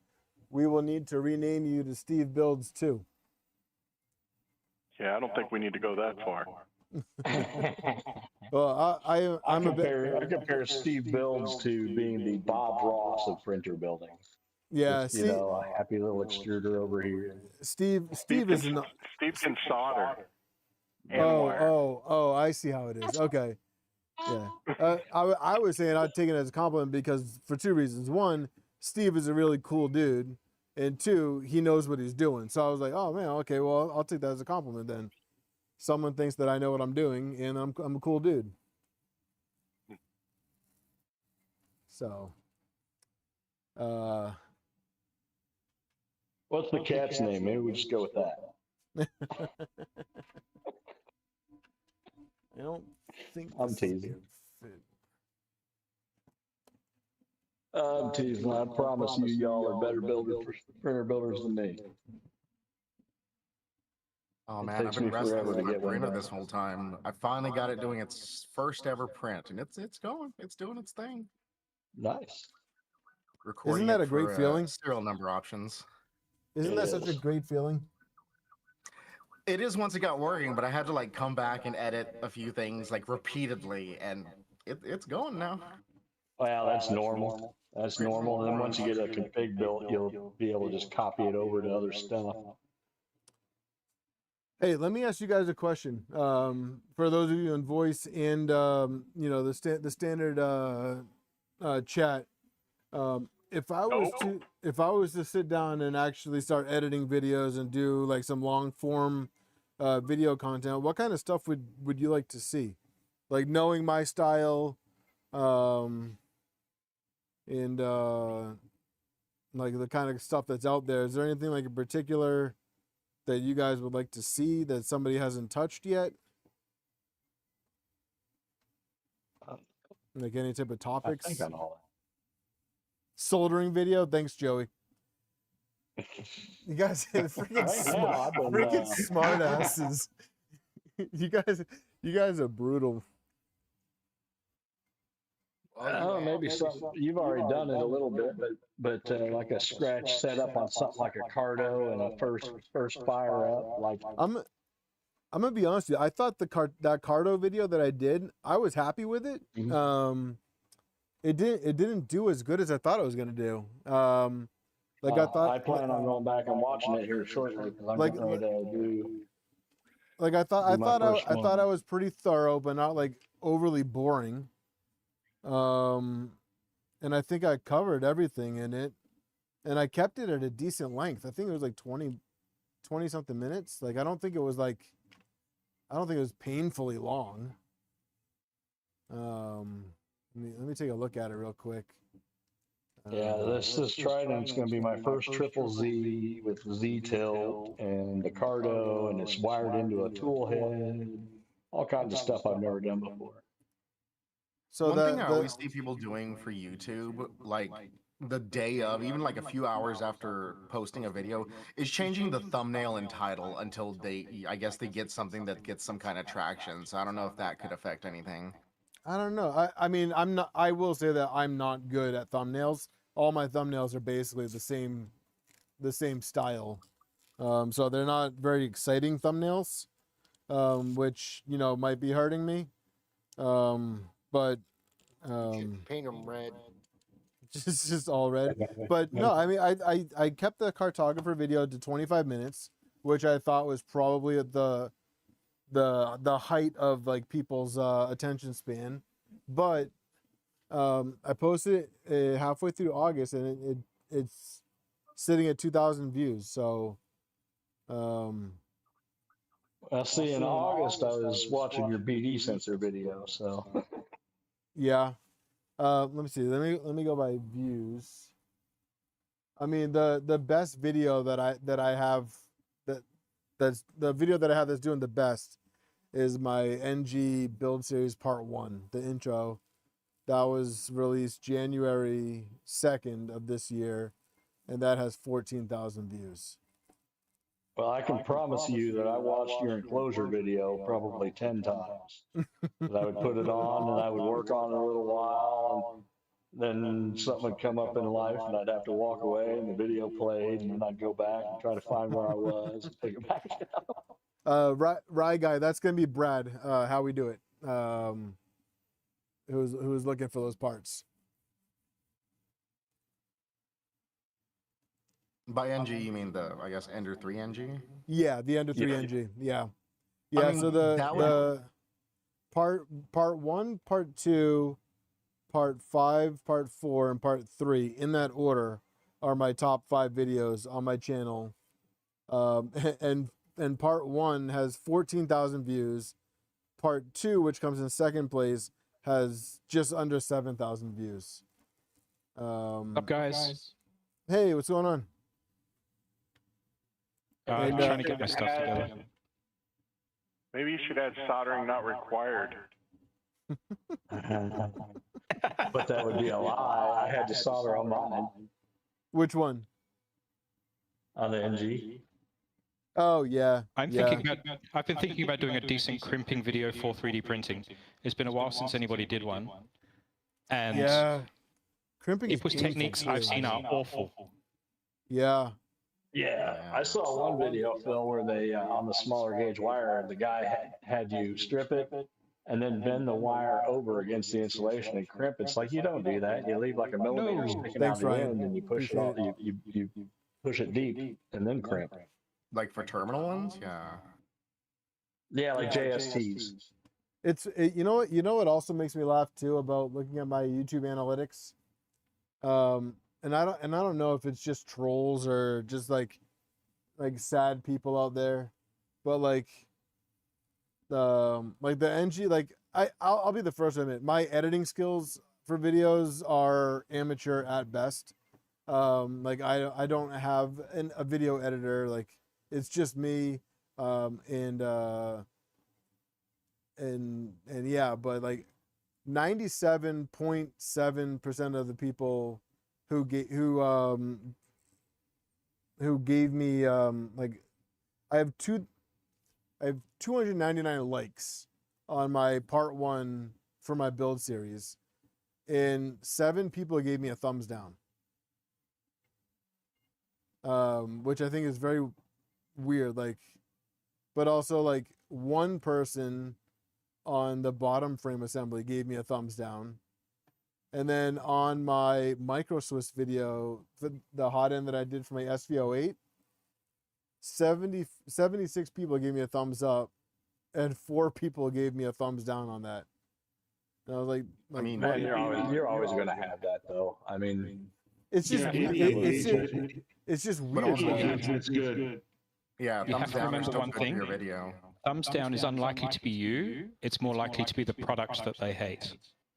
That is that is a good point. That's a good Yeah. point. But even Microsoft thumbs down are good for you because as long as you get any kind of engagement, it's good. Comments, likes, dislikes, it's all good. So But thumbs down gets you less recommended. yeah, which sucks. But like it's funny because all my streams are at 100% thumbs up except for my part 4 Nebula build. One person gave me a thumbs down on that stream. I don't know why. That was me. Oh, thank you. And then on my NG Box Turtle update stream, 2 people gave me thumbs down on that one. Oh, and I got Phil's probably right, though. and I got a thumbs down on both of my Doom Cube video streams. So someone out there doesn't like the Doom Cube. Yeah, I thought that was a good stream. There was definitely Yeah, a lack of parkour. I enjoyed your Doom cubes. What I learned about the Doom Cube is I don't want to build a Doom Cube. I hated that project so much, guys. That was my least favorite build that I've ever done. No, you can't please anyone. Why? Oh my god, there's no documentation. The CAD was horrendous.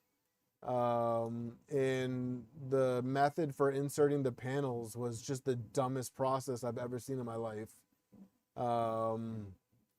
What else? The wiring it was not fun because you had to run the wiring from the top down to the rest of the printer, and managing the wires was a pain in the ass. Not to mention the fact that you still had the bed wires on the bottom, so you had to find a way to get the bed wires from the bottom to the top in a clean way, which I ended up routing it through the extrusions. Well, that's what I figured you'd do is run it through those corner extrusions, right? Yeah, but yeah, they are, but it was tight, and then you still like have to you have that lingering thought in the back of your head that the wires are going to get scratched on the aluminum and on the extrusion. And I'm just when it comes to you drill it and put grommet in there, buddy. No, I'm not. You bring up your channel. There's no place to put a grommet. Yeah, it wasn't practical, and I mean the idea of the Doom Cube, I get it. I just don't think that the 2.4 is the base for that. I think the Trident is a much better candidate for the Doom Cube platform. Tulsa, yep. Phil is in the voice chat. But the Trident is just a much better platform for that style, since the electronics are already on the bottom and you can do the inverted electronics, which makes a huge difference with the Trident. But also, if you wanted to do the in-channel panels, like they are on the Doom Cube 2. For the V2, which I get it. You want double pane, you want a higher temp. I still don't know if that actually works. I didn't really do any testing, but at least with the Trident, you can remove these top 2020 extrusions or the top extrusions, slide the panel in, and it's easier to get everything lined up than it is on the 2.4. I'm doing inverted electronics in my salad fork. Gentlemen, I'm gonna call it a night. I will talk to you all soon. Hey, thanks for joining us. Gladly.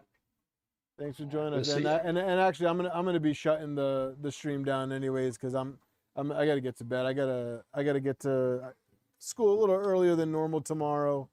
I got a finance exam tomorrow. Yeah, I gotta be on the highway in about 7 hours. So you guys take it easy. I do not miss my business degree. I do not miss it at all.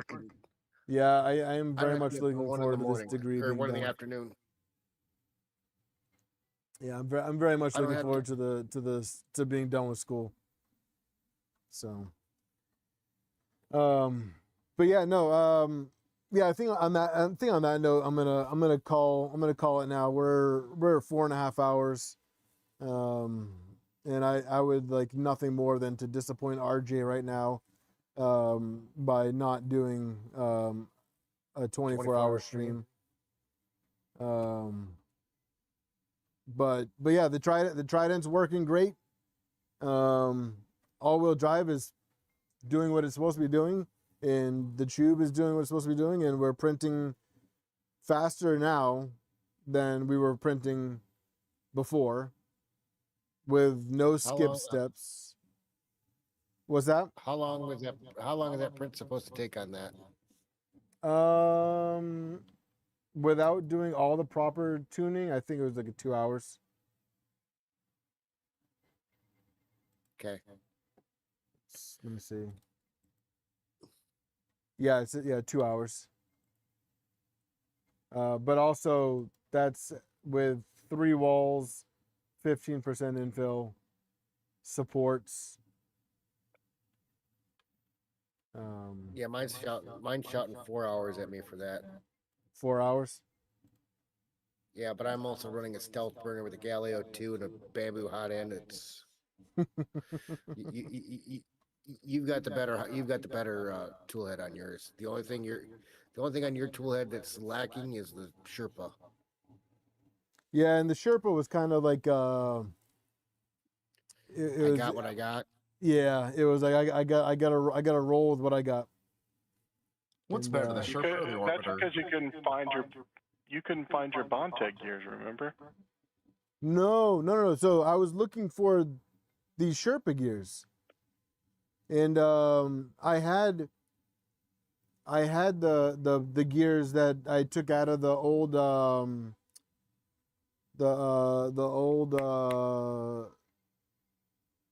box turtle extruders, but I don't know where I put them. But luckily I found this Sherpa that was already put together, and just took the gears out of that because I'm not going to do the atomic UV green on here when everything else is the LDO line. But I'm gonna look into a different extruder. I think the Sherpa Mini is fine. I don't think there's any issue with the Sherpa Mini. I just think that it's better for how do I put this? Speed. Yeah, I think it's just a weak link in this setup. Yeah, it's not built for speed. Yeah, I think it's a really good extruder. I think it's very consistent. It does good layer stacking. It's light. It's a very lightweight extruder. But I kind of like the G2. I do like the G2. I have that on my SV08, and I'm very impressed with it. All right, so The John, only problem is it's out of stock right now. Is it Everywhere. The Galileo? Yes. I gotta try that. I have a box of it, like just unused for some reason. You can just send it to me. So John, I'm looking at your list. I think John, the only two items on that list that I could probably help you out with is the Happy Turtle lettuce feeder and the box turtle. I have been contemplating revisiting the lettuce feeder since I have it built. Right here, I have it built. It's wired. I need to get it programmed and actually running. But I could not decide on which printer to put it on. But I also am having a hard time coming up with a spool management solution. But I am very much tempted to put it on the Green Mercury one over there in the corner, because I have the rep rack above it, And so I was thinking maybe I'll use the rep rack rewinders and try those out for filament management, and just put this somewhere in between the rack and the printer. So this has been on my to-do list now for some time. That sounds like a good idea. Yeah, I mean, so the filament management was the hardest part. And I think, what am I running on this? So I'm running the Zoll toolhead on that, so I could just get the filament cutter for that, and I think that'd be an easy addition to it. Famous last words. So the reason I posted that was because you were asking for ideas for stream. Yeah. And he kind of, the next layer, he kind of just skims over some of those and doesn't go into your detailed videos. And I think you're really good at posting detailed videos, and it would really be beneficial to see something like a comparison to what like you've already built, and maybe some of these other ones that are easy to build, like the MMX or the BMCU or some of these smaller ones. And I think multicolor printers are like all the rage right now, and so maybe you'll get some more hits with that. So I will say it's hard to it's hard to beat like a $200 to $300 printer with the FlashForge, but the biggest problem with FlashForge is they're closed source, and you have to run Zmod, which is a big hack. It's not real Clipper, and I think that's where you could really come in and help people that are building NGs and a lot of these other kind of printers that are what people want with full open source. It's my printer. I want to run it the way I want, not listen to FlashForge. Yeah, or Bamboo, or I got you. I agree. And it's also one of the things that I want to get better at, because right now my multicolor experience is with two items: Box Turtle and the Bamboo AMS. The Bamboo AMS I hated. I'm not gonna lie to you, I hated it. I had nothing but issues with it, and then I swapped over to the Python mod with it, and it worked better, but I still hated it. And then with the Box Turtle, I love the Box Turtle. I love the idea of the Box Turtle. I love the delivery of it, the fact that it runs Clipper, so you can modify all those macros with it, and just the team behind it, they're freaking geniuses, man. Like these guys are, I don't know what the hell they're doing. Like, I don't know if you remember if you had watched the stream that I did when I built the Box Turtle. But when I got it, so my Box Turtle is a LDO beta unit. So I did the testing for them, or did some testing for them. I wasn't the only one, obviously. But when I built it, we ran into an issue during the configuration setup, the software setup, because they had only done testing with Raspberry Pis, and I was using the Big Tree Tech Pi on the NG, and so luckily we had the guys that wrote the code for it basically in my stream, and they basically rewrote it to work with the Big Tree Tech Pi right then and there during the stream, so that we could get it working. And it turned out What to was be the problem? I think it was just a couple lines, because Raspberry Pi likes to have their name on a lot of things during like the config, and Big Tree Tech also likes to have their own name. So I think there were certain pathways that were not the same, I guess you can say, for both. Real quick, so Tiny Shell. Let's see how the setup was good. Setup was pretty straightforward. One thing that we did run into was homing, and that was because, so we had originally I had it so that the back left was X, and the back right was Y, which means the front left was Y1 and front right was X1, but those had to be swapped. So what was happening was X was homing just fine. It was going to the right where it needed to go, but then when I would home Y, it would go to the front. So we used the graph that is on the Voron documents and saw that, you know, if you're homing the right direction on X but the wrong direction on Y, to swap the connectors on the board. So we had to swap 4 of them, not just the 2, because they're in pairs now. Once we did that, everything was homing fine, and then we did the motor sync macro that Reth and another individual recommended, and we were talking about. So we did that, and then the rest of it was just PID tune for the Chube and printing. So it went. The config was, I think, the easiest part of the whole build. I don't think there was really a difficult part of the build other than me wrapping my head around soldering. What do you guys think? You guys got any Did other? you get that figured out yet? What do you think, man?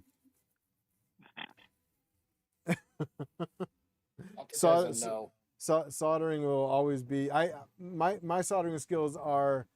Will electricity run through it? Yes or no? Yes. All right, it's good. It's good to go.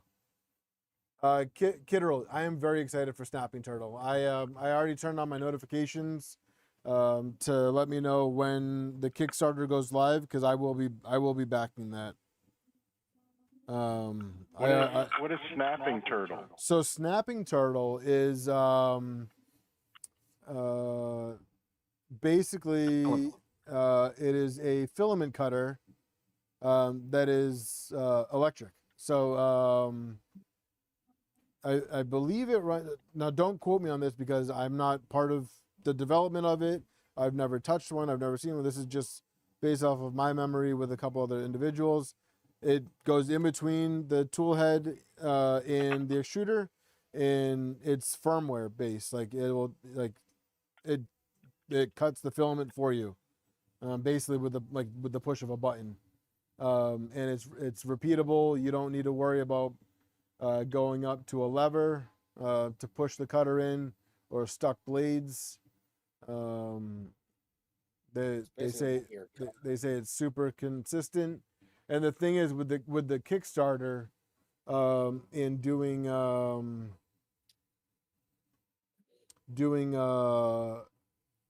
it that way, the funding that way will allow it to be a much more affordable unit, because I remember over the summer or before the summer, we in one of our chats on the Armored Turtle Discord,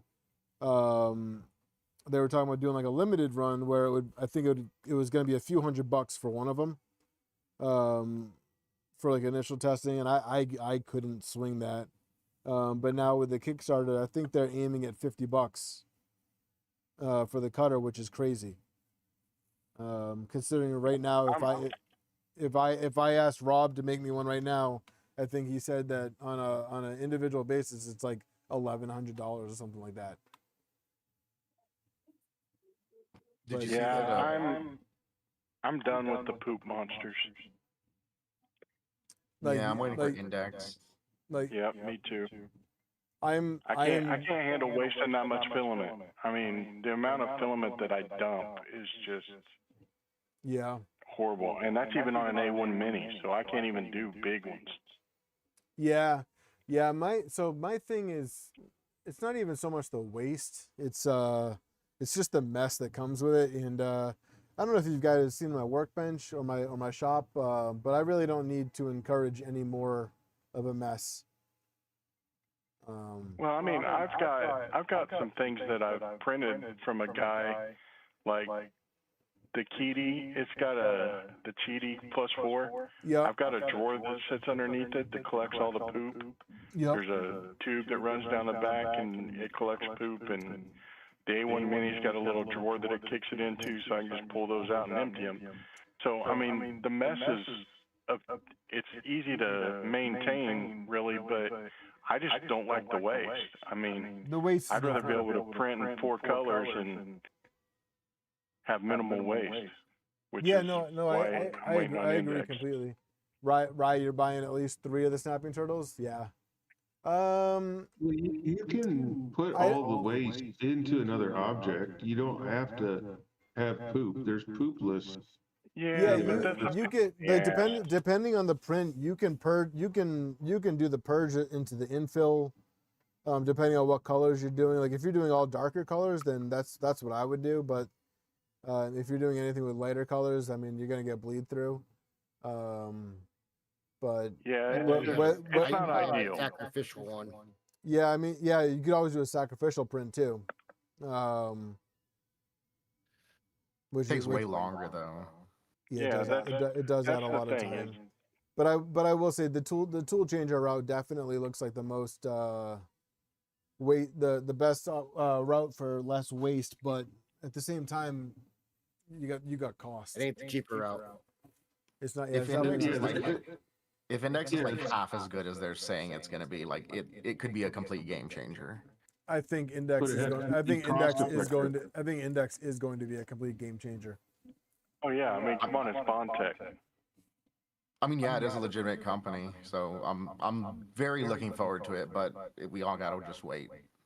Wait, they announced something on their Discord recently, like later this month, that whatever thing's gonna be. Yeah, that they're gonna be announcing something. We don't know what it is. I'm hoping it's we got pre-sale. We got Form next week, so I'm sure they're gonna be trying to release something next week at Form Next. Yeah, I think that's the date. Yeah, and I know Discord- Prusa is at Form next week, so I think it'd be really cool if Bondtech was like, all right, well, we're gonna release Index, and then Prusa will have the Core 1 with Index there. Yeah, see, I'm super interested in that. The new Core 1L announcement, and now if it can get indexed. I so badly hope that I can get Index for my Core 1. Oh, I'm sure there'll be a kit for those. I mean, Yeah, it's gonna be like on my short list of like things to add. Did you also see that Big Tree Tech is releasing their AMS finally this month? Yeah, the Vivid, the Vivid came out. It looks pretty good. I like the fact that it's a filament dryer too. I mean, I'm sure everyone's happy there's just a clipper one, but I mean, there was always Snapping Turtle, or what was it? Box turtle for that. Yeah, and the thing I like about the Vivid too is that not everybody can build a box turtle. Like, yeah, I'm one of them. Yeah, I mean that's the nice thing about it is it's ready to go, but I don't need another AMS. Who said I'm one of them? Who said that? I am. Bullshit. Me. Bullshit. I can't get mine to work. That doesn't mean you can't build it. I built it. If you look up in the if you look in the Discord chat, the guys are talking about complaining about waste. I put up a picture of my Trident. If you look in the back right corner, that's my poop bucket for the Trident. Yeah, I got to get my box turtle back and running. And that's the thing too, is that with the box turtle, there's a lot of tuning for the filament too, for purging. There's maintenance too. A lot of maintenance with the box turtle. Yeah, a lot of maintenance too. I think it's a great platform. All those loading tubes need to be replaced. Yeah. Yeah, I would be I would be curious to see how I'll be curious. I'm interested to see how the Vivid turns out. How the what's the word? The longevity of it. Reliable. The reliability of it pans out. But I think at the end of the day, I think you guys are right. I think Index is going to be the way to go. I think what they say, it's going to be a couple $100 for the initial setup, and then what they say, did they say they $35 a toolhead? Yeah, like 25 to 35. I mean, when you compare that against like a stealth changer, where you're talking potentially over $100, $200 a toolhead. Yeah, Right, I mean, you're talking about making the stealth changer obsolete. Well, not necessarily, right? Like, Index would be really good for Trident. because Yeah. it doesn't. Nothing needs to move up and down. Yep. But I don't know how it would perform on something like a V2. That They is said true. it should work It's just got fine on there. a huge amount of travel that it has to do. Well, I mean, also you think about it too. That amount of travel that it would do would just get you up to temperature by the time you're back at the build plate. Well, but they're using inductive. It takes seconds to get up to.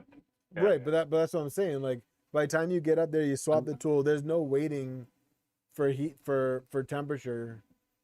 There's Right. Yeah. like, I mean, that's one of the upsides to it versus the stealth changer.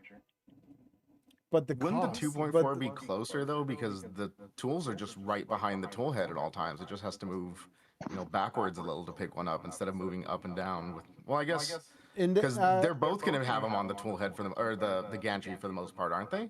index? Yeah. The index, the 2.4, No, it'll grab it from the the 2.4, the 2.4, the tool will be at the top. Yeah. Right. Yeah, The 'cause triton will be at across the front. Yeah, the 2.4 will have to be at the top because that's really the only place you can mount it without it getting in the way. I mean, I bet you anything will there is see that mod where it's modifications, with too. the stealth changer. There's that mod that has another bar that goes up and down, and it meets the tool head where it's at in Z height.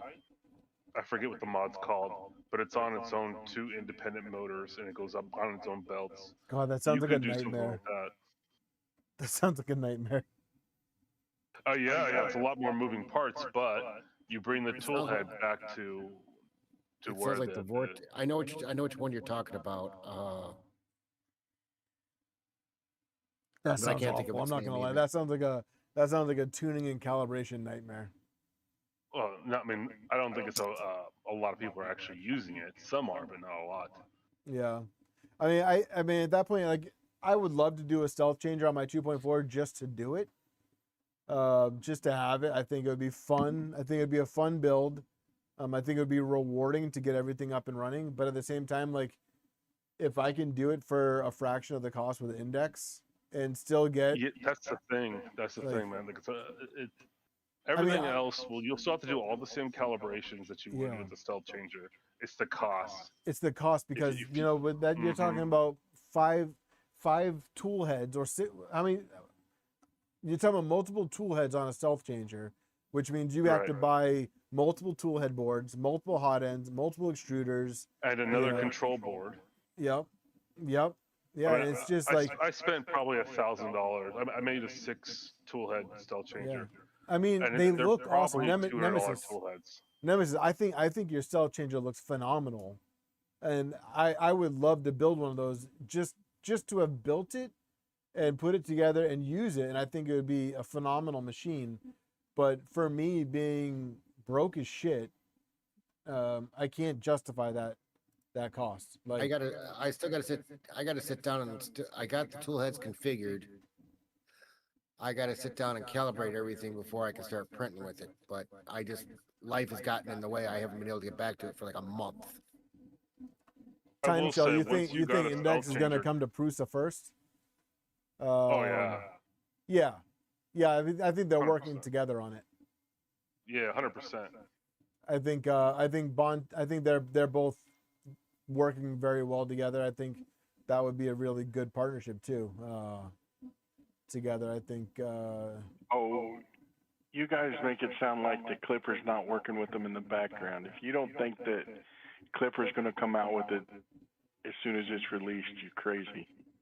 Well, There's Clipper so many doesn't actually Clipper- need to do anything with it, right? Because No, Clipper yeah. already supports extra tool heads. I think people are already writing scripts and stuff in preparation for it, and they're just waiting on specifics from Bondtech to implement. Oh, yeah, there's beta testers out there.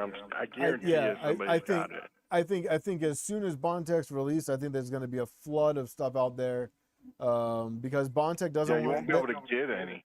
Yeah, and Bondtech's not going to want to release Index if nobody can use it. Like if there's not stuff out there available for it already, like, and they're just gonna rely on like the engineers and programmers out there to make it work with printers upon release. Like, I'm sorry, but that's gonna be painful. Well, I disagree with that statement, and I disagree with it because I think Bondtech is gonna and Prusa are working very closely on this. And once it's released, and then they start offering, because they're not going to offer DIY kits right away. Well, right? that's what I Most of meant. The production's gonna DIY kits is what I was referring to. Right, but most of the production is going to head towards Prusa. But when they start releasing DIY, it'll be a couple months before you start seeing all the mods. Oh, I can't wait to see the Prusa index upgrade kits for the Core One or their other print. I would love to see if they end up coming out with something for the Mark IV. That would be difficult. You'd have to add extra supports. I think it'd be cool. Yeah, you'd have to add a goalpost to the front of it. Right. a bar of some sort. Yeah. If you go look at your Core One right now, David, there's a bar already right across the front of the candy that's waiting for it. Yep, it's almost as if it was put there for that reason. Yep. No, I think for us Voron people, or people doing Vorons and DIYs, I think the hardest part is going to be doing tool offsets and potentially trying to bring in a cartographer to it. Because I think Prusa is going to figure it out how to bring all the electronics with the toolhead. Well, how's Bondtech doing it on their little V0 that's running it? I don't know. Does anyone know? Nobody. I don't think they disclose that to anybody. Right, well, they haven't yet, but I mean, they've obviously got a solution. If they're running sensors, that takes care of takes care of your end stops, and then they have the rest of the things in the toolhead, right? The heater, the extruder, right? That's all in the toolhead. Joey said they're using the lines or camera method. Okay. I mean, I think a camera is probably the best way to do it. But how are they doing the Z offset, right? Like, what are they calibrating that to? Who is it? The U1 or the Snapmaker one? I like the way they do it because so I was watching I watched a video on it. I forget whose it was or where I saw it, but they basically have that button. You take the build sheet off. They have a button on there that it taps the pressure button, and then it taps the side of it's recessed a little bit, so it taps the side of the button, and that gets the offset. I think that's a pretty clever way to do it, and it seems repeatable. And is that a take on the little stick that Zirancho made? I'm not sure. Where the little toggle stick that it uses to. What's Tiny Shell saying? Hold on a second. Running sensorless can be a huge pain with multiple tool heads since it's less repeatable. Yeah.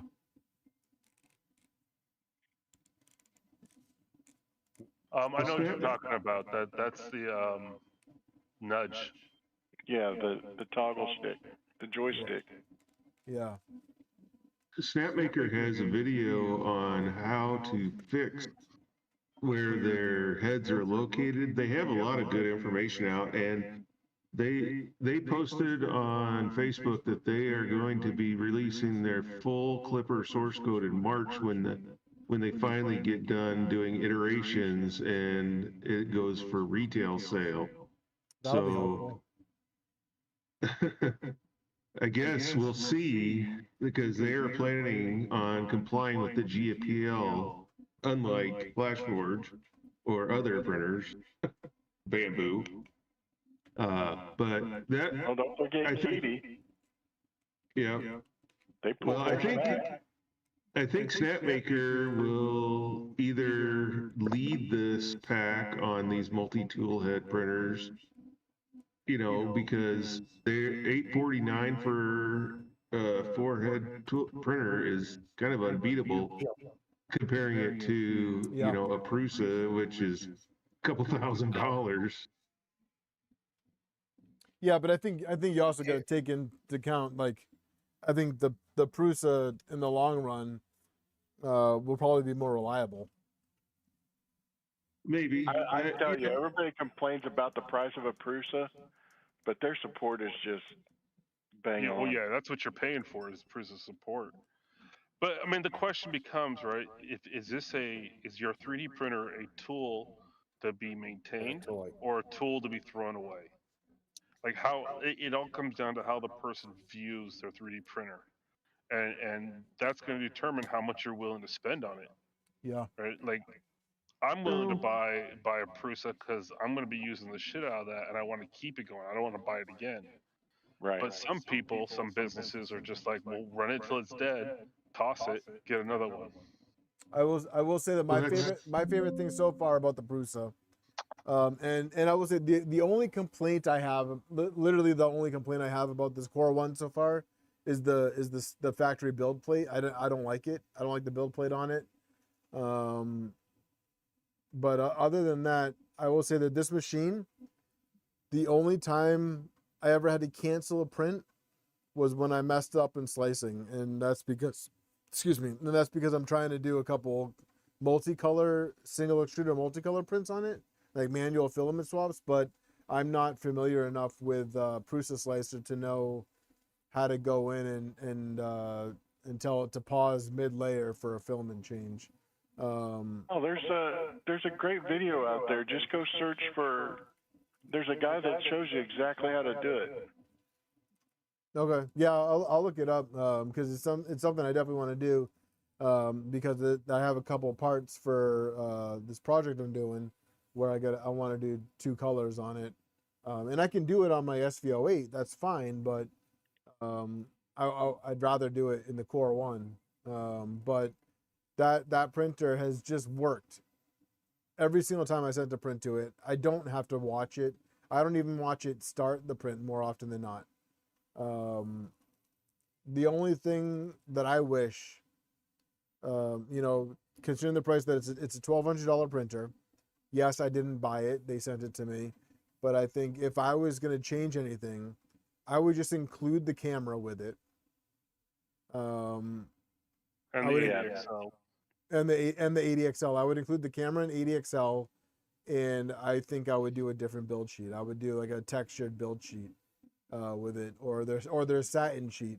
There's just something about or double sided, or something like that. There's just something. I think the build sheet that comes with it's a good sheet. It might just do really well with PETG, which I know Prusa does a lot of PETG printing, but I already ripped it trying to scrape a brim off of it, and I replaced it with a cheap Amazon build plate until I can get the money to get a different one. But so far, changing the subject a little bit, what Excels are you running this print at right now? This one right now. Let's see. I have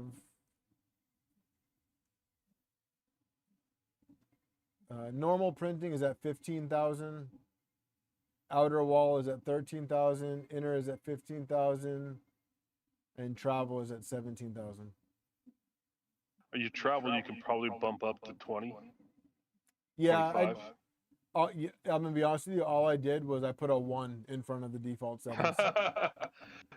What's your square corner velocity on these? That I changed. I think I just did 15 across the board. Yeah, I did 15 across the board and 25 for travel. Okay. But I also have an error that says jerk exceeds the printer's maximum, so I need to go back. That might be underneath the I need to change machine tab. Yeah, it is because the max in there is 12. So. Okay. And you didn't touch the speeds, right? You left the speeds alone? No, I changed those two. Speeds, I have travel at 550, Outer wall at 200, inner at 350, and everything else is at 450. Okay. Well, top surface is at 200. Yeah, top surface. You might want to go slow with that one, depending on how it comes out. Yeah, we'll see. We'll see. All right. Sorry to But- interject. No, you're good. But so far, I have absolutely fallen in love with the Core One. You know, it's funny too. I always try to be as objective as possible, especially when I get something for free, because I want you guys to know that it's my honest opinion when I discuss something. But I'm struggling to find something to complain about with this Core One. Even the Did you get the VFA. VFA issue that everyone else is getting? No, Yeah, so what about your VFAs? I wish I could show you the parts that I have, but the majority of the parts that I have, I printed on this project that I'm not allowed to show pictures of. But I did upgrade the firmware to the new one that they released. Joey, I'm not going to complain about the VFAs because I'm not getting them like that. Like, so I upgraded the firmware. I did their new belt tuning process that they put out, which, by the way, is really cool and it's interesting to know. And then I used the balance profiles in Prusa Slicer. I purposely have not changed any values in the slicer because I'm trying to use what they have. Even though I'm a firm believer that default profiles are not the way to go, I think you really should Prusa, be. they are. Prusa's default are actually tuned to their printers. Yeah, and I've kind of like gotten that like notion on it. But like, for example, when I had my P1S, I couldn't use a default profile because they were all garbage. Like, and like they like it would like I couldn't use the same PLA profile for Polymaker, Overture, or Elegoo or whatever other. Like, I couldn't just use the same profile because each one of them were different. And you know, I raise an eyebrow at some of these people. Like Reth, we've had conversations about how speed is important with VFAs, and it, you know, it comes down to like your motors, your pulleys, your belts, and then how fast you're going, your speed. And, you know, we did that stream together where we talked about the vibration profile. We discussed this. We discussed the in length, both on and off stream. And not one of the other content creators out there, actually one of them, what's his face? He just put out a really, really good detailed video on it. It's like YD something or other. He was talking more about motors. Yeah, and then he even touched base about print speed and how it gets worse when you print slower, and that, you know, at certain speeds the quality gets better. And I'm like, finally, someone's bringing up the factor about speed, like, and I think that's something that a lot of people don't think about when they do that. They just use the default slicer profiles and they don't see what the machine is capable of, or where to avoid in the machine, or where to avoid. Exactly. They just go with the stock profile, and it's like, okay, well, you can't do that. You have to calibrate these machines. You have to tune the machines. Not everything is but you automatic. don't have for Prusas generally. No, but I bet, but if you look at the balance versus the speed and the structural profiles, I bet you'll notice a difference in the speed. Like, well, yeah, because it all comes down. I mean, at the end of the day, it all comes down to quality and what you're looking for in the print. You know, someone that just wants to print fast, quality takes a secondary thing. And that's the thing. And honestly, that's the thing that I like the most about the Core One is that it's still quick. I mean, I guarantee you, I could turn the speeds up on it, no problem, and it would print fast. But the thing is that the way that it's built right now, the way that it's set right now, It prints at a respectable speed, but the quality is just amazing on it. The quality of the prints are just so freaking good. I think the problem though is that people think about 3D printing as like just, hey, I'm going to go print something, and not that you are putting plastic in a certain order, and it requires, you know, a lot of specifications, and each manufacturer tries to narrow down those specifications to their filament, their printer, and then you get a good print at a fast speed. And same thing with Prusa, same thing with Bamboo, everybody. But a lot of us that started out with like Creality, Ender 3s back in the day, you know, trying to figure out all this stuff for ourselves, understand that the orientation of the object's important, the type of object, the supports. There's a lot more things to printing than just you know, hey, I want to print something today. Yeah, I'll say this, and to piggyback off that, I will say this. I think you know, Bamboo. Sure, they print fast. Their quality is, in my opinion, I think their quality is okay. I don't think Bamboo quality is anything really to brag about, and that's from having a Bamboo printer. I think their quality is decent. But I think it leaves a lot. It's good enough for the person that just exactly wants to hit print. Exactly, and that's the issue, is that it made 3D printing available to so many people, but also so many people that don't even care about 3D printing. They just want to print stuff and sell it. They want to start a 3D printing business. They want to go to fairs and just sell decent stuff, which makes it more difficult for those of us that take a little bit more pride in it. And so the average person that's going to buy models is not going to notice the difference between, say, a highly tuned Voron and a just print to go Bamboo. They're not going to notice. But if you or I were to go look at these same models, yeah, you know, we would pick it up and we say, "Oh my God, there's a pinhole here. This is you have an extrusion issue here. Look at these gaps, these inconsistent layer lines, the ringing." 100%. But your average consumer that's just at a fair, their kids like, "Oh, this is cool, mommy, can I buy it?" They're not going to care. Yeah. Right, but so what matters to the people that are printing with a Bamboo is dimensional accuracy. And that was one thing that was missing before Bamboo came onto the scene. They nailed that, and then they got the reputation for press print, and you get your, you know, DeWalt, you know, little box here for your toolbox. I'll agree to disagree with you on that, because dimensional accuracy on the P1S was garbage. It couldn't print it couldn't print holes to save its life. I know you don't like it, but I bought one used. Yeah. I hate the software, but mine prints perfect, and I throw the trashiest filament you could find in it for ABS. Yeah. You know, anything that I can find that's less than $10, and I print with it, and it works just fine. I think it works. It works. It's just Yes.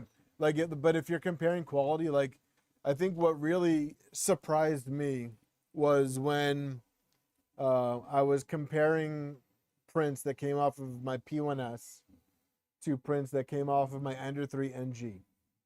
And I think it was my pink NG that was running the Rapido that I had spent a good amount of time tuning and doing filament calibrations on it. And I printed the same item.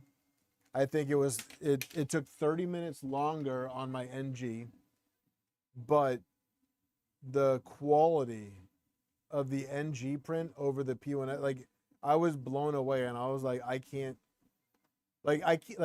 tell people that this came off of a Core XY Ender 3, no, like, and that the crappier version came off of the Bamboo. It's like, you know, no one's gonna believe that, and sure enough, just for shits and giggles, I posted it on the 3D printing Facebook page, And the amount of times that I got called a liar was hilarious. Like, but I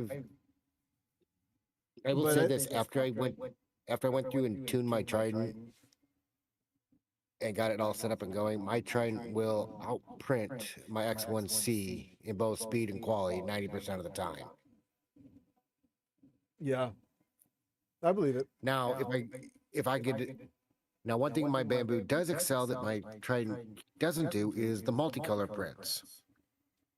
Yeah, that's why I have the A1 Mini.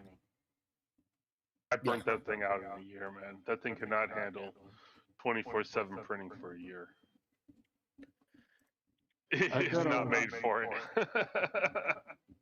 Yeah. I've done almost 2,500 hours on P1S, and it's still doing a decent. Last I checked, I had about 4,000 hours on my X1C. Tulsa, Wrath, Tulsa just said the same thing that you said. Consumers do not really see the difference. He said, I try showing them the difference. Yeah, but the thing is like, what I've noticed is like on Facebook groups and stuff like that, you can't argue with people that only have experience with bamboo.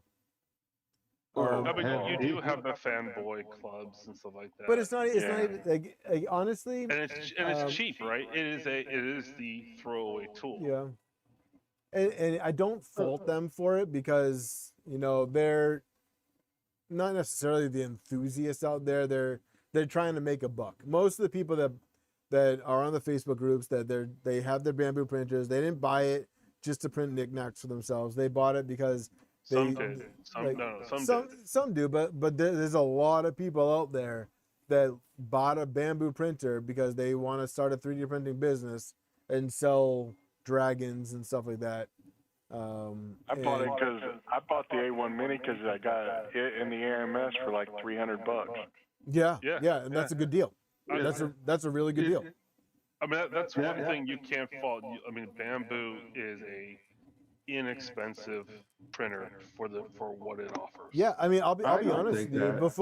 But at the beginning of the summer, I was really tempted to buy an A1 with the combo because I wanted to make maker chips, and I just wanted a printer that I knew was gonna be reliable to print multicolor, and I could print a bunch of maker chips for it. But that's all I was gonna use it for, was just maker chips. I wasn't gonna use it for anything else. But I was like, you know what?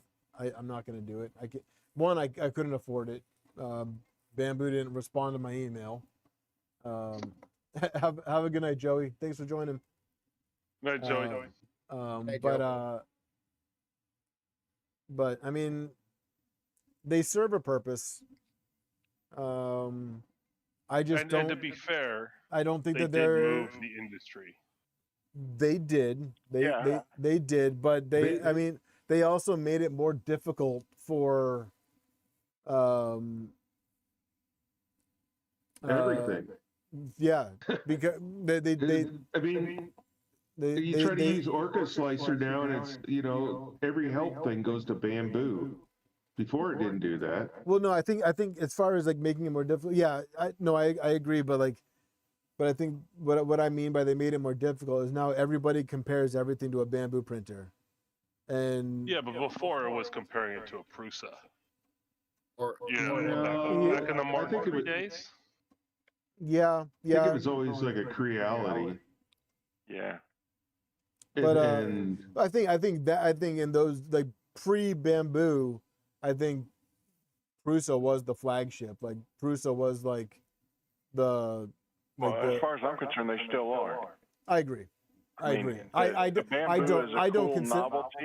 don't consider the bamboo a flagship printer. I don't. I consider it a printer that you buy if you don't want to learn about 3D printing and you just want to print knickknacks and stuff like that. But yeah, it's a novelty printer. But that's most people, right? I mean, you can say it's a novelty printer, but when schools are buying them, right? Print farms are using them, Nice, See, I Speed don't Dog. understand how the schools are buying them because they've got such strict regulations Oh my on what God. they can and can't do, I've and talked to a I can't school. believe.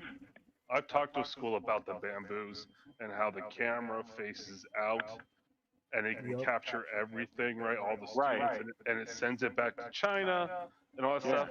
And the teachers there is like, I don't care. Yeah, they don't care. It's not a big deal. They don't care. And It's it. I'm it's- telling them, look, it's all over your network, right? Like you've got to isolate them and all this stuff, and they're like, I don't care. They don't care. My The- brother's the- work has got 3 or 4 bamboo lab printers, Yeah. and I'm not sure if they got the cameras blocked or not. They But don't.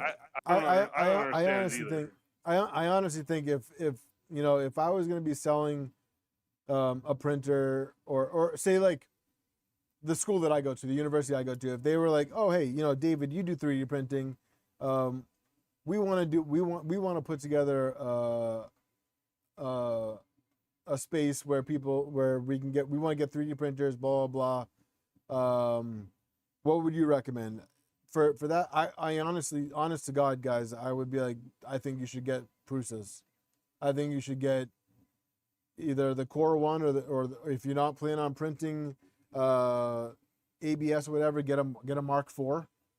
No, I think a Mark IV days are numbered. I mean, I will say that I think the Mark IV is like night and day better than the Mark III, but I think I would say go with the Core One. In all honesty, people ask me too, like, what should we get? And if it's a kid just wants to do it at home, I say get the bamboo. I do that too. This kid, but if it's a school, I'm like, you probably want to go Core One. Yeah. Go with Prusa. Yeah, exactly. So you don't have the privacy concerns. You don't have the intrusion on your network at school. All that stuff. I would not want to be the type of person to be classified as anti-bamboo because I'm not. I'm not anti-bamboo. It's just I don't think it's not. I'm anti-bamboo from the standpoint that they locked me down and I can't use what I want to use with it anymore. Yeah, I mean, I have a problem with bamboo because they literally stole the Clipper code and didn't comply with the GPL, and so that frustrates I don't me. know about that. I don't think anyone's actually decoded it to say it's Clipper code. I don't think it's Clipper. I don't think they took. I know they took the slicer from Prusa, and that's why they had to release it. Yeah. But I don't think they took Clipper code. I don't. When I had the P1S, I didn't really get the whole Clipper vibe from it. I didn't see. I don't know. If anything, it's probably like a Marlin fork or something. That's what I was thinking. absolutely. Like I thought it leaned more towards the Marlin side of things. The reason I say that is because there is no Marlin with Orca Slicer, and they exclusively use Orca Slicer, and that is 100% Clipper. No, you can use Marlin with Orca Slicer. Yes, you can. I mean, Prusa is Marlin base, and they have Orca Slicer profiles.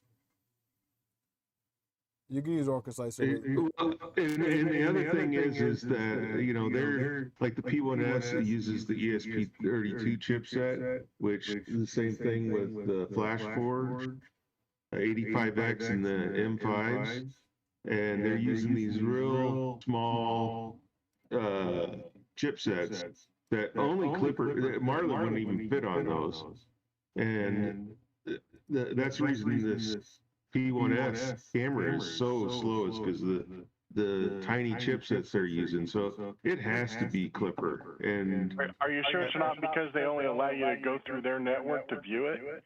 I don't use it. I don't use their network. I have my P1S is completely blocked from anything bamboo. It's only LAN mode. Yeah, but I guarantee you that camera is still going back across the internet. Trust me. It is. It can't. I work for. I've been doing IT for 30 plus years, and I have triple layer firewall. So all my printers are in an isolated network. Okay. So Yeah, I don't think, going back though, I don't think Bamboo is using Clipper at all. But if you look at my their own thing and if you look at my stream, you can see how slow that P1S camera is. Just stupidly slow. Yeah, but I think they just use a really crappy camera. Or a really crappy processor. It's the ESP32 chipset. Yeah. I think you had somebody in chat asking you about the ESP32 cam. They were saying it was a slideshow, and that's just because that chipset's so slow. Yeah, so I actually tried to set up the ESP32 on my Prusa, and well, I ended up returning the ESP32 because I couldn't get reliable Wi-Fi connection out of it, and the image quality the image quality was just horrible. Well, I attached an antenna to it, but then I read something about how in order for me to actually use the antenna on it, I have to solder a resistor in line with the antenna, and I was like, I'm not doing that. That's stupid. Yeah, I can see why. So I was like, nope. I'm just gonna return this, and I'm just gonna get the buddy cam from Prusa. All these Wrath, have a great night, man. Thanks for joining. So Bamboo is not like the cheapest printer. They never were. They were just always supposed to be a solid core XY when that was the thing to be. You know, that was the new invention, was core XY, and Bamboo just jumped on the market and tried to swallow it whole. And everybody else was playing catch up for that for a while. And even Prusa was trying to catch up to it for a while. But, you know, now they're coming out with their core XYs. They have the multi-head. They're trying to stay ahead of the game because that's what made Prusa was, you know, their innovation. They're the ones that, like, design 3D printing. But there's all these other guys that are coming in and just going to the impiest bottom dollar using the cheapest CPUs, the cheapest motors. Like in this FlashForge 85X, in the IFS, I couldn't believe how small the motors are to move the filament around. They're just tiny. Yeah. I mean, there are like those little tiny RC car motors that are, you know, like a quarter-inch around. And I was like, they can actually move a kilogram spool with this? This is ridiculous. Yeah. Well, hey, so I hate to be a party pooper, but it is it's 12:30. Yeah, it's 12:30. I got an exam. I got an exam tomorrow. Thank you. I'm gonna sign off. You guys have been great. I appreciate the chat. But yeah, I gotta call it a night. Yeah, I will. I'm sure I'll talk to you guys all on Discord here and there.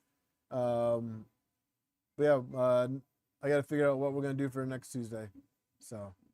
Yeah, some of those little tiny MMUs that you can get now, and that Happy Hair software looks pretty cool, because you can get some of those MMUs for like less than $50 now, and I think that would be a good combination for the Ender NG. Yeah, I'm gonna take a look at them. I'm gonna take a look at them this week. I'll take a look tomorrow and later on this week. Yeah, everybody that's looking for like the cheapest thing, rebuilding their Ender 3 into an NG, probably is going to go that direction. Is one of these like one of these little the open AFS, or one of these little $50 four-color changers. Yeah, no, I think the idea of them is cool too. Yep. All right. Well, have a good night. Yeah, you guys too. Have a great night. Good night, everybody. Thank you for joining, and hopefully you guys enjoyed the conversations. Next time, jump in chat with us. So, but yeah, you guys have a good time, and I will see you next week. Have a good night.